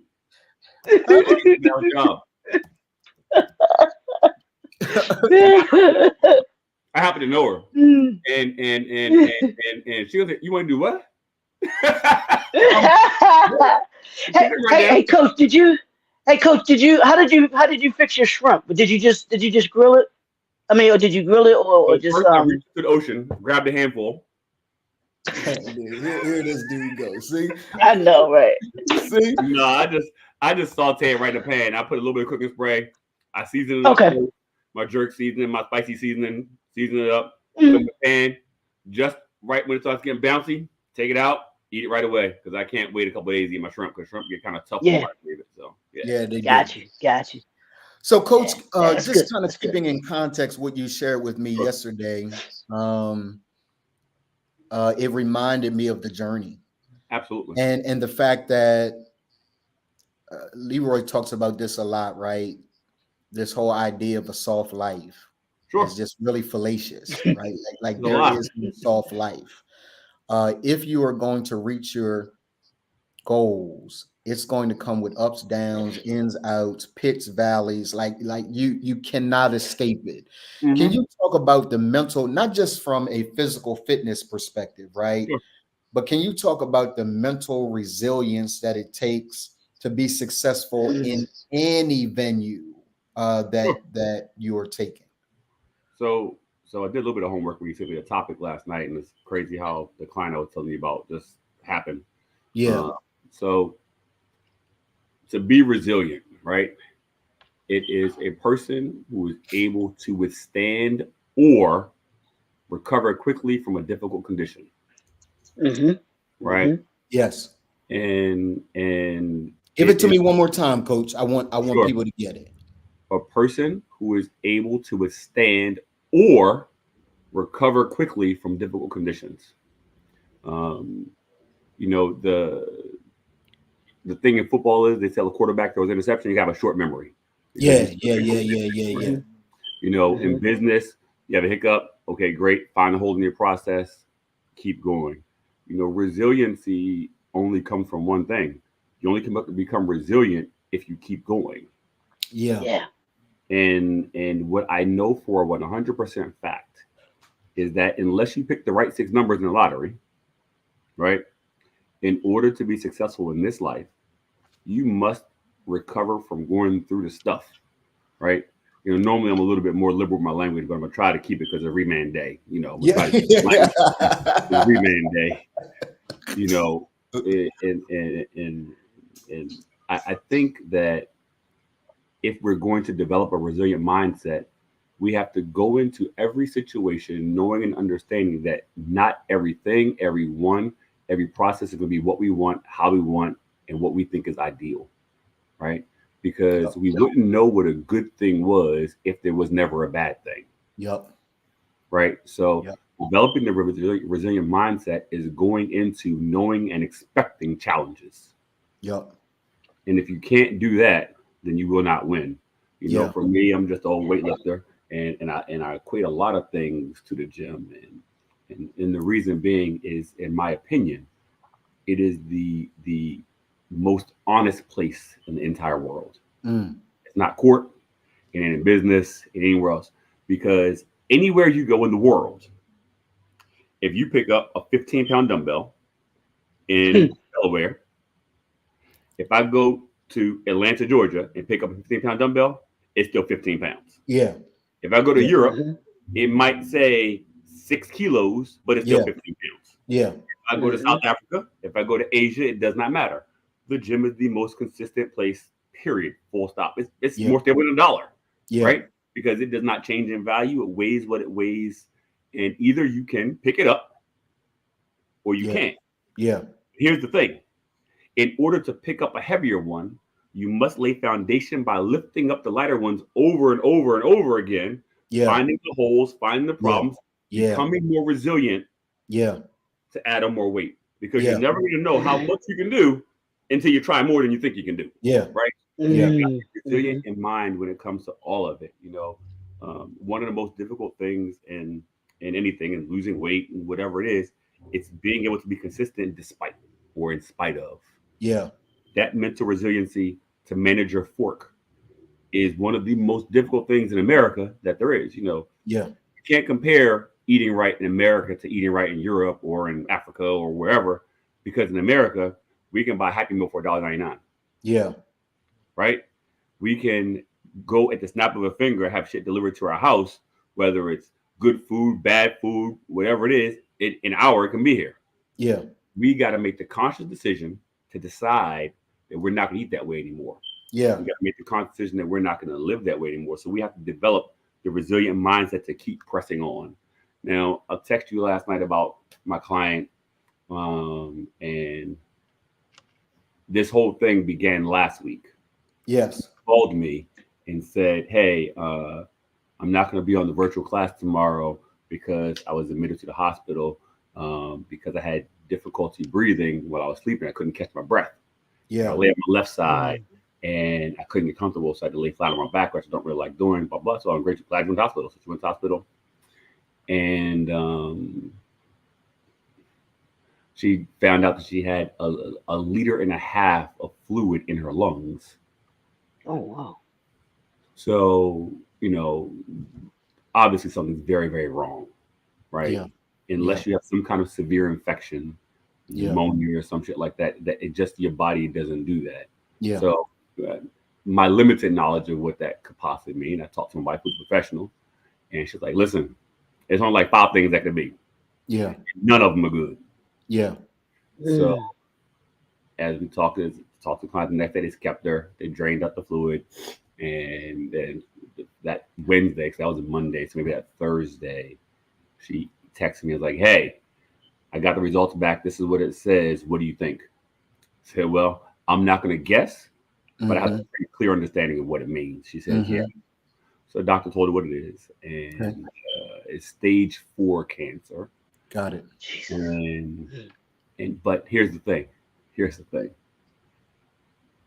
In talking to her, it was like, it's like a common cold, bro. I'll get over it. I'm not worried about this shit. I'm not going to stop working out. I'm going to change my diet to fit what I needed to fit. But I'm like, I don't think I can even accurately describe the calmness that this person has after hearing that news. Right. And you know, when I text you, it's because that thing hit really hard for me.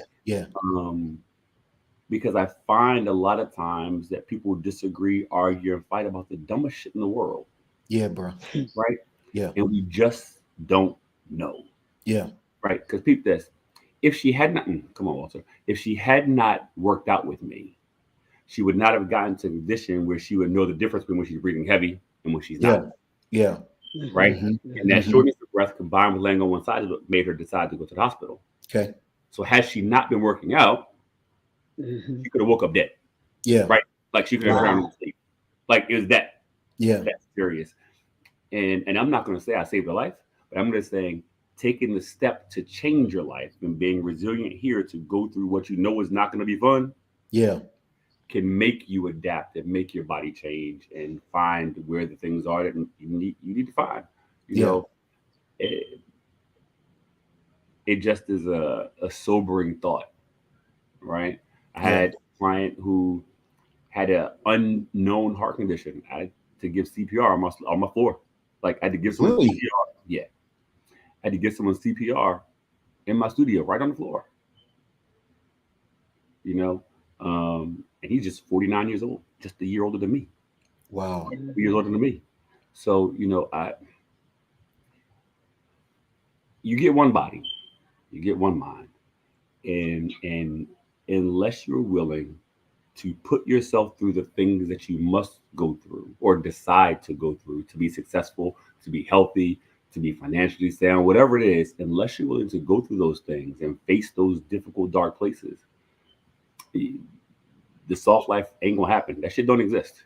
Yeah, let me say something, Coach, because you just used some language that I want to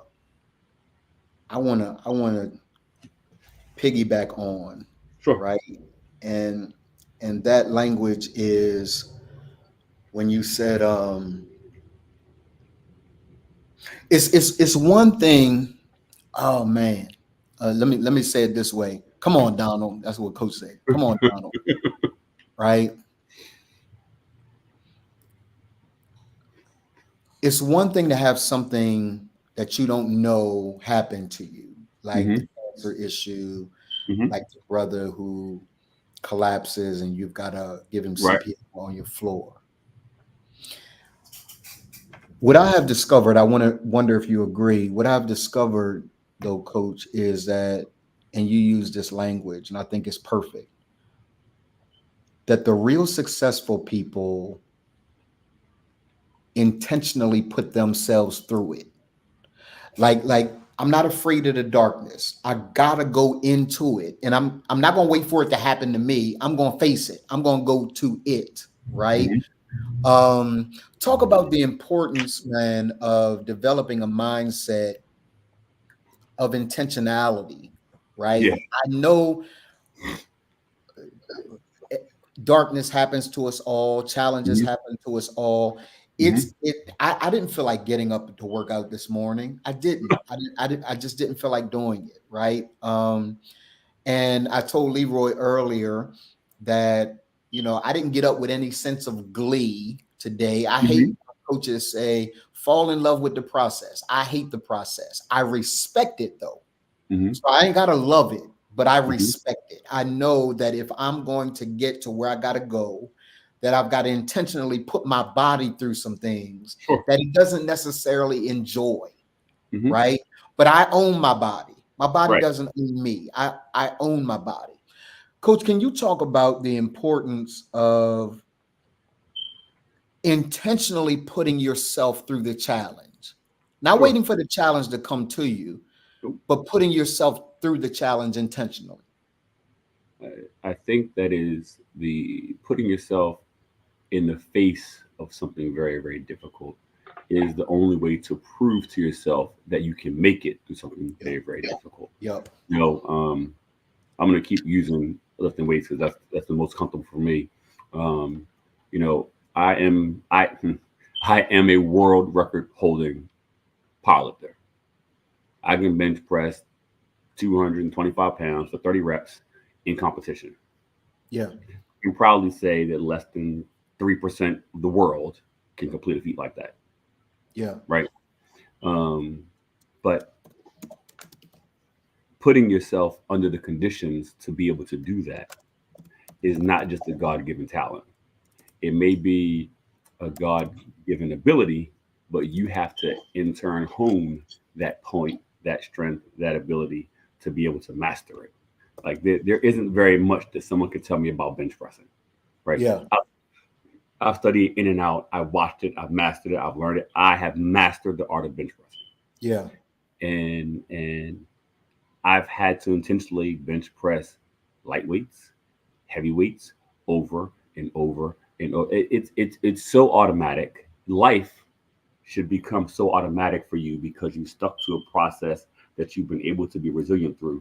You should be able to walk to a bench, sit on a bench, lay on a bar, pick it up, close your eyes, and determine immediately if the weight is off. That's how I am about with it. The same reason Kobe Bryant shot 1,000 free throws every single day for his entire basketball career. 1,000. It's not that he couldn't make a free throw. He just had to build that knowledge in his own head that 10 feet and 10 feet high and this exact perpendicular is exactly the way I got to shoot every single time. And your life has to be, okay, I need to get here. But to get to this peak performance, I can't jump from the first floor to the 50th floor. I need to go to the second floor, third floor, fifth floor. But you have to be willing to go through that fight along the way to achieve your mastery. You can't skip forward. You can't jump forward. There is no fast forward to the end of life. It is just literally you being willing to push through, you know. And I think Les Brown said it best. I think Les Brown said, a weed needs no help to grow. Right? Ooh. It needs no help to grow. Through concrete, through dip, out the side of a building. A weed needs no help. But if you want something beautiful, a rose, a tulip, a lily, a lilac, it requires the exact amount of water, sunlight, moonlight, tilling, food, nutrients to get that beautiful flower. It's got to go through a process. To go to full bloom. You are that flower. You haven't been buried. You have in fact been planted. And now you're going through your process. Everybody, I'm going to use harmless plug. Everybody is a caterpillar. Everybody will go into a cocoon. The question is, while you're in the cocoon, are you going through the right stages so that when your metamorphosis happens and your wings unfurl, are you going to be able to conquer and accomplish the things that you are here to do? Right? Are you embracing the process? You ain't got to love it. You got to freaking embrace it. You got to embrace it. You got to be willing to know, I ain't going to like it. It's going to suck, but I'm going to do these 400 reps because I got to do it. On Monday in my studio, we did a Murph challenge. I didn't have to do 1,200 reps of bench press, squats, and deadlifts to accomplish anything. Right? But it was for a purpose. I knew it was going to suck. But for me, in my mind, I did it because there were people who laid down their lives for our country who paid the ultimate price for us to have the freedoms that we have. The least I could do to honor them is to do something really, really hard. In addition to my daily workouts. But facing the day in that morning, when I got there at 4:30 that morning, I was like, man, I don't want to do this shit. But the cause was greater. My willingness to be the best is greater. You know, you have to be willing to be the best. You have to experience the worst. Because you don't know what the best is until you've experienced the worst. Like it's literally the game plan to life. Like you literally came in you came in the world crying, screaming, demanding attention. Why are you being quiet now? Like literally, right? Literally. For sure. So, you know, it is utterly important that whatever it is that you choose to go through, whatever your tribulations are, know that shit ain't gonna be easy. Know that it's not gonna be smooth. It ain't gonna be easy. People gonna hate, they're gonna cheat, they're gonna do all the things they can to help you avoid. Because I think that it's not about you being better than your previous self. It's about they don't have the resiliency of their own mind to accomplish something great. That's what you're fighting against. That's why the world is not full of billionaires, right? Because so few people are willing to do it. But, that's the key too, man. I think I want to welcome Pastor Troy Jones. Thank you for coming to hang out with us, man. Today is ReManned Day. Thank our you. 5th anniversary for the movement, and just incredibly excited that we are doing the work that we're doing. Shout out to the work that you're doing. We're talking to Coach Walter Sellers, who is one of the he is our health and wellness coach for ReManned. He is also my personal health and wellness coach. He is Leroy's worst nightmare. He is Leroy's worst nightmare. Faster than full disclosure. I had the spirit of Peter, so don't mind me. Woo! I love Peter. Don't mind Coach, Love Peter. coaches for sure, Al Peter. He gonna cut that ear Yeah, off. ain't no doubt about it. Yeah, ain't no doubt about it. So you know, I always think it's funny, Pastor Troy, because when we talk about men, one of the things that Coach Walter talks to us about all the time, his clientele is predominantly women. ReManned is about getting back to God's original design of what we were called to be, who we were called to be, what we were called to do. Thus ReManned. Bucci says it was just, when he first saw the title, it was just bad English. Like what is a remand? Like that. He said it today. He said that's dumb. Until he understood that if we were to look at the first man, or at least the first man recorded, he's a businessman that has a family that has had to immediately navigate challenge, right? His family's in chaos. His sons are in beef. His wife don't listen, and he's got to run the garden with all of these things happening at the same time. And what my problem with Adam, Pastor, is he had everything that he had full potential living on the inside of him. He just doesn't execute it at the most important times. When chaos erupts, he folds. So hopefully we can get back to, Pastor, a time where brothers don't fold in the middle of chaos. Can you kind of talk to me about that, man? Man, listen, first of all, congratulations on 5 years. Thank Right? you. I was sitting here listening to Coach. Thank you for the invite, the tag. I know Brother Leroy for a while now. And I just want to say the consistency, to get up and do something consistently, right? Your passion, your why, all of that stuff you generally hear is the motivating. It comes from self. That's something that, regardless of what the rest of the world is thinking or feeling, you have to believe in yourself more than anyone else believe in you. Right. And you have to be satisfied with the long-term gain, not acknowledging I need this right now. Now, unless you're in that microwave world, it's most things aren't. You can tell your child to drive to the store to get you something. Well, depending on the age of that child, you may need to wait. It's not that the child doesn't have the ability to do it, it's just not developed. And no amount of motivation, no amount of convincing or it's not going to happen until the child has reached that level of maturity that they're actually going to do it. And I think that's with life. There's some things you just have to grow into, but you prepare in between that time. In terms of your original question, I think in order for men to get past that, we're going to have to get past what Adam couldn't, and that's putting your woman in a God position, right? Not challenging her when you're more concerned about her being pleased than what God instructed you to do, right? And you can do that in a very loving way. If you go to the book of Numbers 30, it tells you that if your wife makes a vow, it talks about all your vows. If your wife makes a vow and you stand in agreement with it and you don't rebuke it, then you're under judgment along with her. If she makes a vow and you disagree, you rebuke that. That's what Adam didn't do. He didn't say, honey, babe, put that down. God didn't go to Eve. He went to the man. And what did man do? A lot of what we do today, instead of self-reflection, taking ownership, I wasn't motivated. I didn't get up. I heard you say that you didn't want to get up this morning. So you're going to blame your woman?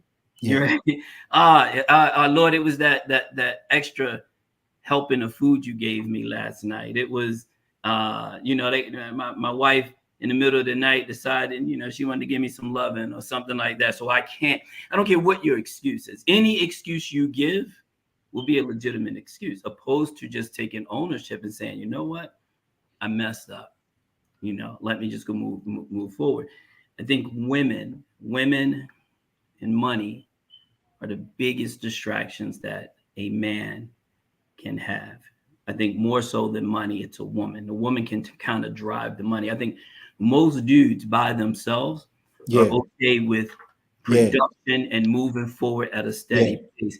Add woman to that mix, all of a sudden we got to do it quicker, we got to do it sooner, it got to be better, right? We kind of shift our responsibility. So in order for men to regain that rightful space, to own it, we have to do better at leading our women through examples. And in my opinion, just one of many steps, but that's the first thing that comes to me. Yeah, I think that's important though. I think it's important. Coach and I have this conversation all the time, right? About we don't like to talk, not Coach and I, but we don't like, you know, men in general don't like to have conversations about placement and about position and about priority. And the truth of the matter is, Pastor and Leroy, I want to hear from you about this too, as we talk about the spirituality of a man, right? And what governs the spirituality of a man, that coupled with mental resiliency. You see what I just did, Leroy? Just brought everything together. Because I'm pretty smart, man. I don't care, but listen, I don't care all y'all got doctors in front of your name. I don't care. Well, having education is important, but big biceps are importanter. Importanter. Ladies and gentlemen, ladies and gentlemen, send your kids to school. That man just said important. Right?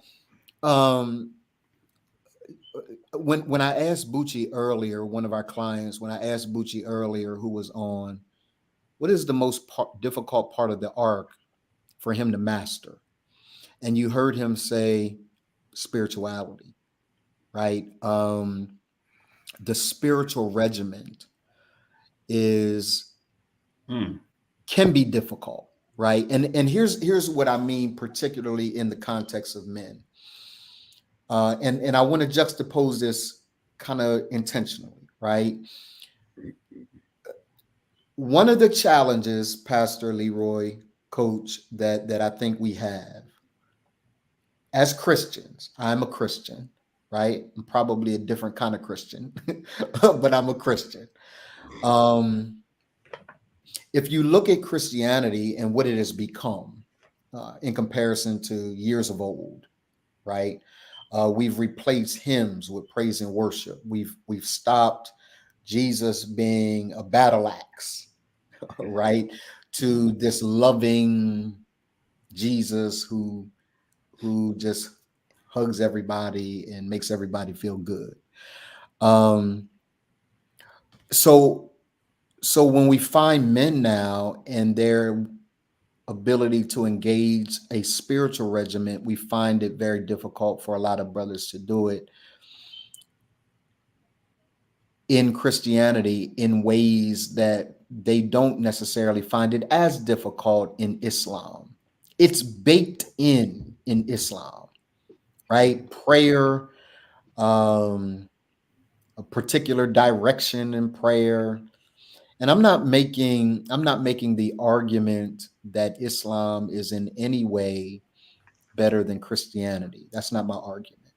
My argument is, though, that what we have done to men to our detriment, particularly in the religious space, is create a culture where everything goes. There's no rebuke or remand or reprimand for anybody. Like we can sleep around and there's grace. We can steal and there's grace. We've got this, what a friend of mine called, Leroy, a sloppy agape and a greasy grace that we've got to get out of. Men want to be challenged to live right. We don't always live right, but we want to be challenged to live right. It's what Pastor Troy just mentioned. If somebody would have said, "Hey, my man Adam, you know what's right, my guy. Like you really gonna let booty, like that girl just gave you some, and so now you really gonna let her eat mankind away?" And it didn't even, to Pastor Troy's point, God ain't got no problems with her eating. He got a problem with the fact that you ate. So when we get back to the place where we take seriously a spiritual regimen, I'm gonna get up every day. I'm going to spend time with God every day. Leroy and I had this journey where together we're in different parts of the country, but we bowed our face to the ground every single day. I want to honor God. I want to take a knee. I want to recognize my life's not my own. My life belongs to God, right? So when we start talking about accountability and responsibility, because Pastor Troy, what you mentioned is the hierarchy. And regardless of what the world thinks, there's still a hierarchy. There's a hierarchy. The hierarchy is God, Jesus, man, woman, children. There's a hierarchy. And the moment we try to abandon that for some other sense of community, we're always going to have problems. Pastor Troy, I'm going to give you a minute, man. If you can kind of talk about that, before I'm coming to you, and then Coach you, and then we're out of here because I got a segment coming up in 9 minutes that I have to honor with some candidates for Newcastle County government, talking about the importance of Black men. Pastor Troy, it's on you, man. Listen, congratulations on that achievement as well. Listen, boy, I'm over here biting at the bit, right? Just listening to what you're talking about. And I want to say Christianity within itself is crazy. Like we can have a whole dialogue on religion and man, that's separate. So my quick point is this: the flesh is weak, but the spirit is willing. So just actually an opposite of what you're saying, right?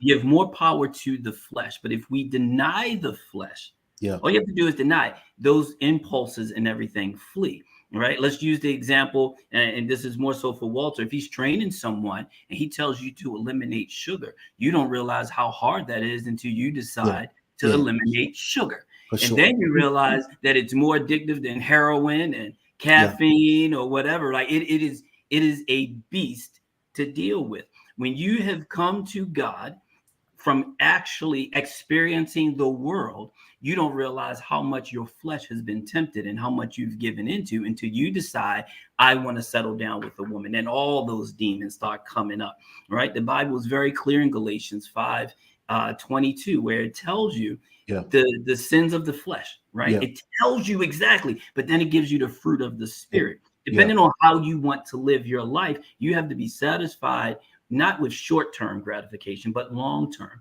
right? You don't become a husband when you say, I do. You became a husband when you decided, I want to find a wife. That's the time to start practicing the characteristics of being a husband, not when you say, I do. I don't get going out and having your last party. This is the last time you were free. You should have been, the last time you was free is when you decided, I'm tired of this game. I'm ready to settle down. That's when you committed to her without even knowing who she was, right? And so fighting the flesh, fighting the urges. If I had to say something about Islam, no disrespect to Islamic folks, but within their own doctrine, they can marry multiple wives.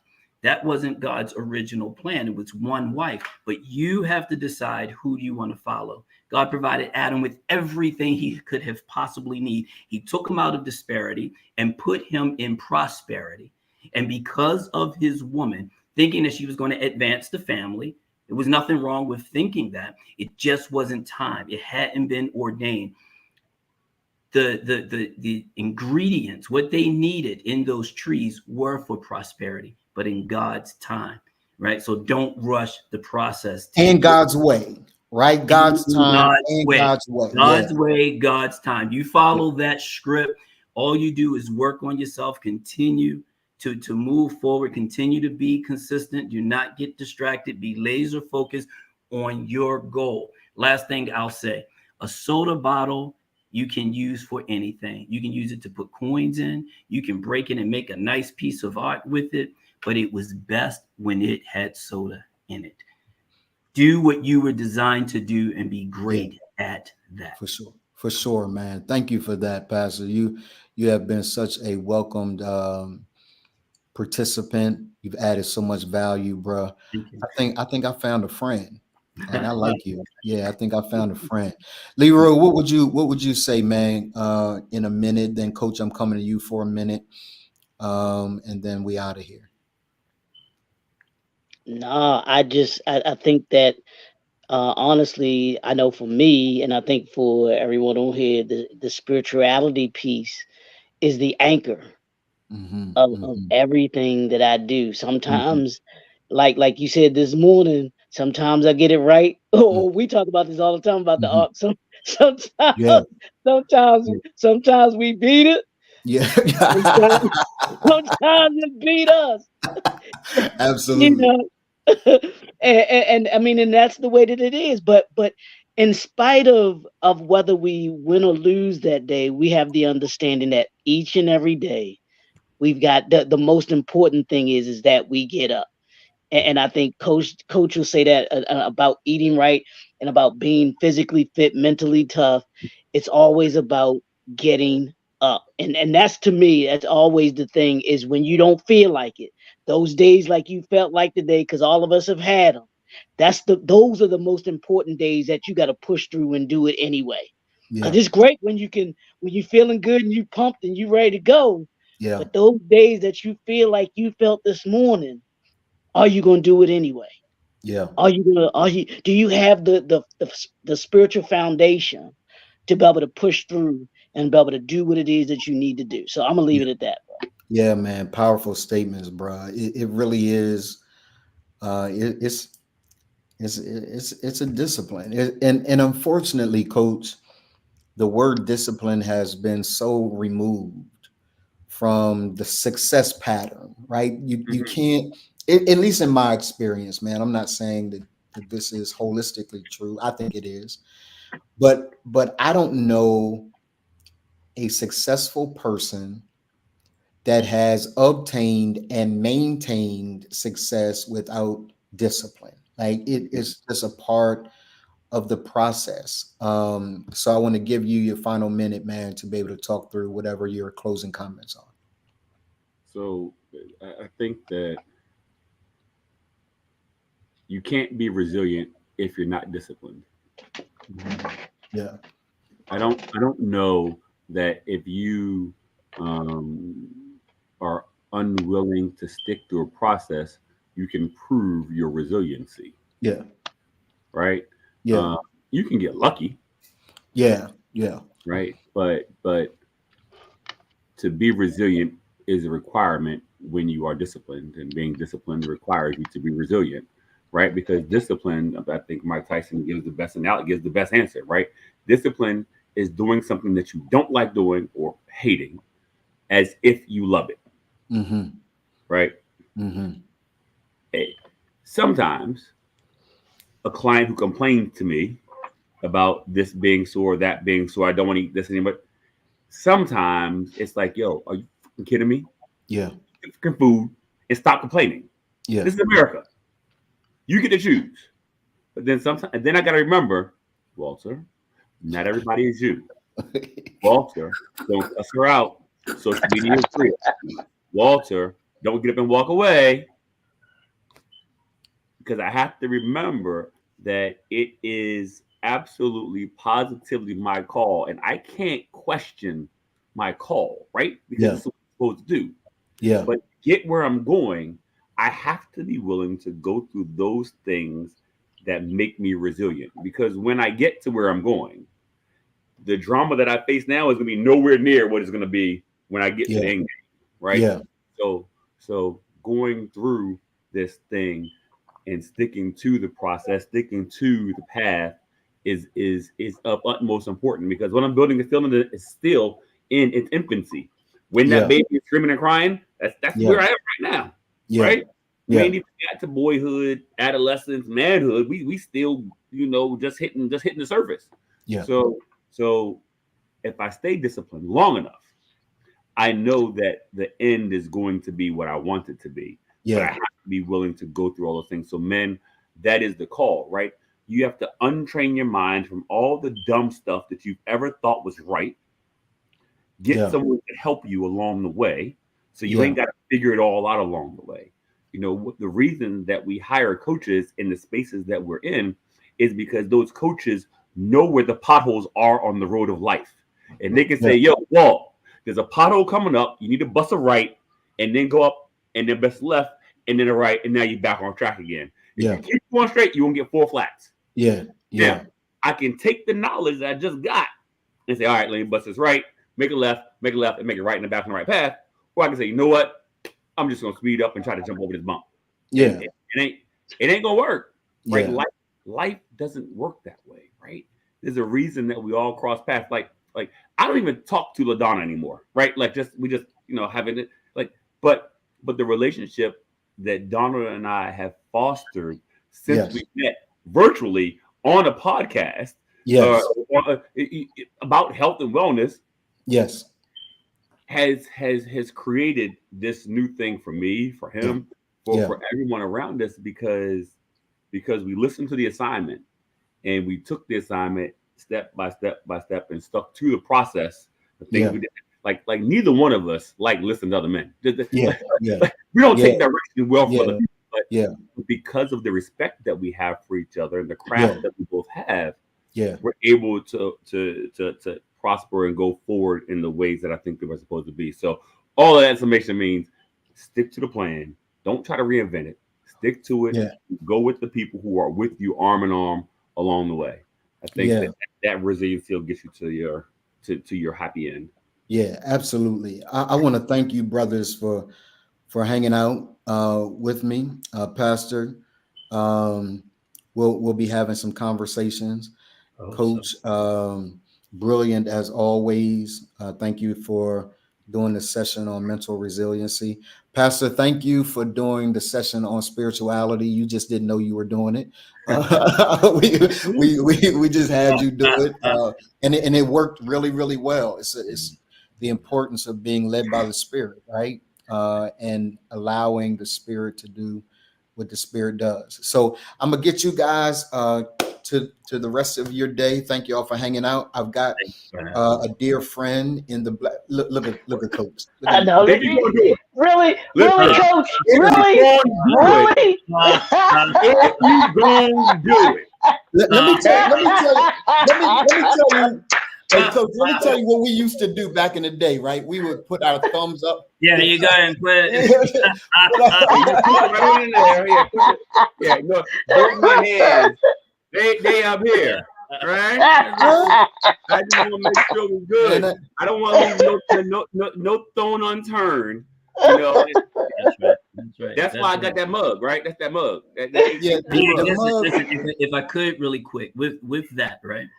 Even with relationships, what I teach in my spare time is how to identify, acquire, and maintain healthy relationships, right? And building that muscle requires that same amount of discipline. Oh, yeah. Right? You want to be able to flex when you you through good times and bad times. This is what I've been able to do. I love the fact that he flexed. You know why? Because he put in the work to flex. You know why I didn't flex? Because I ain't put in the work to flex. I'm gonna go to the Bible and I'm gonna be done. So before I go to my Bible verse that I love so much, I'm gonna say, brothers, y'all gotta hurry up. I got somebody in the black room. And remember, you cannot train a bad diet. And somebody just go to Romans chapter 12, verse number 1. Yes. Yeah, we know what Romans 12:1 says. What did it say, Donald? Romans 12:1 and verse 2 talks about being transformed by the renewing of your mind. Absolutely. That you may prove what is that good. Make yourself a what? A living sacrifice. You gotta go through some pain to be a sacrifice. That's all I'm saying. But absolutely. It's been real. I'll see y'all later. I gotta go back and wash my cars, bro. Love y'all. Love and respect y'all. Talk soon. Leroy, we got a guest here with us today, man, that just really, really excited to have him with us today. He is running for office in Delaware. Just a real dope. No. We lost. We took Pastor off. But Oh, I okay. have Okay. on with us now Marcus Henry, candidate for Newcastle County exec in the state of Delaware. And I wanted to bring him on. We've had some conversations, Leroy, behind the scenes about the importance of Black men, the work, what Black men bring to community, what Black men bring to the world, and our when he is in office, the work that we need to do. Right. So I wanted him to come on and talk about the importance of Black men. Right. Uh, Marcus, man, earlier today we had on Trippy Congo.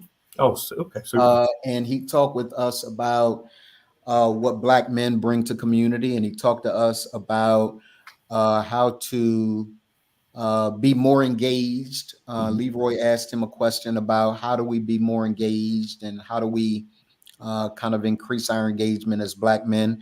Unfortunately, man, one of the things that has been said about us, and I'd be interested to hear what you say about it, is that I was told by a dear friend who shall remain nameless, but she said to me some time ago when I was complaining about whether or not Black men are paid attention to, right, on the political landscape, regardless of party, Democratic Party, Republican Party, doesn't matter, right? Why Black men are not paid attention to. And she said, because y'all don't vote. Y'all ain't at the table. Y'all I don't have to vote. agree with that, unfortunately. Right. Yeah. So talk about the importance of Black men, man, as foundational to our society. And then, of course, a part of the reason perhaps, man, that we're not voting is we don't necessarily see ourselves as important in ways that we really need to. So kind of talk about those things for us, man. But first, what I'd love to do is to thank you for having me on your program. I caught the tail end of the last discussion. I'm glad I'm wearing a long sleeve shirt because I'm not there anymore, brother. I'm holding on. I'm just trying to hold on. I'm holding on to dear life. Very impressive. Very impressive. But thank you. Thank you for having me on this Saturday afternoon. Bless you both. Thank you, Dr. Morton. Nice to meet you, my dear friend. Nice to meet you. What a great, important, impactful discussion that you're having today, right? And so critical at this juncture where we are in society right now. Just real quick about myself. Yes, I'm running for office here in Newcastle County, Delaware, running for county executive. It's the second highest office in the state of Delaware next to governor. We manage a large government, over 2,000 employees, an operating budget north of $350 million a year. For this level of position, you need somebody both with the public and I think private sector acumen and professionalism to do this job. And I feel with my credentials, 20 years in state and local government management, being a business owner of a medium-sized healthcare company here in Delaware, I have a healthcare company that provides clinical support services for children with autism in Delaware. I started out because of my son being diagnosed and lack of services. I'm happy to say we're the largest provider in the state of Delaware in this field. I mention that because it inspired me in the work for my son to help this population, but also kind of with the theme we're talking about, I believe, is Black empowerment, right? Black wherewithal to do these things.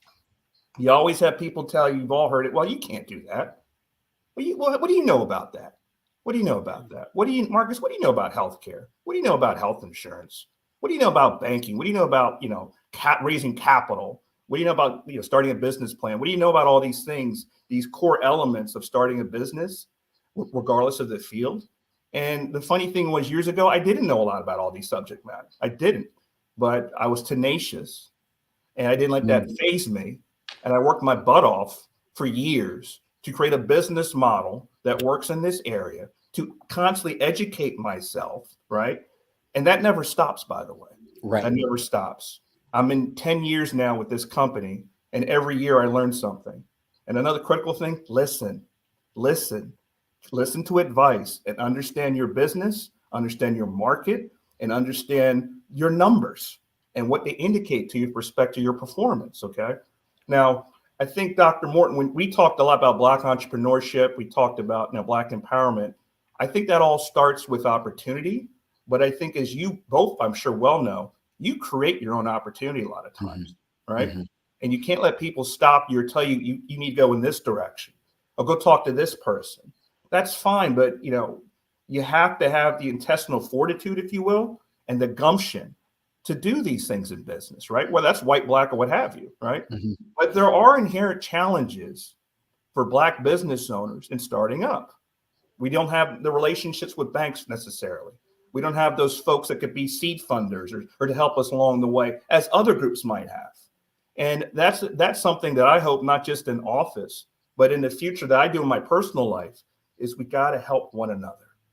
We got to be sounding boards for one another for these various types of opportunities. So back to your question, the strongest man I knew was my father, John Henry. But one was my father, John Henry, but 1A was my mother. I have to say that. And that's Margaret Rose Henry, who, if you don't know Dr. McKenzie, she was a state senator here in Delaware, a very strong community leader, famous, 25 years of service in the Delaware General Assembly. And I'm 53 years old, but I'll always be Margaret's son. I know a little something about that. That's okay. Yes, sir. It's a good name. It's a good name to have, my friend. It's a good name. But I mentioned that, and look, I'm not gonna lie, we had a middle class childhood. I grew up middle class. We had a comfortable life growing up. We were afforded private school education. We were afforded family vacations. We were afforded, meeting various groups of people because of access that middle class lifestyle gives you. And I'm thankful for that. But even with that opportunity, my mother especially leaned into me, don't forget who you are. Don't forget where you come from, and making sure we're talking to a diversity of groups, making sure we never forget where we come from. And most importantly, giving back. Civic engagement since I was 5 years old. She's been like that before she was in office. She's still like that after being out of office for 5 years. And I'm very proud of her. Did that go off a tangent? I hope not, Dr. No, not at all, man. And Leroy, I want you to prepare your questions that you may have for Marcus, man. But one of the things that I am, you're talking about just kind of niching, right? And making sure that we stay in the lane of what we're called to do. I will go to my grave, bro, doing the work of making sure that Black men in particular, right, are strong or supported, that we get a chance to reach our full potential, and that a part of that requires us to be involved with community, right? And making sure that what your mom taught you, what my mom taught me, and what your mom and my mom stood together teaching. They certainly did, by the way. Communities. Yeah, absolutely. Right. Is the importance of obviously voting and participating in the process and that kind of thing. But one of the things that Trippy brought up that I think is important, man, that I want you to speak to is that we know, and I think we've gotten the language wrong, quite honestly, for a number of years. We talk often about the right to vote, right? And for a while that worked because we didn't have the right to vote. But somewhere along the line, Marcus, we didn't transition properly into the responsibility to vote, right? There's a very staunch difference between the right to vote and the responsibility to do so. And so what we see with Black men, and Leroy and I talk about it often, is that we oftentimes are forced to vote, not forced in that sense, but forced to vote for a agenda that doesn't even reflect us. Right? It doesn't reflect our needs, our desires, what we stand for. And we don't have a lot of places to go, bruh, right? So how can we as ReManned perhaps facilitate a little more a little more quickly. Yeah.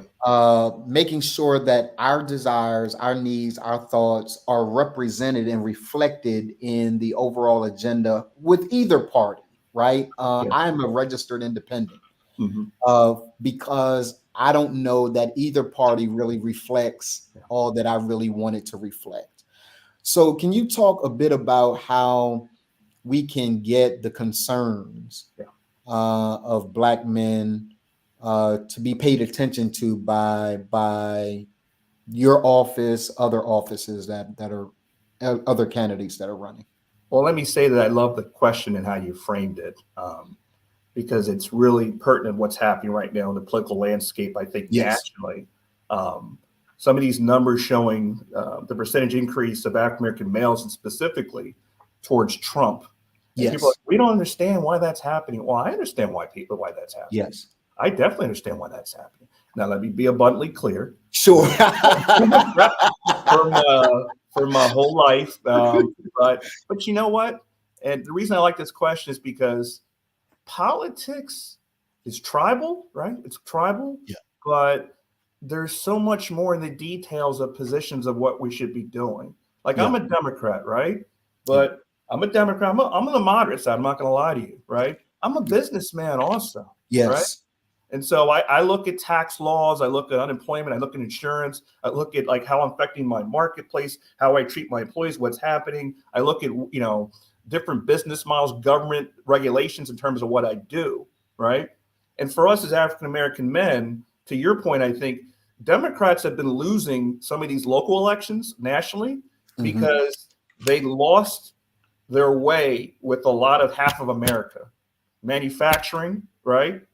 Lower middle class, blue collar, manufacturing workers, Black and white, by the way. Yes. And there's this, and I'll tell it to my friends in the, with our Democratic Party, we failed a lot of people in our messaging. Not only failing in messaging, following through, which you and I've talked about before. Yes. You say you're going to do something, right? Yes. Folks, they tend to forget, the folks that really set the tenor for civil rights and for opportunities were Republicans. Yes. And that changed in the 60s because the South switched from being Democrat because of civil rights legislation. We got to know your history too, right? Yes. But here's the thing. I guess what I'm really saying is we got to educate yourself about agendas and policy positions and platforms from these candidates and really dig into their record in terms of what they're about, right? I am not in favor by any stretch of Donald Trump for a lot of other reasons. Yes. But I understand why a lot of African-American males may gravitate towards his message. Free markets, business opportunities, less government regulation. You know what? I like that too. I just happen to not like that messenger, and I know his history.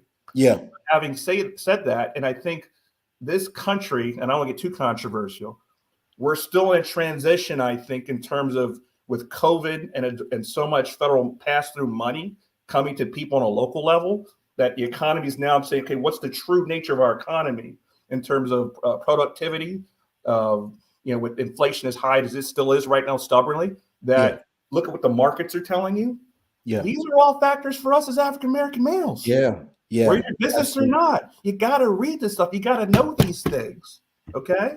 Because they affect you. Yeah. Right? Yeah. And I say that, and I'm a Democratic candidate for Newcastle County Executive, but I'm Marcus Henry with a whole lot of different experiences in life that I want to bring to the office, right? So it's never blind. It's never blind party affiliation. Now I will say right now, because of that man that's running, I want nothing to do with him. Okay. But I will say this: it is good for America to have a healthy Democratic Party and a healthy Republican Party. And right now, we do not have healthy parties, especially Republicans. There's not a healthy Republican Party right now. I want to celebrate you, man. The courage that it takes to be honest, right? Which, by the way, Marcus, man, doesn't seem to be, at least, the core of a lot of politicians. Like politicians politic, right? But your courage to say what is, that resonates with me. It's the reason why I rock with you. I rock with you because ever since I've had that first conversation with you, and of course, you get credibility because of Senator Henry. Like who? Yeah. Anybody? I celebrate that, by the way. Yeah. Right. Leroy said to me, I don't know whether it was today, or yesterday. Leroy, I want you to kind of talk with him from whatever perspective you'd like to. But you said to me today or yesterday that you went to the gas station.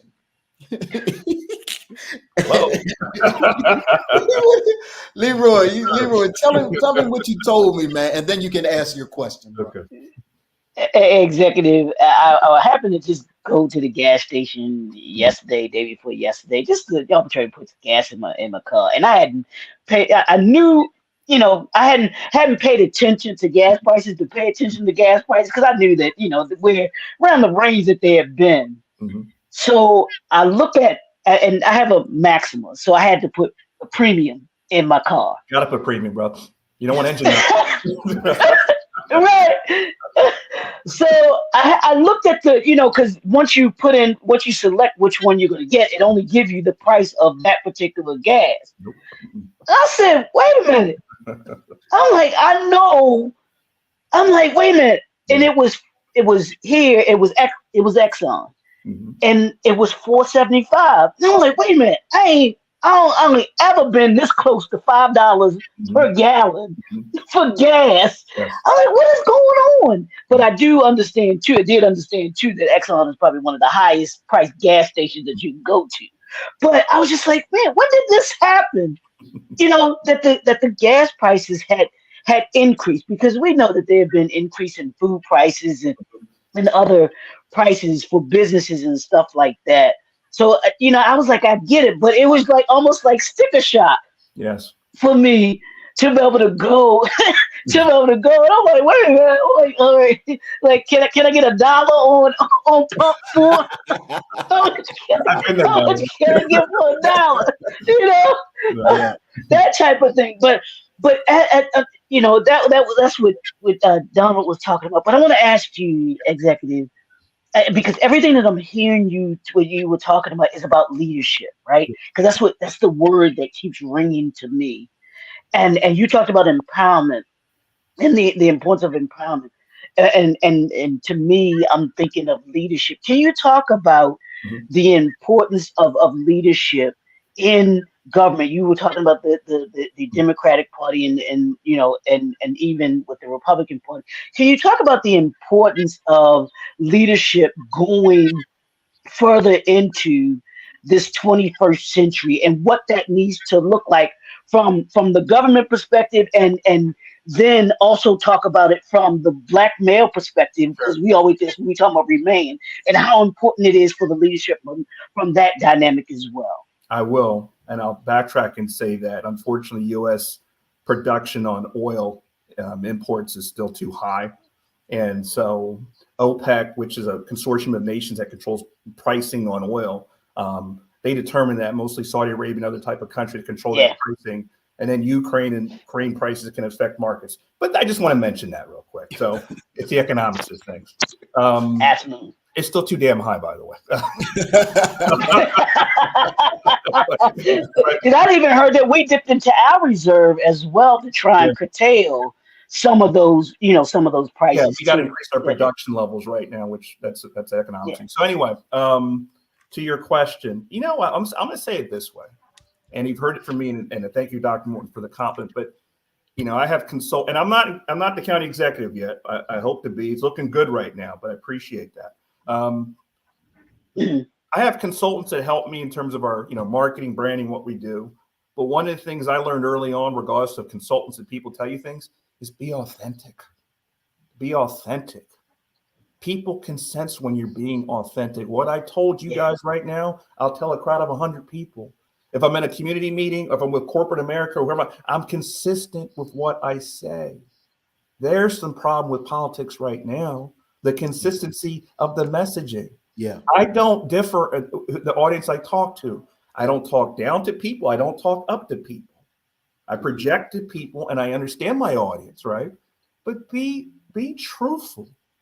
Be certain in your delivery of what you're doing, and follow through on what you say you're going to do, right? Yeah. So in my for my style of governance, I'm like, look, we just got to manage. It's not about agendas and this. We got to manage an operation. Whether I'm operating my good sized business or a multi-hundreds of $1 million government, understand, treat it like it's your money, it's taxpayer money, and be transparent about that transaction, what you're trying to do. Okay. But for Black males, it's and also this, be authentic and be mindful that they do look at you differently in certain audiences. They do judge you differently. I've been in meetings where there's 200 people in the room and I'm the only Black person. You know what? And I'll tell you something. I thrive. I thrive in those circumstances. Like, okay, I got to bring my A game sometimes, right? And I'll tell you what, Dr. Morton, we may have talked about this before. Some of my roughest crowds have been Black folks. Yeah.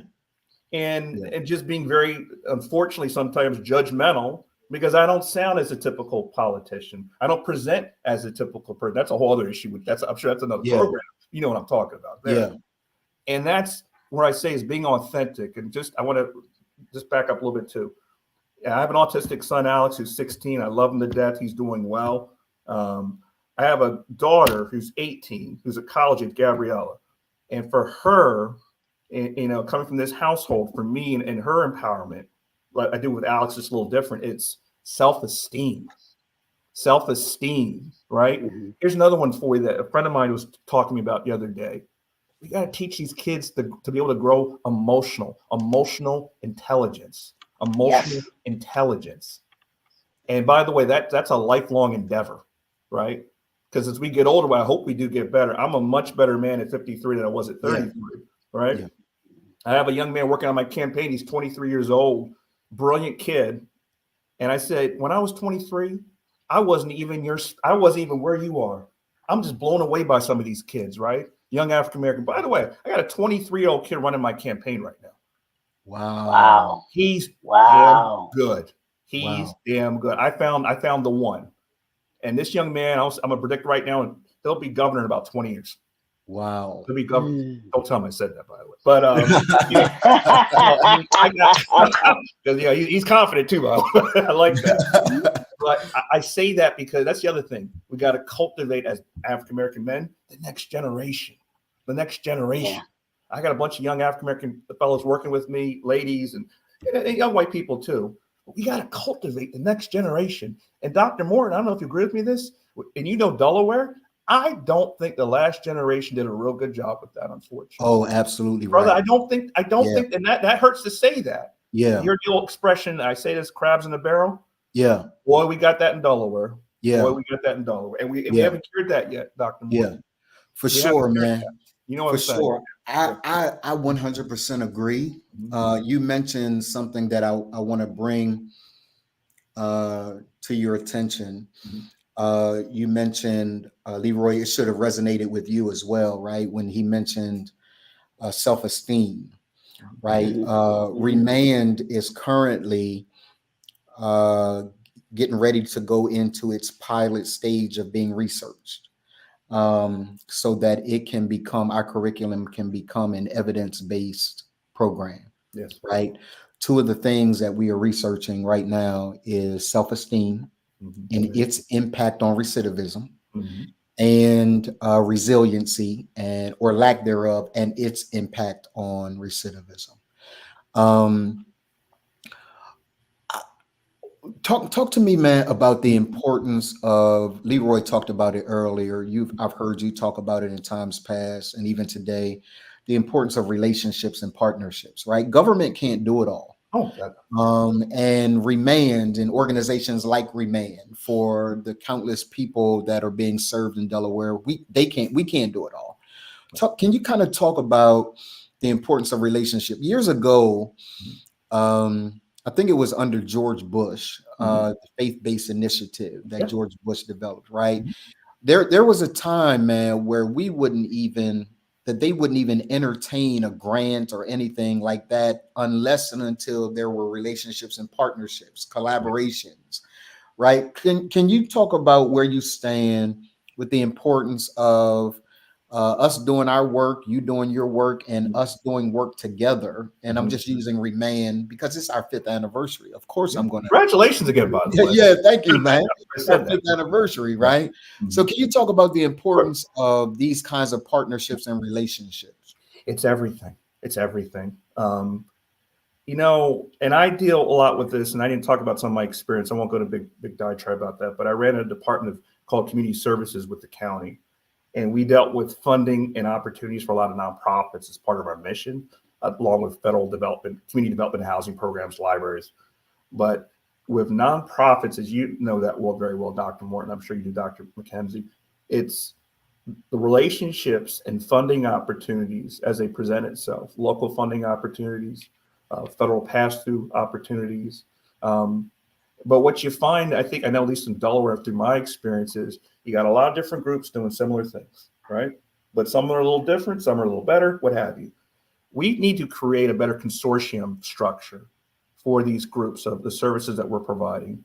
We need to help do this to prevent, I think, redundancy in some of these work, because we're too small of a state. Just talking about Delaware, for example. Yeah. But in Delaware, because we're a small state, and as you know, Dr. Morton, there's like 1 degree of separation from everybody. Yeah. It makes no sense with respect to Delaware and what we're doing that we don't have stronger relationships and connectivity in the nonprofit and other sectors in this type of work that we do. Give you an example of one thing. We have a homeless shelter that was created called the Hope Center, right? Yes. Was created with a large amount of federal pass-through money from the federal government. So bought a hotel, converted to a transitional housing center, servicing populations. It's successful, I think, because it's not just that we're providing shelter for these folks. Mm-hmm. We have 20 different nonprofit providers doing case management, healthcare, workforce development, behavioral health at a granular level. These things to support that population, to create that self-sufficiency. So it's not one thing. It's all these things, and having these services available, being able to scale up too, that we're more effective in helping this population. Well, I can use that model in a lot of these areas that we're talking about, and that is consortiums created by issues or what we can do here locally. And there's a lot of opportunity there. And by the way, there's a lot of funding out there. There's a lot of potential grant opportunities from the federal government, and I know you know this, yes, and local government. You yes. just have to know how to navigate this. For me, from the county, I'm going to create a position in one of the departments. It's going to be what's called an ombudsman, which most of their job's going to be for folks like you or others looking for funding or assistance, to have somebody hold your hand and just kind of help you through the process.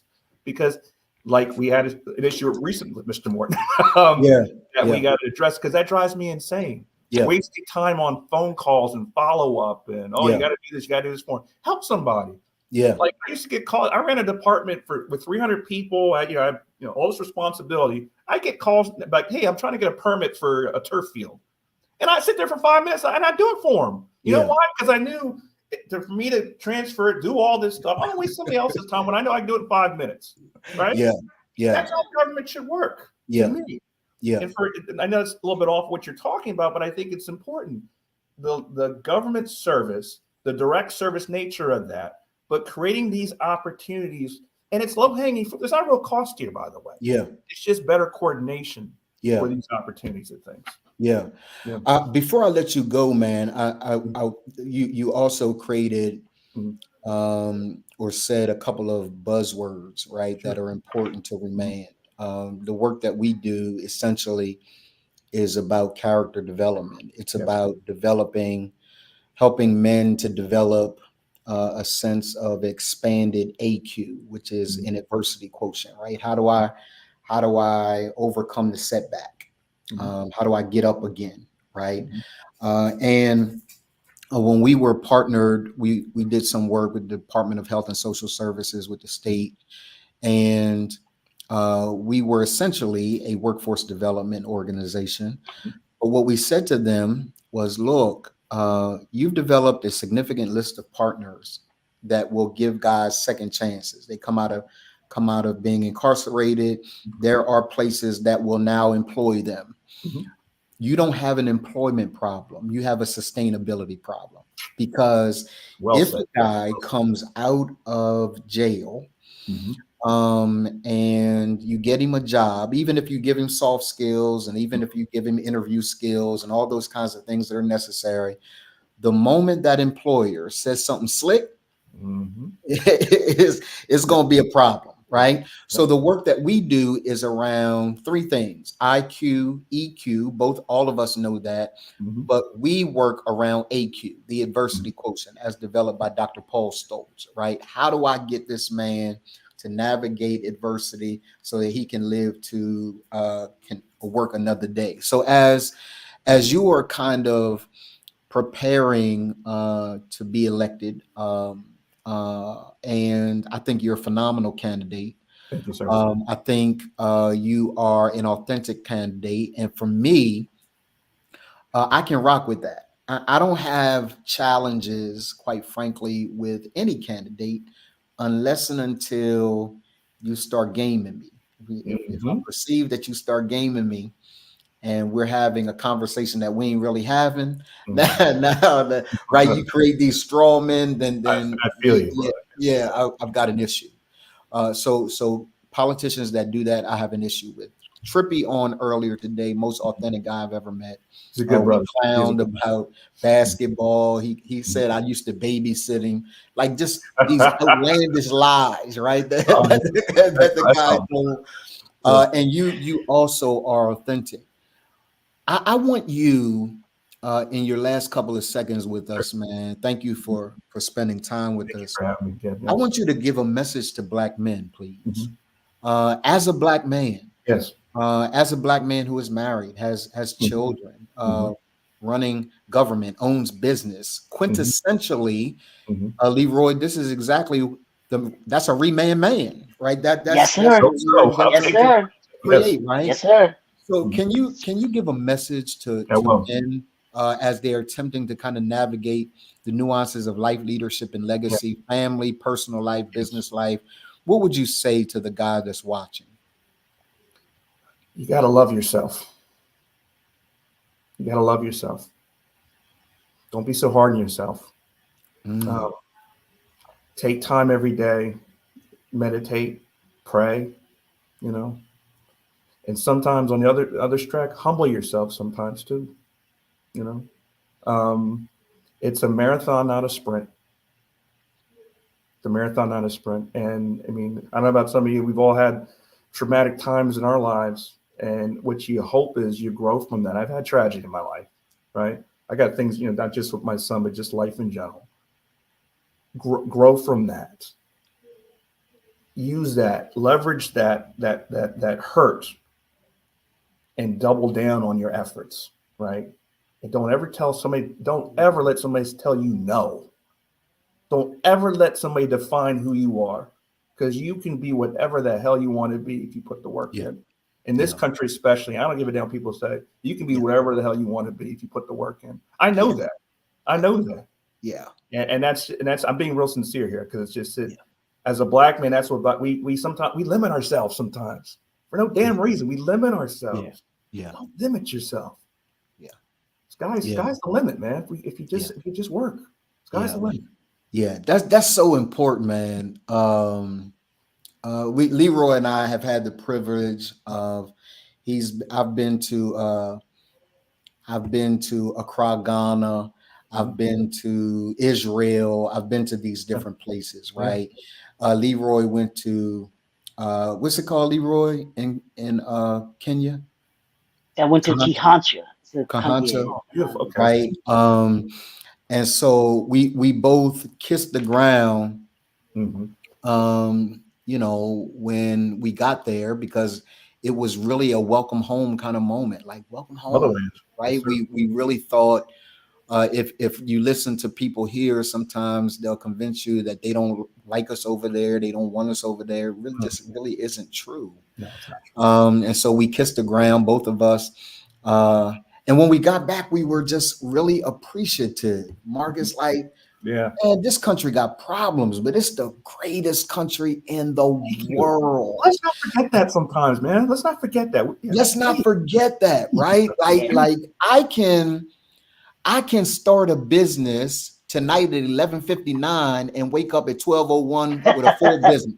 right? Like this is the land of opportunity, man. So I love when you said to black men, oftentimes, you know, ReManned deals with both sides, right? So we want to make sure that we address the character of individual black men, but we also address the character of institutions that impact black men, right? So whether that's government, corporations, I don't know what's going to happen with DEI and all that kind of stuff, but I want to genuinely work with both, because I got to tell men that exactly what you just said, don't limit yourself. And I've got to tell institutions he shouldn't have to. He shouldn't have to limit himself, right? You ought to provide opportunities and not ceilings for this man to reach his full potential. And I want to help institutions reach their full potential as well. So thank you, man, for the message to black men. That resonates with me. I'm sure it resonates with Dr. McKenzie Jr. As well. I hope to be able to, once you're in office, have further conversations with you. I got your number now, so yeah. You got the bat phone. I got the bat phone. Yeah, I got the bat phone. Right. Are there any final words you want to give, man, before we let you go and have the rest of your day? No, but just keep doing what you're doing, Dr. Morton. And it's such a pleasure to talk with you too, Dr. McKenzie. Thank you for this opportunity. Anybody want to learn more about our campaign, our platform, what we're doing, go to marcushenryde.com. My platform, how to volunteer, how to donate, all these things. The election is September 10th. It's a primary. If you're a Democrat, please come out and vote. This is a critical election. And I failed to mention that I'll be the first African-American in history at Newcastle County Executive. So I think that's impactful too. Wow. Yeah, extremely impactful. And I got trailblazers, as you know, in my house. And I think I got one in mind too. Yes, I believe you do. Yeah.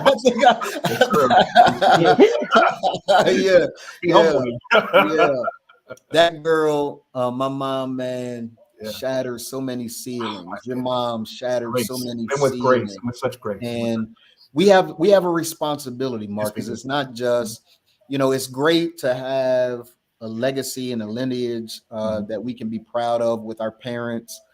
But there's a weight with that too. There's a responsibility with that, right? To continue to live out the ideals that they taught us and that they stood for. So I too, that's the other thing. Like I want to support.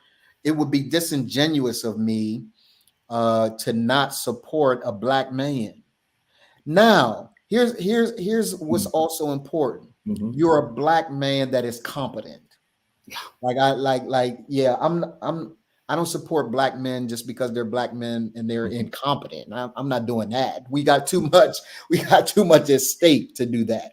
But you're a black man and you're a black man that's competent. And so I'm looking forward to your time in office and working together to support, you know, the brothers that are near and dear to me. And quite frankly, the brothers that are dear to me, you are included in that. You are a black man, right? And so I'm a phone call away at any time that you genuinely need me, man. Thank you for hanging out with us. Thank you very much. Give you the rest of your day back, bro. Bless you both. Take care. Be safe. Okay. All right. Talk soon. Yes, sir. Yeah, Leroy, bruh, it's ReManned Day. Happy ReManned anniversary, Negro.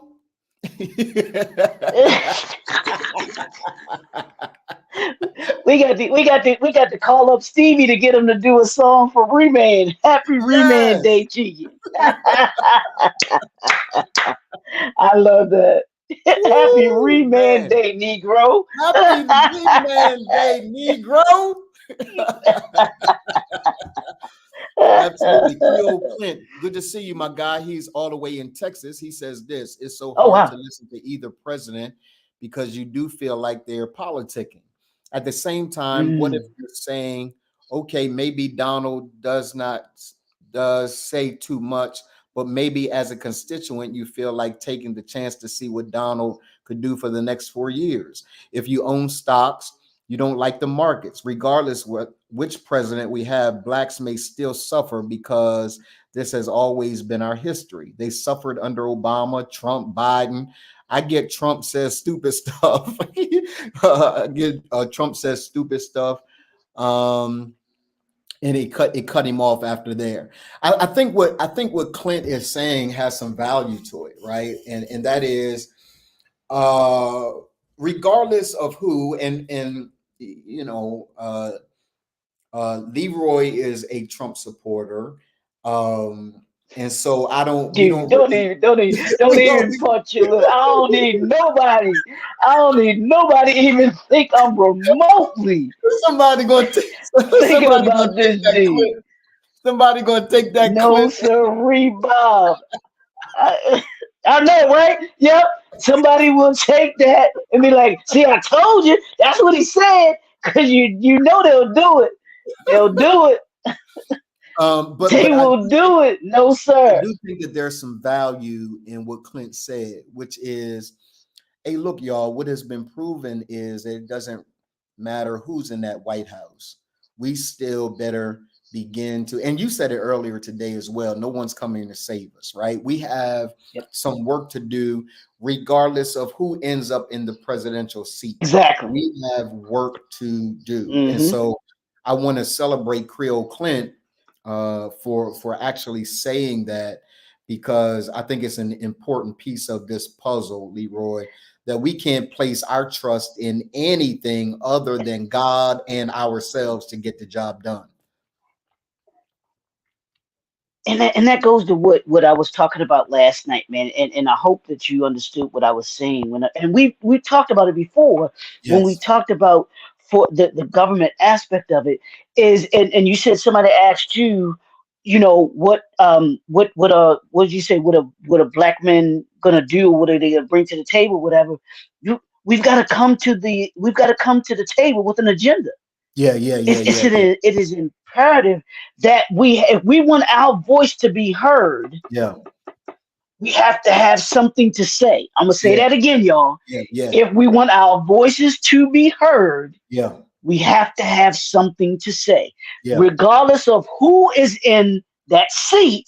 Like Yeah. you were just saying, we coming with an agenda.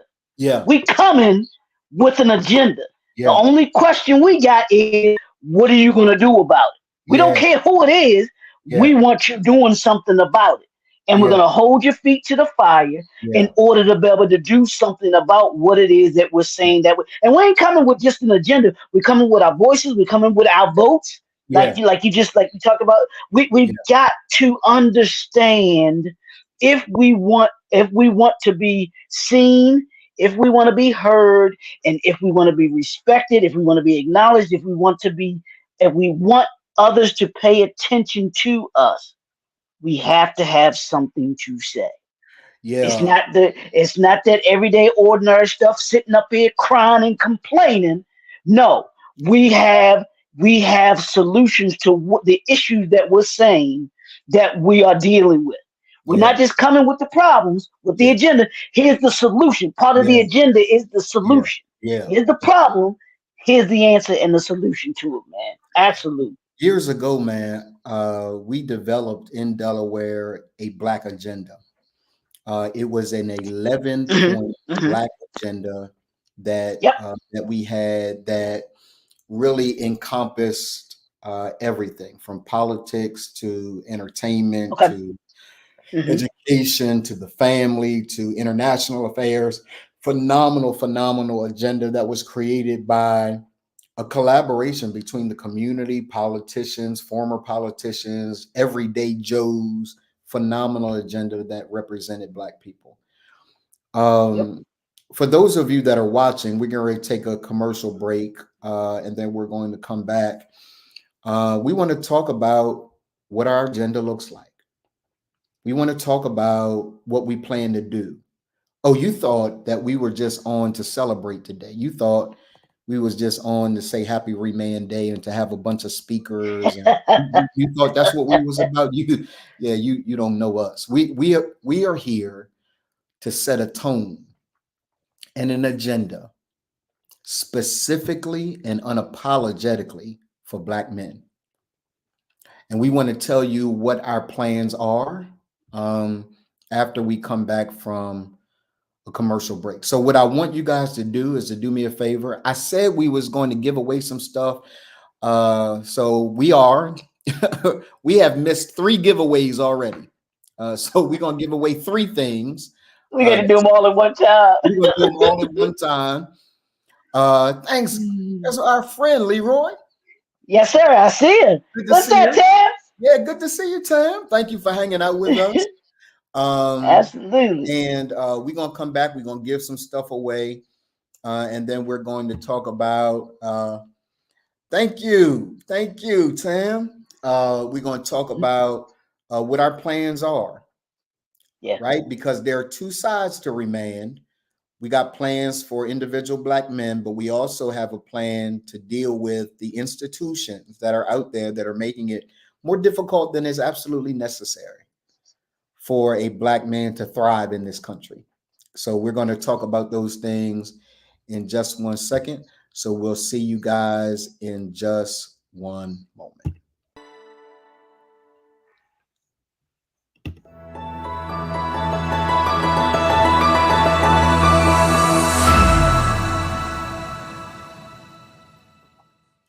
The ReManned Project is a coaching and consulting firm specializing in personal and leadership development for adult Black males, seeking to break the vicious cycle of missed potential so that they themselves transform their personal lives, their sense of leadership to their families, and their legacies that they want to leave for business and culture. We destroy this cycle on 2 fronts. We confront both the institution and the individual. We address the institution because, according to the statistics, Black males are under assault and are targeted for extinction in ways that their white counterparts are not. We are over-incarcerated and under-educated.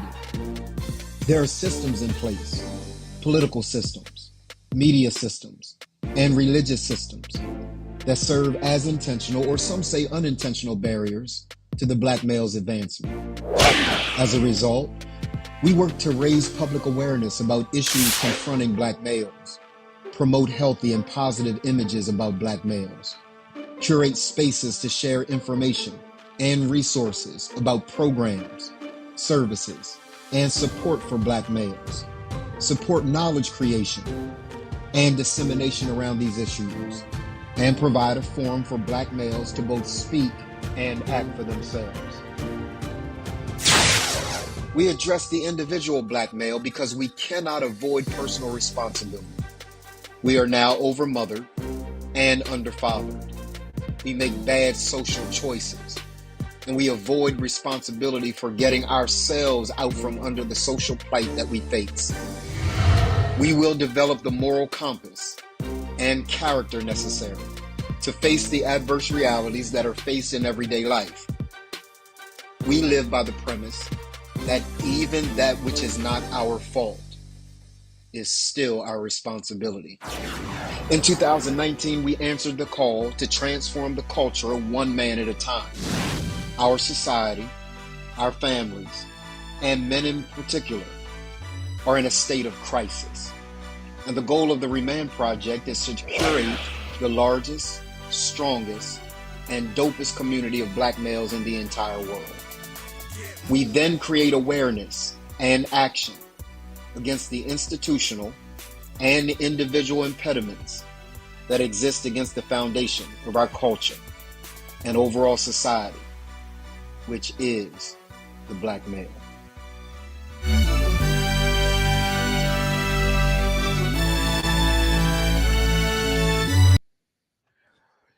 Yes, sir. Yes, ma'am. This has been a phenomenal day. In just one moment, we're going to have the current county exec and candidate for governor in Delaware join us to have comments with us and have a conversation with us. Leroy, this is a perfect opportunity for us to talk about the agenda. But before we do, man, let's give away some stuff. Yeah, we got to give away some stuff, bro. We got to give away some stuff, man. You forgot. Blame it on Leroy. Y'all know how we do here. Blame it on Leroy. Leroy forgot about y'all. He said, we ain't got to give them nothing. He actually told me, like, we ain't got to give them nothing. I said, we do, man. We do have to. They've been hanging out with us all day. For those of you that are watching and still watching, this is the importance of hanging out all day, right? For those of you that are watching, put your name in the chat and let us know that you are still here. Dwight, you can't win. I know Dwight is here. Dwight been here all day, but he can't win. He's in one of our programs. He's a leader inside ReManned, so he can't win. But for those of you that are still watching, let us know that you're still watching. And we may have to just kind of go back and look at the most engaged person that has had conversation with us, Leroy, and just get their email address and send them some merch or a book or a coaching session, so on and so forth. Again, let me shout out Josh Miner from Miner Design Group. Look, Leroy. Look at that comment, Leroy. Wifey says she's still watching. She wants to get. You can't get a gift, babe. You can't get a gift. But we want to thank everybody who's hung out with us all day. Leroy, it's been from 10 o'clock this morning to 4 o'clock now. Yes, sir. I mean, just absolute goodness. And today, we're going to get the names of individuals, but I want to make sure we invite to the stage, Leroy, Matt Meyer. Good to see him. He is the current county exec in Delaware, the Newcastle County exec, and then he is running for governor of the state of Delaware. He is my friend. He is a friend of the people. I'm excited to have him kind of pop in for a couple of moments to say what's up to everybody and get a chance to ask him some questions. What's happening, my guy? Good to see you, man. How you doing, Pastor Morton, Leroy? Good to see you both. It's an honor to be here. Sorry, I'm only in my first minutes, not in my 6th hour. I think you've been on here. How long have you guys been here? We've been here since 10 o'clock this morning. Wow. That's like it's like when the game is you're in quadruple overtime now. Yes, there you go. We want to tell the story, Matt, of the importance and the contributions and the struggles, right, that Black men face every day, whether in Delaware, whether in Baltimore, where Dr. McKenzie Jr. is, Texas, where several of our viewers are, Atlanta, where I am. Like and by the way, Matt, this isn't even a United States issue. The struggle of Black males is happening globally. And Leroy has had the opportunity to go to Kihancha in Kenya. I've had the opportunity to be in Accra, Ghana, and the cries of Black men not being seen, noticed, recognized is a global issue.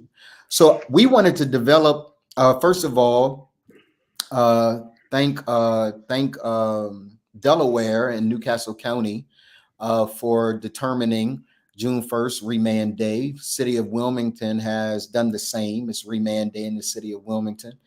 The state of Delaware hopefully will do the same in recognizing the day. If you give me the opportunity, I'll do it. Yeah, June 1st next year. Yeah, we'll I appreciate that, I like man.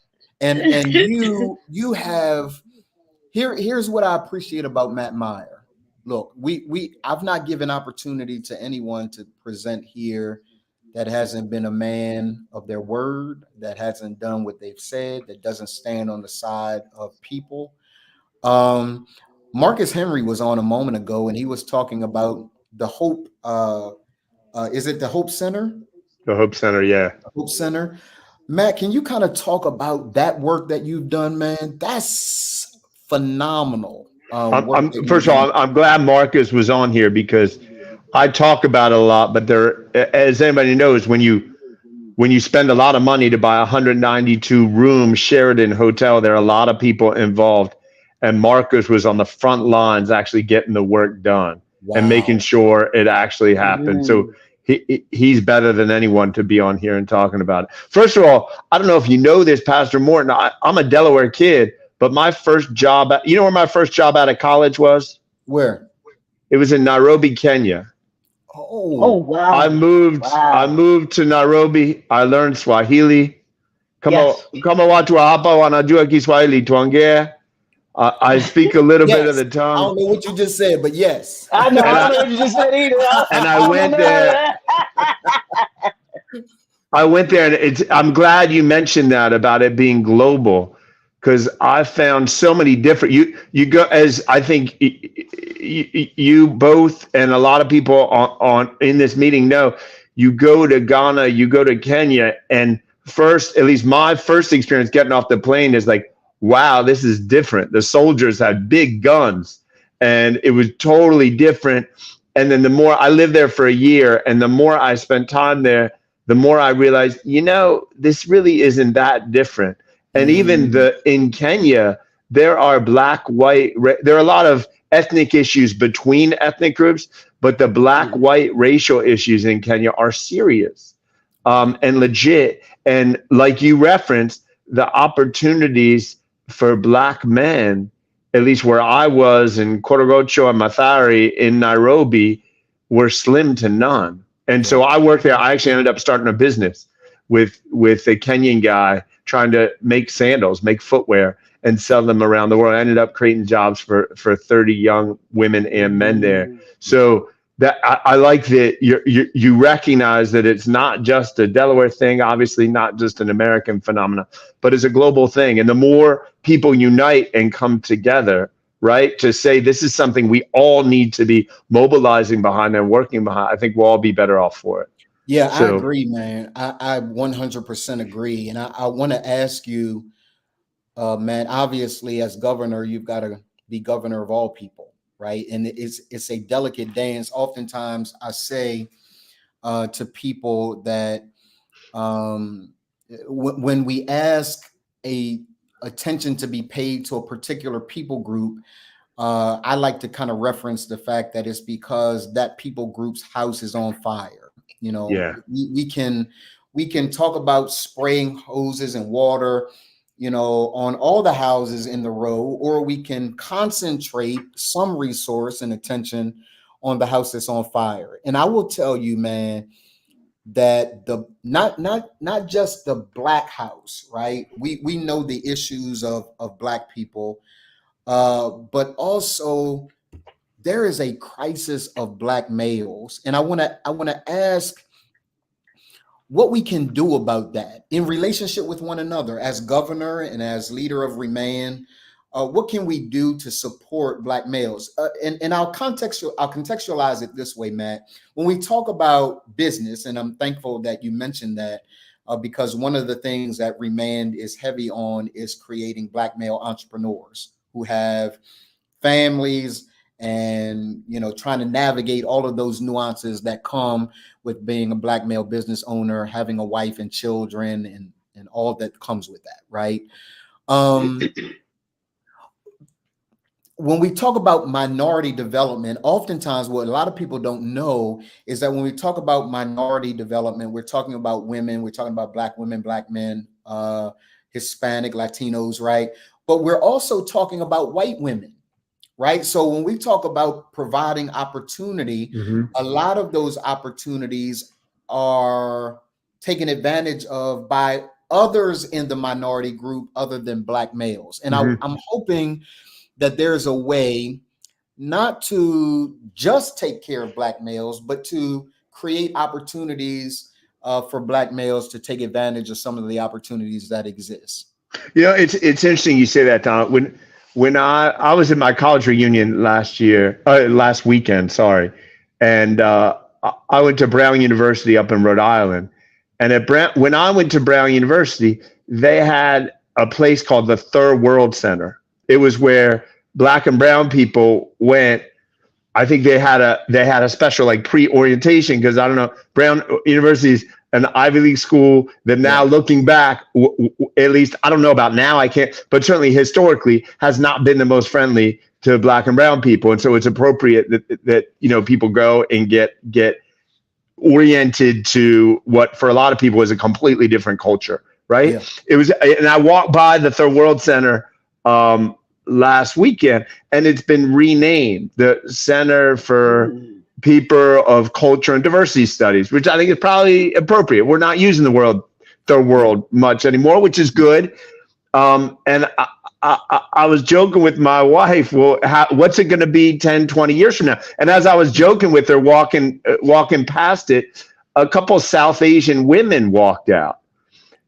And I said, that's interesting, because in the course of changing language, in the course of grouping people together, we have to make sure that the mission and our serious attempt to target and surgically address historic injustices don't get co-opted by people who might have issues, might have inequities, but the historic injustice, we're talking about something completely different. So have white women historically been treated unfairly, unequally in a way that needs to be addressed? Yes. But that's like a completely different book, a completely different encyclopedia, or a completely different Wikipedia for the kids out there who don't know what an encyclopedia is. That's a completely different Wikipedia from the experience, the unique experience of Black men and the unique injustices that Black men have faced, not only historically, but I know in Newcastle County, and you know, Pastor Morton, face today. When you look at employment rates in my county government, to be honest, especially in the state government, when you look at rates of contracting,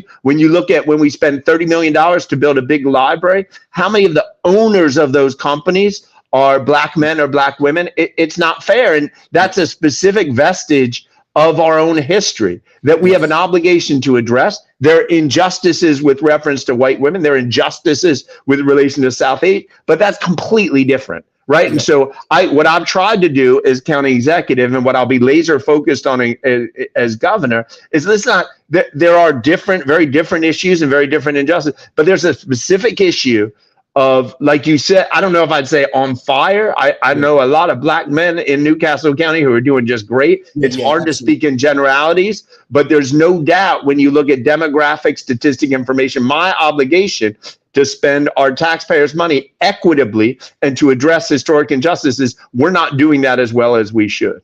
So, I think that, and I think that's fair, right? I have a tendency to use language as a preacher that can drive a point home. My mama taught me that, right? You're a great mama. Yeah, she taught all of us that, not just you. She taught all of us. Right? But I think that while it's important not to speak in broad generalities, right? There's some truth to, again, the overwhelming numbers when we start talking about the numbers of Black men who are doing well, of which I am one, of which Leroy is one. By and large, we're the minority of that group, right? And so being able to say to guys who Matt, Leroy and I had this conversation earlier. I won't drag you into this conversation, but we were talking earlier about the systemic injustice with guys that are justice involved coming out of incarceration, and the difficulties that they have in upward mobility and ascendancy toward, whatever their goals are because of their records and things of that nature. And then you got a former president who can still run for president. Like there's something fundamentally wrong with that kind of optic, right?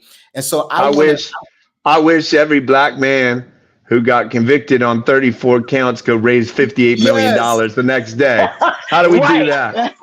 Yeah. That part, right? It's crazy. So can you kind of talk a bit about what your plans are as governor, Matt? Obviously include particularly the things that may impact adult Black males, but for everybody, I know you to be a man of action. I know you to be a man who has kept his word. What does a office of the governor run by Matt Meyer, what does that look like? So the first thing is, I think that there's a lot of lip service these days paid to these issues in the way that hasn't been in my lifetime 10 years ago, 20 years ago. Like anytime I see like, and I don't mean to criticize any company because they're all doing it, and I think at least some of them are well-intentioned. You see Coca-Cola or Bank of America with like Black Lives Matter logos and stuff. You just pause and scratch your head. And, you know, just 5-6 years ago, probably pre-George Floyd, Black Lives Matter was kind of the enemy and was a threat. Yeah. And it was sort of a, I don't want to say a revolutionary movement, but something that was really talking about looking about our country, its history, its present, its future in a very different way. Yeah. And I think it's probably better that companies are jumping on board, that sort of the corporate sector is jumping on board. You even have some Republicans saying Black Lives Matter. That's probably a good thing. The danger is it gets co-opted by lip service, so that you just have companies that put logos up and hire a few black faces to be in advertisements, but the kind of cultural and social change to address generations of injustice is not there. And I think it's much more about lip service it's much less about lip service and even strategy, and it's much more about execution. So for example, I know in the prisons today in Delaware, there are a number of people, large thousands of people who are in prison with nonviolent drug offenses. Not all of those people, but nearly all of those people are people of color, and nearly all of those people are black men. If you go and smoke weed, if you went, I like to think it's different now, it's probably not, but certainly 10 years ago, Donald, if I went to Greenville and was smoking weed, and you were at 5th and Washington and smoking weed, the chances you would get locked up are about 1,000 times higher than I get locked up. And while our language is different and we say different things, many of the individuals who've been locked up are still incarcerated today. And when they're incarcerated, I've gone to Gander Hill, to our prison here, and taught. When you go and teach, it's like a privilege to be taught. I think first thing is rethinking prison and corrections, reviewing immediately to make sure anybody that doesn't need to be in prison should not be in prison. There are punishments you can, there are crimes of poverty. If someone goes into a grocery store and takes a bunch of food and runs out without paying, I think that's a crime. I think that person should be punished for it. But bottom line is we should help them, right? We should, and I think it sort of reoriented the thinking and then executing on it. Delaware Technical and Community College, our community college here, needs to be in every prison, and we need to offer coursework, whether to earn your GED, earn your associate's degree, bachelor's degree, in some cases your master's degree, as a matter of right, so that when incarcerated individuals are stepping out on the first day, they're not starting their journey to rehabilitation, but it's simply the only thing that should change the day you step out of prison is where you're living, right? You should have job. You should know where your paycheck's going to come from. That will be the goal. We have to get really serious about rehabbing people, not rehabbing people, but recognizing people's life experience, changing some variables so that their future can be different than their past. And I should also add, I was with my rabbi and a few pastors last night.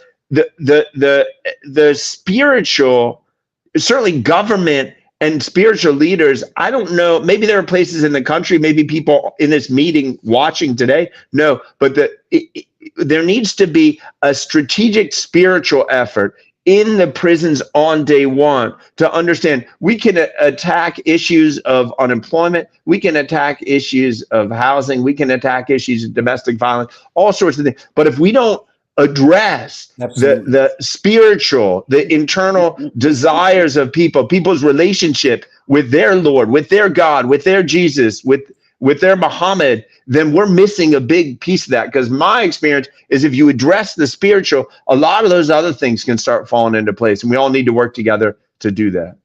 Yeah, that's really true, Leroy. I see you chomping at the bit, man. I'm gonna give you a question in a moment, but I want to, because I know Matt has to go. I want to really be clear about the work that ReManned does, right? Because there can sometimes be a misunderstanding of the work that we do, and quite frankly, people don't know necessarily the work that we do, right? So ReManned is exactly that. We deal with the core of a guy, right? His character. Because what we have found, and even there's data that has been done, Matt, around guys that have spiritual foundations inside of being incarcerated, that they fare much better upon their departure than guys that have no spiritual foundation. So that data, that research has been done, right? And I think that there has to be a greater attention paid to organizations like ReManned that say, hey, it's good to get a guy a job. All of those things are great, right? Those things are absolutely necessary. I think we've been really heavy-handed on making sure that guys have gainful employment, so on and so forth. I can't take away from that. But here's the truth. We shared this with Marcus before you got on. The truth is, if you don't deal with the inner man of a guy, right? If you don't deal with that, you can get a guy a job, but he won't keep the job because there's something that happens internally. My mom used to say back when Governor Ruth Ann Minner was governor, I remember sitting in a meeting with my mom and Governor Minner. And my mom, she just got pissed off, Matt, and she says, can you just rename? Can you just rename? Because if you're not going to correct anything, let's not call it the Department of Corrections. If you're not going to correct, just change the name. Stop fooling all of us, right? So for us at ReManned, we are an organization about dealing with the internal struggle that men have, the character that men have, as defined by Henry Cloud, which is his capacity to handle the adversity. Because on day one, along with what you just stated, on day one, adversity is going to pay him a parade, right? It's going to pay him a visit. There's no such thing as coming out of being incarcerated and everything going to be all right. That's just not the way that it is, right? He's going to have to navigate the challenges that come with every citizen, right? So I wanted to just kind of say that because I love what you just said, man. It's the inner man that has to be paid attention to. And inside ReManned, we're I'm a card carrying Christian, but we've got Muslims, we've got Christians, we've got Buddhists. It's just not a Christian organization. And whoever he calls his God, his ability to be anchored is much more solid when he has a relationship with a higher power than if he didn't. Leroy, I want to give you the final question to Matt before we let him have his day, man. Nah, just can you all hear me? Because my earbuds it didn't told me I need to recharge them. I had them on all day, but as I'm listening to you, Executive Matt, I'm just like he's speaking the ReManned language, and right at the core of what we talk about and what we desire to do and what we're doing in respect. And the only question that I have for you, Executive Matt, is how can ReManned do its part in what you were just talking about when it comes to being connected to the government, so that those low level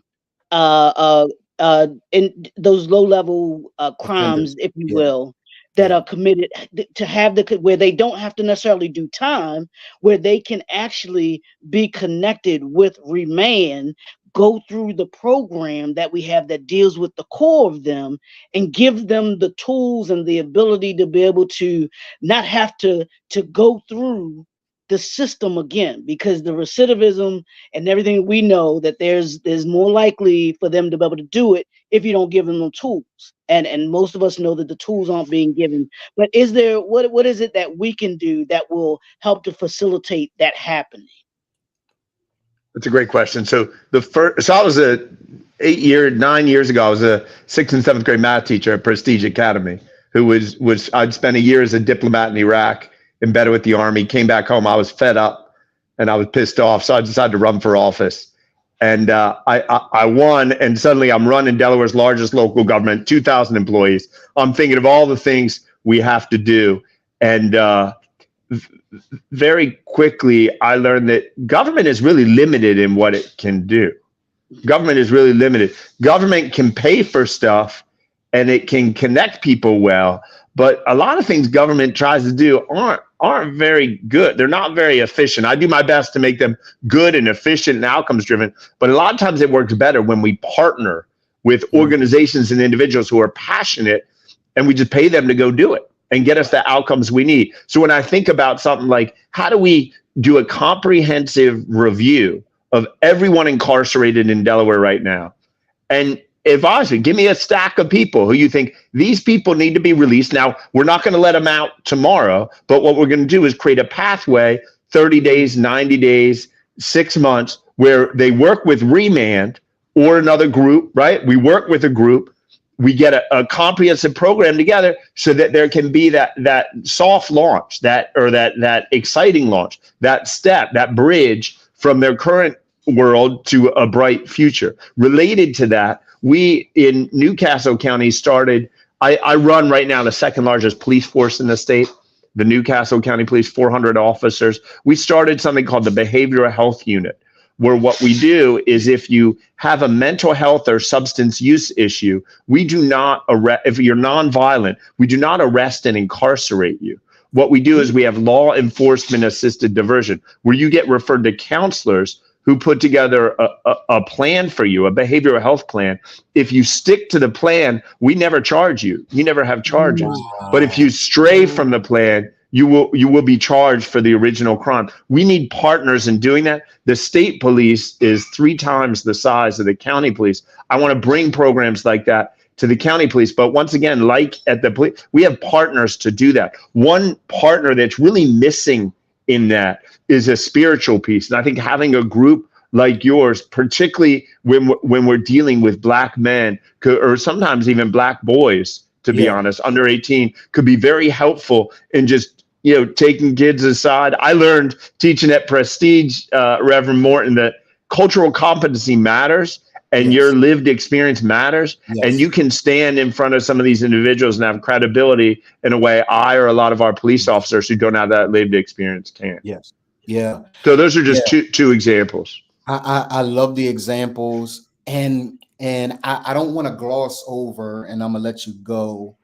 Dwight, it is groundbreaking, right? I don't want to let you go without celebrating what you just said and how significant that is. Creating a unit, a behavioral health unit that does not, as a matter of default, incarcerate or charge. It's to get somebody some help. Like, how do we help the individual? And if after, attempting to get them help, they don't stick to the behavioral health plan, which is also the work that we do, because it's a character issue. Like, it's not easy. There's a lot of work, Matt, being done with IQ and EQ, very little work done with AQ, which is how do we create resiliency? How do we get a guy? What does AQ stand for? AQ was developed by Dr. Paul Stoltz, and it's a man's or a woman's adversity quotient, their ability to be resilient. So embedded in AQ is EQ and IQ, right? Emotional intelligence, intellectual quotient. Those things are deeply embedded. But what Dr. Paul Stoltz did was study the elements that a person needs in order to be resilient. And what we are discovering is that Black men in particular don't handle adversity well. It's not that they're bad guys, whether they are, non-custodial parents, or whether they have done something, improper that got them in trouble. 9 times out of 10, Matt, it's because they didn't handle the moment well. That's all that it is. What separates you and I and Leroy from other men is that we've learned and been trained to handle the moment. When they learn how to handle the moment well, one moment at a time, their lives turn out differently. So that's the work that we do, right?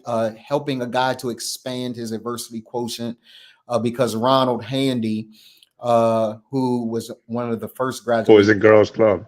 Yeah. Mhm. Boys and Girls Club. Boys Ronald and Girls Handy in Club, Delaware. yeah. Yeah.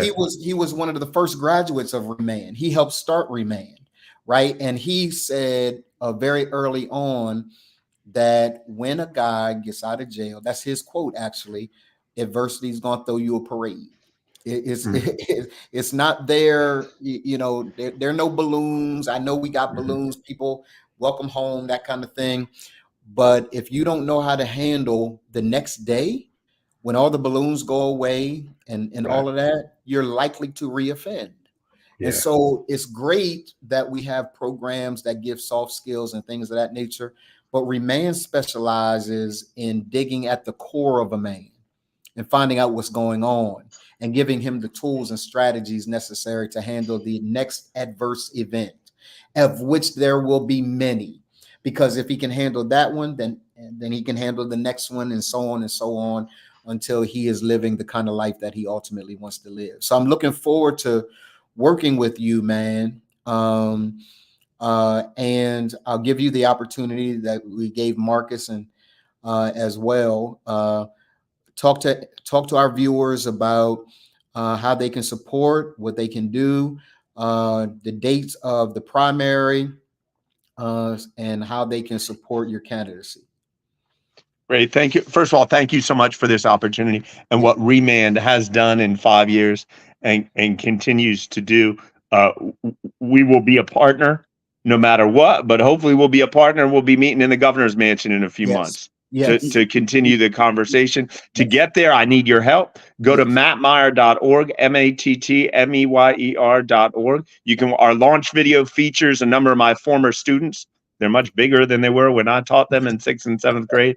But check out the video. It's one of the more interesting political videos you'll see. mattmeyer.org. My students tell me I need to show my work. It's a fun video. And anything you can do to help or support, either you can volunteer if you're out of state. There are ways to volunteer. Obviously, any financial contributions are appreciated. It takes a team to win an election like this, especially a statewide election. But just keep doing what you're doing. I'm in this to fight the historic injustices, make sure our future is dramatically different than our past. And I know in different but very serious, important ways, you're working on the same things. So thank you. I appreciate that, this man. opportunity. Yeah, absolutely. Thank you for hanging out with us. I'm going to give you the rest of your Saturday. I'm getting ready to take mine back in a moment as well. My wife is waiting on me. She's been incredibly patient for a 7-hour event. So I'm sure I'm going to pay for it somehow, Matt. All right. Take care, guys. Thank you. All right, man. Have a great day. Appreciate it. Leroy, this has been a day. We are 33 minutes away from closing the day. But that is the kind of day it's been. Hearing from elected officials offering partnerships, saying, hey, we can work together. Hearing genuine guys say, hey, we understand. Like, yeah, Black men are under assault, right? From Trippy Congo to Marcus Henry to Matt Meyer to the business owners that we've had on, to Walter, to Bucci. Dude, we did that thing today. It's been a full day, and the thing that is resonating with me is folks, you know, there are folks out here that are willing to go arm in arm and to say, you know what, we see what you see. Yeah. And we're willing to do the work on this side. Yeah. But you know, and because we see that you're willing to do the work on this side. And when we come together as a community, what we can do, and what Executive Matt said, that is so important, man. He nailed everything. He laid out everything that ReManned is about. As far as like we need to partner with organizations. We need to there's a I don't say a log jam or whatever, but there's an overabundance of Black men that are in prison that should not be in prison. Yes. And if they are given opportunities like this as an alternative Yes. to having to do prison, and they do the work because Yeah. hey, this isn't something that we just gonna give to you. You Yes. got to do the work. Yes. That you do the work. Here's some where you don't have to have a record. That won't Yes. even show because we've seen that you've done the work. And as a result of that, the result on the other side of that, you come away with a skill set. You come away with the opportunity to be able to maybe even start a business, yet alone have the opportunity to maybe go work for a business if that's your desire and everything like Yes. that. But the swelling of that man, I keep thinking about the ecosystem Yeah, that bro. grows from this.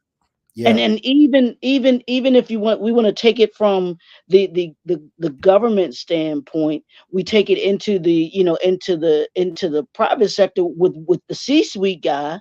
You come along and you see we had entrepreneurs on here Yeah. and what you can do and what can happen and how you can, like we said, there's nothing keeping us from having it all but us. Yeah, We are bro. the only thing standing in our own standing in Yeah. the way. Yeah, bro. You know, Without question. yeah. Without question, man. Yeah. Happy ReManned anniversary. This has been an anniversary that has been extremely cause driven. We've heard from influential people. We haven't had any fluff today. I'm proud of the day, man. Tell me, are you proud of the day, Leroy? Yeah, I'm proud of the day, but bro, here's the thing, and I know we're on it, but it goes beyond today. It's what are we doing? Like you said, what are we doing tomorrow? Yeah. Yeah. What are we doing tomorrow and the next day and the Yeah. next day? We can have all of the bells and whistles and balloons and all of that good stuff to celebrate the day. Yeah. But the point of the matter is there's plenty of work to do, and as y'all seen all day today, there's a lot of work to be done. Yeah. Yeah. And that means we've got to put, we got to put our, we've got to put our heads down and begin to say what does tomorrow look like Yeah. for ReManned? Yeah. What does 2025 look like for ReManned? What does 2034 look like for ReManned? Thinking, how do we move from today on this 5th anniversary Yeah. to the 10th anniversary, to Yeah. the 15th anniversary, to the 20th anniversary? What are the things that we're going to be doing? And this is just this has been a phenomenal day to be included in and seeing what the possibilities are and making sure that we connect the dots and that we not only hold ourselves accountable for doing what we're doing, but hold those accountable who have come and said, "Hey, we believe in the vision. We Yeah. want to be connected to you. We want to partner with you to be able Yeah. to do certain things," and what that looks like. Yeah. Let's put those thoughts together. Let's put the vision together. Let's write the vision, and then let's implement the vision to make it happen. Let's do it, man. You know, I'm just so excited. Leroy, you think wifey will come on? Let me La she La. ain't coming, bro. She ain't coming. She ain't coming. Just like Steph, they ain't coming. Steph didn't come either. Steph dip. Steph dip. She had that lunch and was like, nah, no sorry, Bob. I ain't doing it. And Marla, she gonna come with the paper in hand. I need you to sign this agreement that I can be a That I part can of. get it. I can get inside ReManned, Right. and yeah. And she ain't gonna have no reneging on it. I'm talking about, I don't know what you're talking about. Like, nope, Uh, here it uh, is. You signed yeah, you signed the paper. yeah, bro. Yeah. So she has not. She's decided that she's not coming on. Yeah, Steph she ain't decided coming that on. she's not coming on. And here's the deal though, right? Like in many regards, they have given us the day. Like, hey y'all, this day is about men. It's about Black men, right? So let me give space. So I do want to thank Lala You mentioned it earlier. It's a lot being married to me because I am committed to the work that we do. So it's a lot being married to me. It's a lot of time that you have to give up being married to me. Um, uh, you know, I'm I do my best to be a good husband and a good father, but in order to be a good husband and good father, you got to be married to someone who just understands. Like this dude, you know, uh, it's like I was sharing with one of the brothers earlier today, Leroy. If this was, oh, I was sharing with you, like if this was my vision. You see what she said?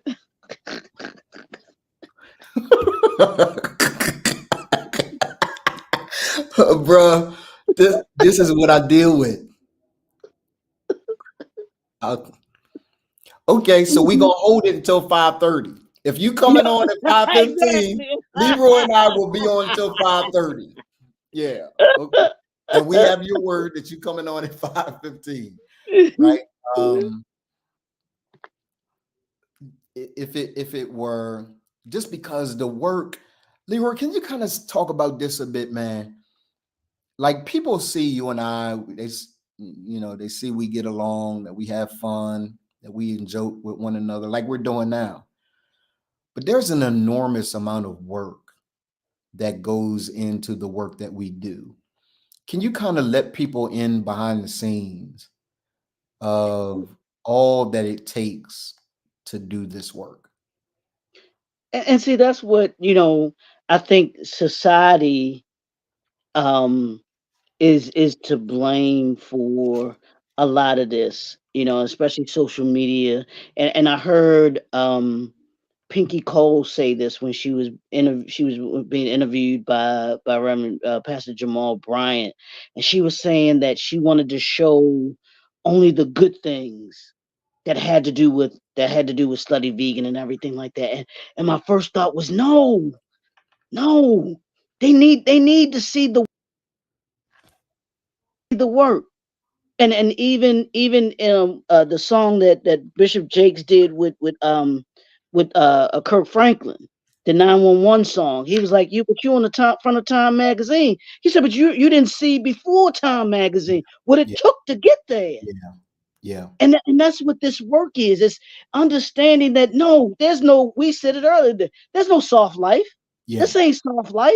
yeah, bro. This is real work. Yeah, And, yeah, and if you're going to do anything, if you're going to do anything of any significance in this life, yeah, it takes work. yeah, That means you have to do this. You got to do this without anybody acknowledging the work that you put in. yeah, People don't see you making the phone calls. Yeah, the people y'all saw this morning that you saw throughout the day, they didn't just appear on yeah, here. yeah, It took conversations to get yeah, them on here.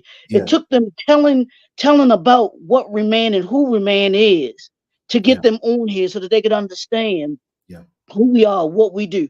That's work. yeah. When the programs that, and I want you to talk a little bit about the programs that Yes, ReManned has. yes, Look, putting those together, that's yeah, work, y'all. yeah, When we talk about being able to have these partnerships and relationships, that stuff has to be together. You yeah, can't just do that all willy-nilly. There yeah, has to be the front side and what we talk about, the back side. There has to yeah, be systems in place, processes that are put in place yeah, to run a business. And I say this all the time. I have a profound respect for Fortune 500 companies now because of the work yes, bro. that goes into making it into a Fortune 500 company. Every Fortune 500 company started off as a small business, Yeah, every single one of them. And they yeah, got to where they are because of the work that had to be done. Mr. Walt Disney, we talk about Disney, the Disney Corporation. It did not get to be what it is today yeah, without people doing the work. Yeah. And that's the most important thing that has to happen if you want to be successful. You got to be willing to do the work. You got to be willing to do the work. Years ago, man, I don't know whether you've ever heard of the name of Herb Lusk. He is a pastor. He was a pastor. He passed away in 22. He was also a football player for the Philadelphia Eagles, right? Okay. Herb Lusk. And I remember when years ago, when I think George Bush was in office, and Herb Lusk was somewhat of an ambassador for the faith-based initiative. Okay. And I remember sitting in a meeting with him while all of the pastors, not all of them, but the majority of them, shout out to Dr. Clifford Johnson at Shiloh Baptist Church, the oldest Baptist church in Delaware, Black Baptist church in Delaware. And he's no longer pastoring it. But he brought Herb Lusk in because both of them were about community development. And Leroy, I remember sitting at the table where a great number of pastors, and this is talking about opportunity, right? There are a great number of pastors, as Herb was just kind of discussing, hey, these are some of the things that we can do collectively to be able to uplift our people and start credit unions and things of that nature with the money that comes, so on and so forth. Do you know, bruh, that none of the pastors could get past the fact that Herb Lusk was a Republican? And he may not have even been a Republican. Herb Lusk he may have been, but he was really about community and economic development and understood the value of the faith-based initiative and what we could do with uplifting our communities if we just would abide by some very basic principles and honor. Nobody was asking, to vote for the president, George Bush, or anything like that. He was just saying that this is a way for us to be able to uplift our community. And can I tell you, man, that many brothers and sisters just couldn't see their way clear to even involve themselves with the faith-based initiative because it came from a Republican. Yeah, and that's the unfortunate piece, man. And it reminds me of the conversation that I had with my best friend, and she's just like, she don't care. You're not supposed to vote Republican for nobody. And I was like, what are you talking about? She's like, no, because the governor that we had, Governor Hogan, and then Governor Ehrlich, both of them, I believed, were governors that were doing things that were moving it. Not so much Hogan, but Ehrlich and both of their lieutenant governors are black or were black. Michael Steele. And those were about doing, like you were just saying, economic development, about things and I said, no, you've got to get out of this mindset that just because someone has a D behind their name, that we're supposed to vote for them. No. I'm like, you have to look at it from that perspective. I said, you got to do your homework. Yeah.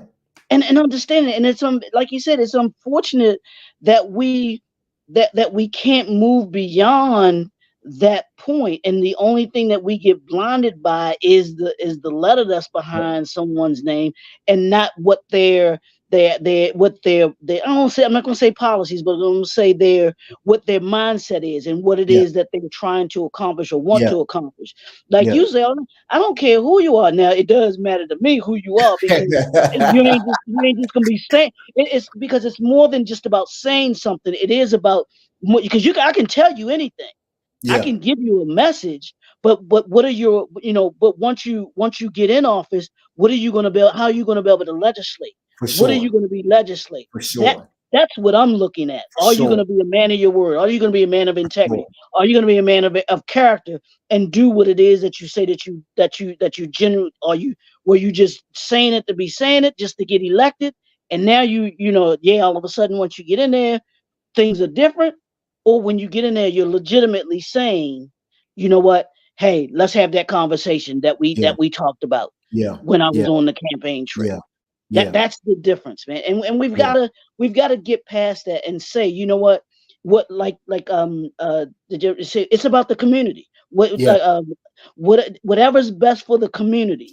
Right. That's what we're doing. Right. Absolutely. That's what we're doing. Absolutely. Yeah, absolutely. I want to I want to thank some people, Leroy, that made all Absolutely. this possible, Yes, man. sir.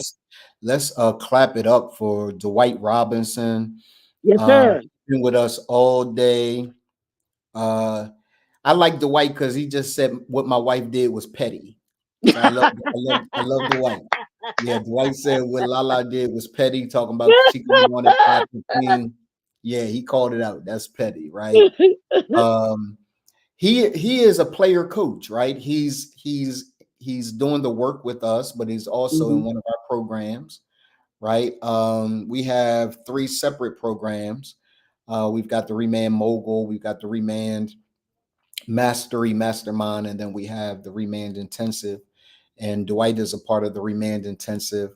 I want to shout him out for doing the work and working to advance the vision, right? Yeah. I want to thank Josh Miner from Miner Design Group for doing our graphics today. Absolutely. He did a phenomenal job, man. He Yes, just sir. really, Yes, sir. really did a phenomenal job at creating the graphic. I want to thank Discover Bank for funding our research that we are embarking upon now. We're about to launch our first cohort of brothers that will go through this process. So I want to thank Discover Bank for making sure that we had enough money to do the work. I mean, that we're grateful for that. I want to thank all of the participants today, Matt and Trippy and Marcus and Coach and David Phillips and who am I missing, Leroy? Pastor Troy. Did you say Pastor Pastor Troy? Troy, Kelly Little, Brian McNeil. Yes. Right, like just these flow. Babe, if I'm missing anybody, let me know because I definitely want to support and thank everybody that's been a part. Coach Walter, we talked about already, right? Thank him. Um, thank our board, Yes. right? Steph and Lou and you. I mean, just a phenomenal Greg Bloomfield, just a phenomenal board of individuals that are making it all possible for us to do this work. And Leroy, man, from the bottom of my heart, yeah, thank you for grinding with me every day, for allowing me to get on your nerves every day. Yo, For I ain't gonna tell you. First thing he say to me is, "I'm about to get on your nerves." I'm going to piss you off. I'm going to get on you. Because he is the guy in this relationship that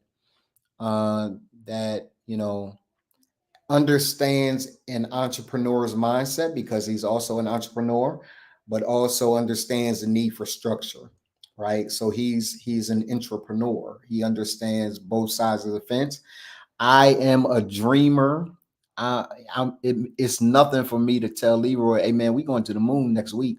Now, he takes the how Disney built America literally.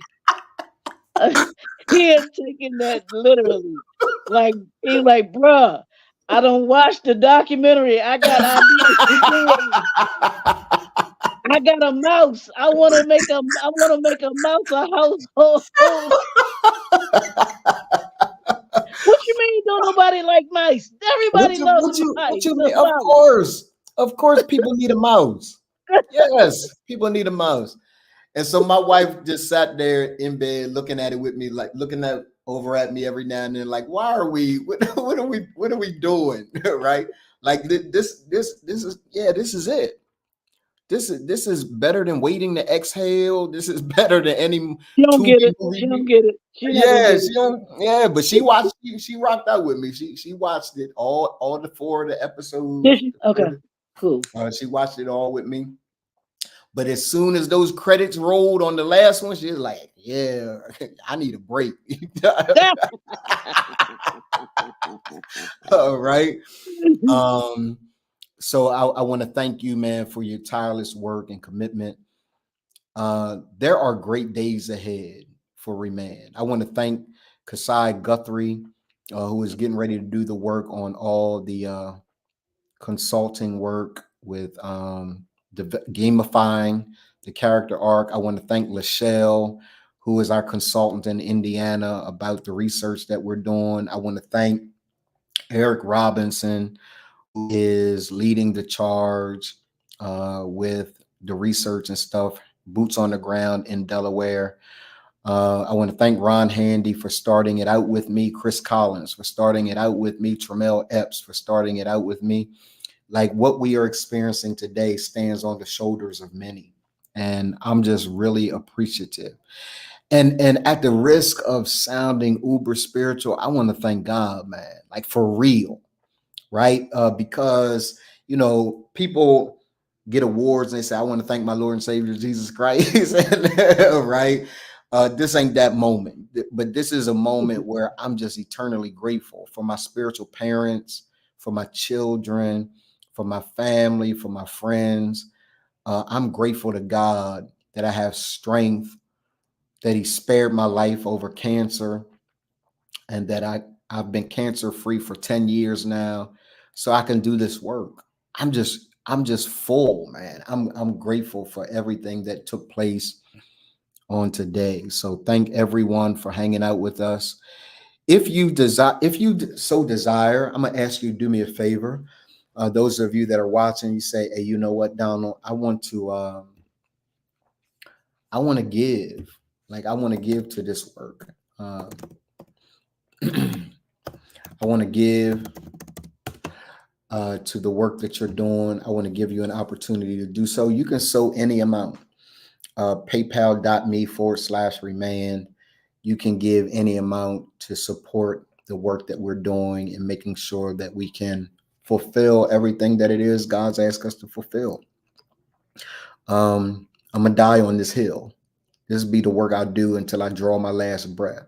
I'm happy to do so, but the work and the vision and the ministry of ReManned will live for generations and generations to come. We have a new website being developed. And Leroy, did I send you the latest updates for the website? Shout out to Levon, who is working hard, and his team. That is our new branding company.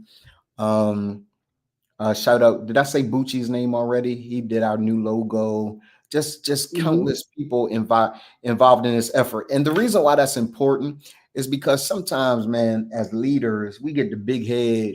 You know, we see ourselves on billboards and flyers, and like, look at me, man. It ain't me. It is not me. Thank you, Dwight. Yeah, Bucci, all the men of ReManned, just phenomenal, just a phenomenal event. So, Leroy, we got about 8 minutes left, or should we hold Lala to her word? Lala, you still coming on at 5:15? Leroy, you want to bet on what she gonna say? No. You know good well she ain't showed up. She ain't showed up. She watching, but she ain't showed up today. Any final comments from you, man? As before we I'm gonna give final comments and then we out of here. No, I just, I'm just like you, just thankful and grateful for this day and being able to share with everyone something that I think that is important to our society. If we're gonna have a community that that thrives and that's successful, if we're gonna move the needle in any kind of way, and you say this all the time, if we're going to move this needle in any kind of way, brothers, we said it earlier, we've got to get involved. We've got to step up and stand up. If we're gonna, if it's gonna do, it's up to us. It ain't on nobody else. Yeah. Nobody else. Yeah. Not the sisters, not your children, not your grandmama and them, not your father. Your father needs to play a part because that's wisdom. Yeah. But it is up to each of us individually as a man. Yeah. You set the standard. Yeah. And the question is, what kind of standard do you want to set? Yeah. What kind of standard have you set in your life, in your leadership, and in the legacy that you're building? Yeah. And if you're serious about it, then ReManned is where you need to be. Yeah. This is an organization that's real. We're not the cotton candy, organizations that are out here that want to talk a lot of fluff, but then when it comes to implementing and getting results and doing the work, Yeah. there's a bunch of hemming and hawing. This is an organization that is about making significant change, and that's not easy. But none of us are going to tell you it easy. And Donald started this year by saying that this year was not going to be easy. Yeah. And we're halfway through this year. Yeah. And it ain't been easy yet. Yeah, for sure. But you keep on working, you keep on digging, you keep on pounding that rock, and you make the difference. And you acknowledge the differences, and you take on the challenges that come, because they're coming. Yeah. They're coming. Yeah. And the question is, do you want to be equipped? And if you want to be equipped for those challenges, ReManned is an organization that can assist you with that. Yeah. So that is the question. The question isn't whether or not the challenges are coming. They're coming. The question is whether or not you're prepared for the challenges when they come, right? You have some choices that you've got to make. And the reason why I have no doubt about the direction of ReManned, Leroy has no doubt about the direction of ReManned.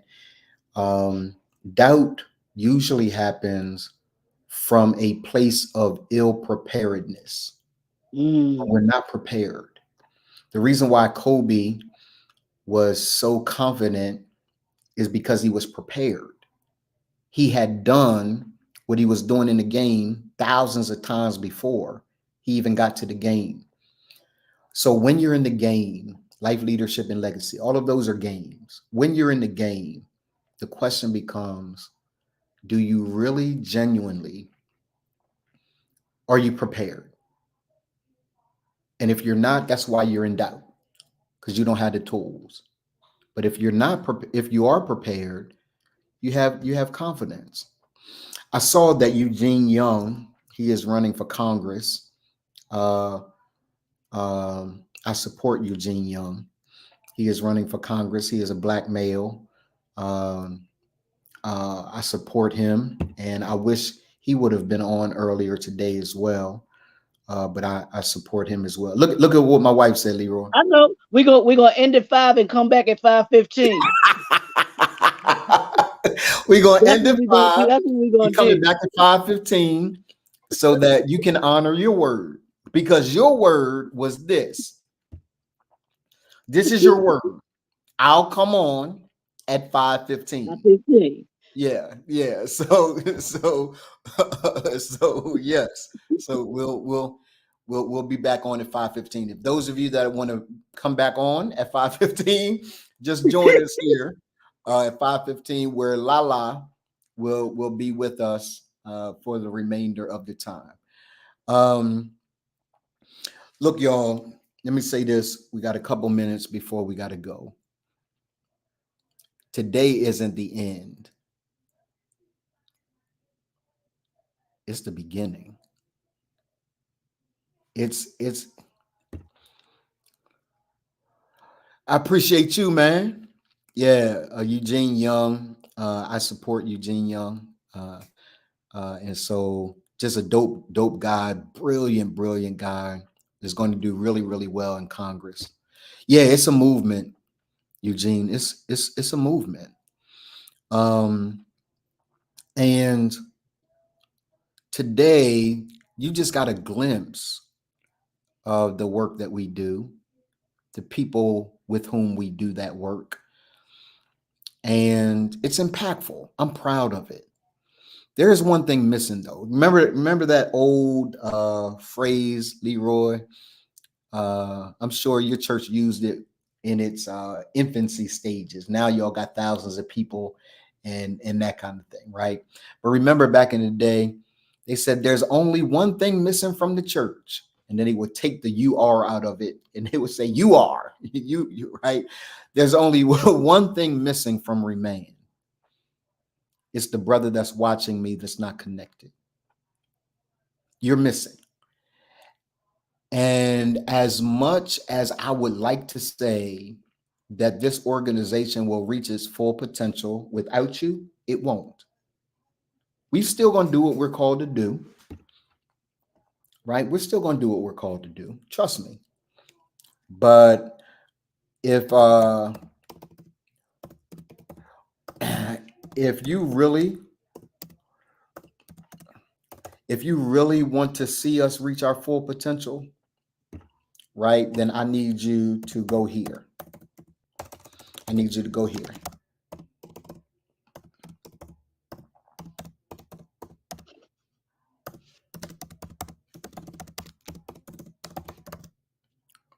I need you to go there. Go to facebook.com/groups/the ReManned community. I want you to go there. I want you to join our private Facebook group. You know who you will not find in there? Any woman. You're not going to find Lala in the ReManned community. She's a little bitter. But it's okay, right? You're not going to find any woman there. It's a place where all of us push one another to grow, to be our best selves. It's a place where we collectively push organizations and institutions to do better by us. It's the place where we galvanize. That's why we call it the Mecca. We call it the Mecca. ReManned is the Mecca for Black businessmen with families, right? And we genuinely want you to be a part of the movement. Thank y'all for hanging out with us today. It has been our pleasure to serve you. We're looking forward to great things to come and you being a part of everything that we're doing. Leroy, should we tell them in our signature way of how we always end?